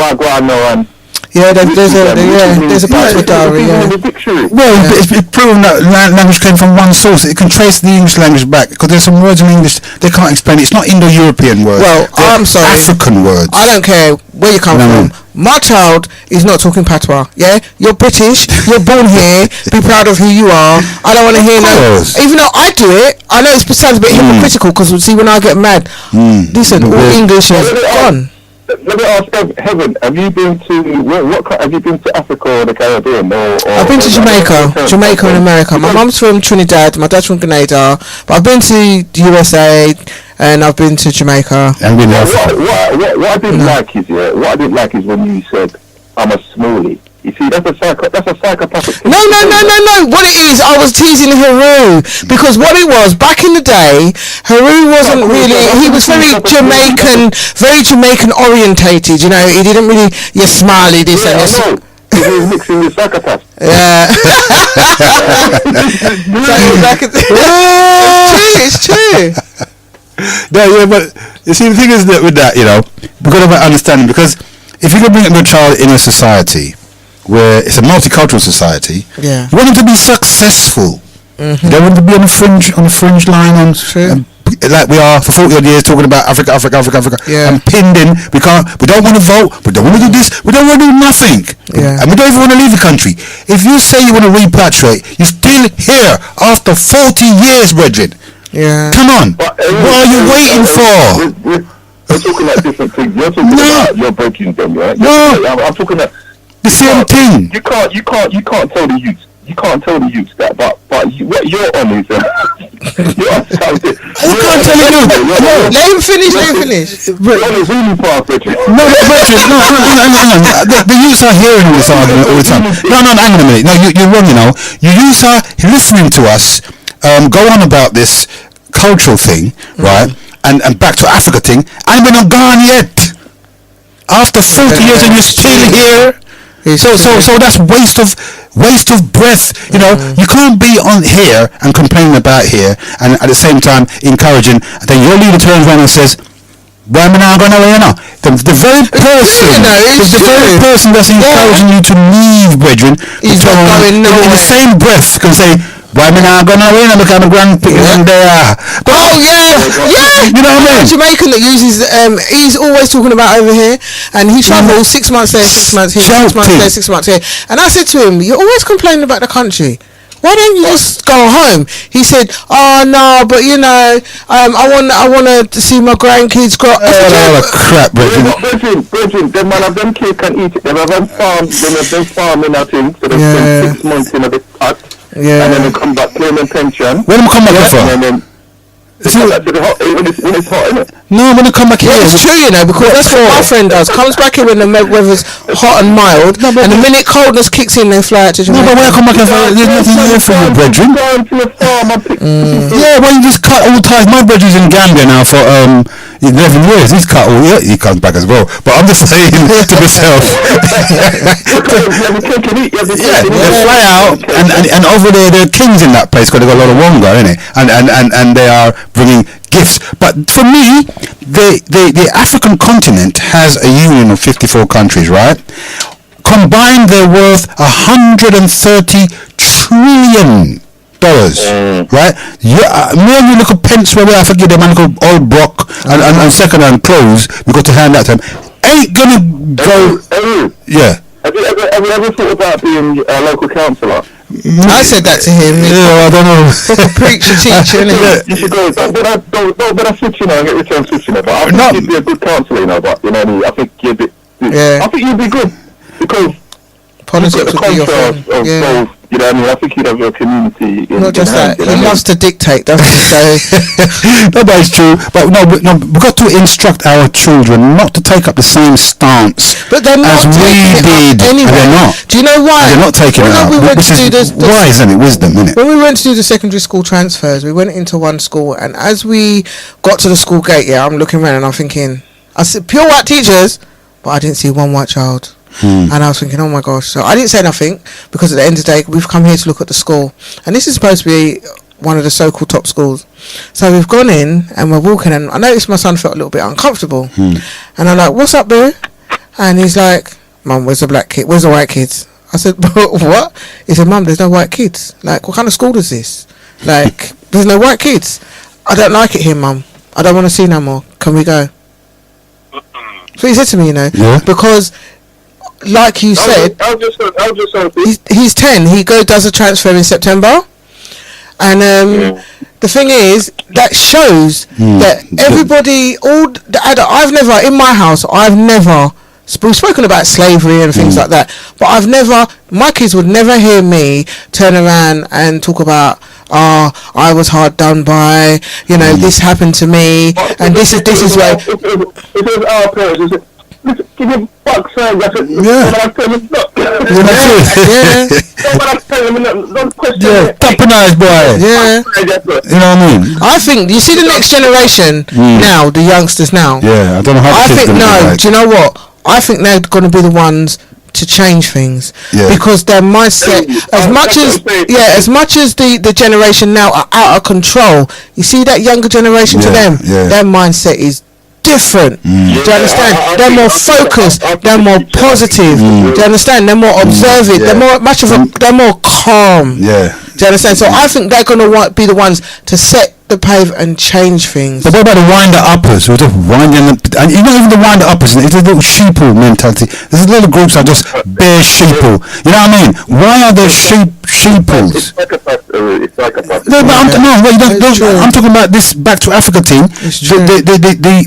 The masses of them. You know what I mean? But it's not even just the masses, you know, because at one school meeting there was a lady, you know, they do that meet the teacher. Well, I don't know if you do meet you've done it in your day, because obviously your kids are adults. But we went to the meet the teacher at the beginning of the year, and the beginning of the term. And when we was there, we were sitting there, and we was talking about school trips and blah blah blah. And then one parent, is there going to be black staff there? Yeah, I never said nothing. You know, I just looked forward because I just thought, you know what, there's always one. And then she started on this black this and black that and black this, until the teacher said, look, we will talk to you. If you've got any questions, you can come to us afterwards. Yeah, but you know, us black people, you know, I just looked across, and all that went through my mind is she don't shut up. One white man called. He said, you got, when I went to the gate. He said, a lot of he owned the hotel. This hotel was beautiful, and he goes. You know what? You got 1 minute left. 5:59. 6. What's that? 6:59. Yeah, I'm gonna wind up. And he goes. You know, some of the black people. That's the wrong time. They've got attitude problems. I said, yes, they have. It's 5 o'clock, Heru. 5 o'clock. It's 5 o'clock. Oh, you got an hour. It's 5 o'clock. 5 o'clock. Don't listen to Heru. He's on a different planet. On this thing says 7 o'clock on this time in here. Yeah, go on. Finish what you're saying. No, 19. Yeah, no. I'm saying that. But what I'm saying is, I was always trying to bring you back to the UK. But you weren't going to Africa. No, it's fine. Africa. Your sister's bad with him. Can you check? Hang on. What time is it? Hold on a minute. What time is it? What time is it? The time is now 1700. Well, No, 1700 is 5 o'clock. No, sorry, 1900. Sorry. it's 7 o'clock. 7 o'clock. We finish at 6, man. Listen, we got finished at a budget. We didn't know it was that bad. You see how intense you got us talking? No, man, you're not back in the snow, mate. Listen, it's snowing out there, is it? No, I'm saying you didn't set the clocks back. No, it's not that. No, do you know what it is? We wasn't looking at the time. We was just getting on with it. Yeah. And it's only, do you know, the last time I looked at my time, it said 5 o'clock.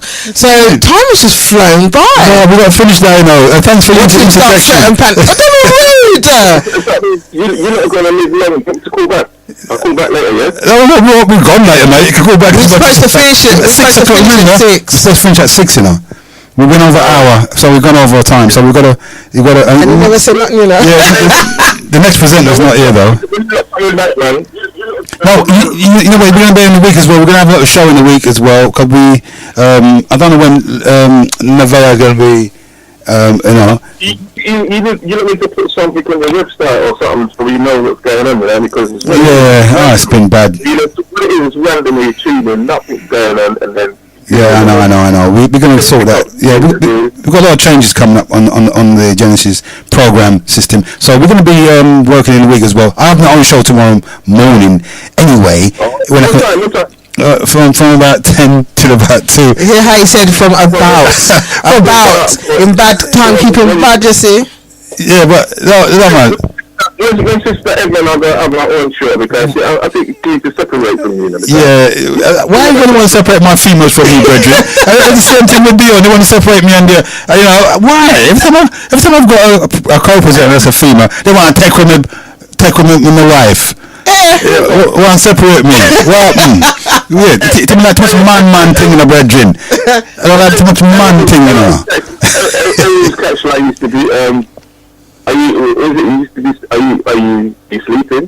Oh yeah. Stay with me now. Don't fall asleep on me now. Stay with me.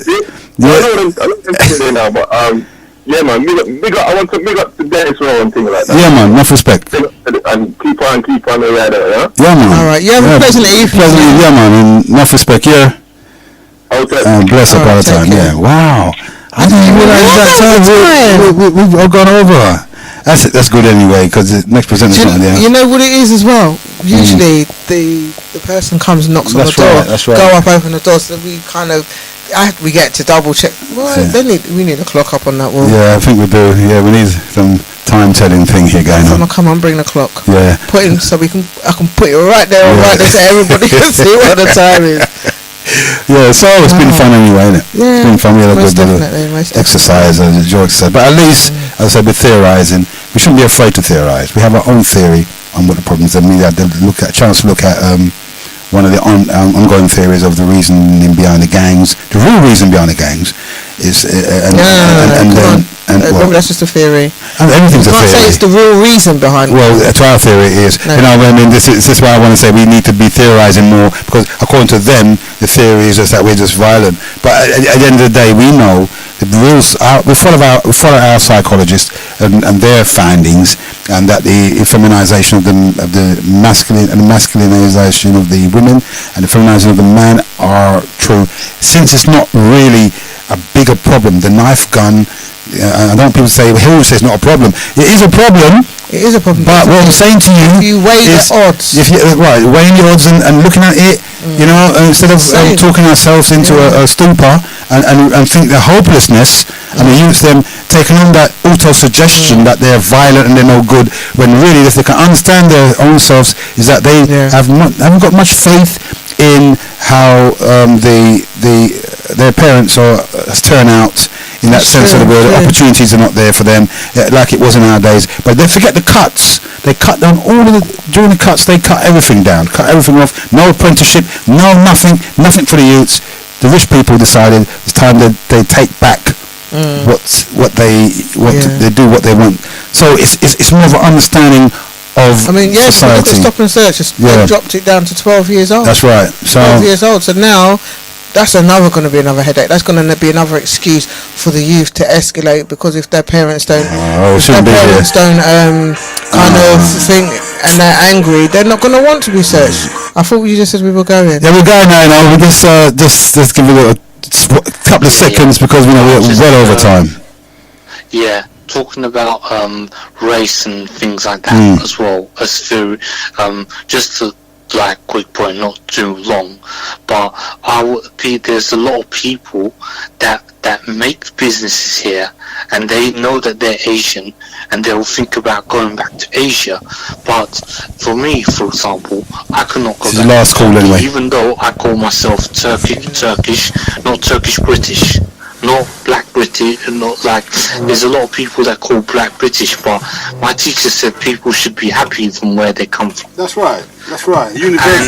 Universal happiness. In our community, you're either Turkish or you're not. You know, so I call myself Turkish, and that's it. But going back there, you're accepted as a foreigner at this moment in time. So, you know, I mean, but there are people now, that's Spanish people, and they're talking about, they're saying that going back to Africa is, you know why that is? Because they're saying Europe is going to fall. For example, even this is a Spanish man that is saying this, going back to Africa, there's no questions asked, and Hail Selassie, and I'm thinking, this is a Spanish white man that's singing this kind of song. Why is he singing it? What's the deep message behind it? Is Europe going to fall? Definitely, and they're going to go back to Africa, and Africa's going to get strong. And why is a Spanish man singing that? Like, I mean, and he doesn't, he's not even black. You know, and he's saying go back. But you're scrambling my hypothalamus to say I'm going back. Back to Africa. To me, it's a misnomer. Okay. Yeah. Point taken. Enough respect. And we're going to be saying our goodbyes now. Okay. It means good nights. Good nights, yes. Well, people, let me just give you the number to save in your phone books, your phones or whatever before we go. 0779 542 9449.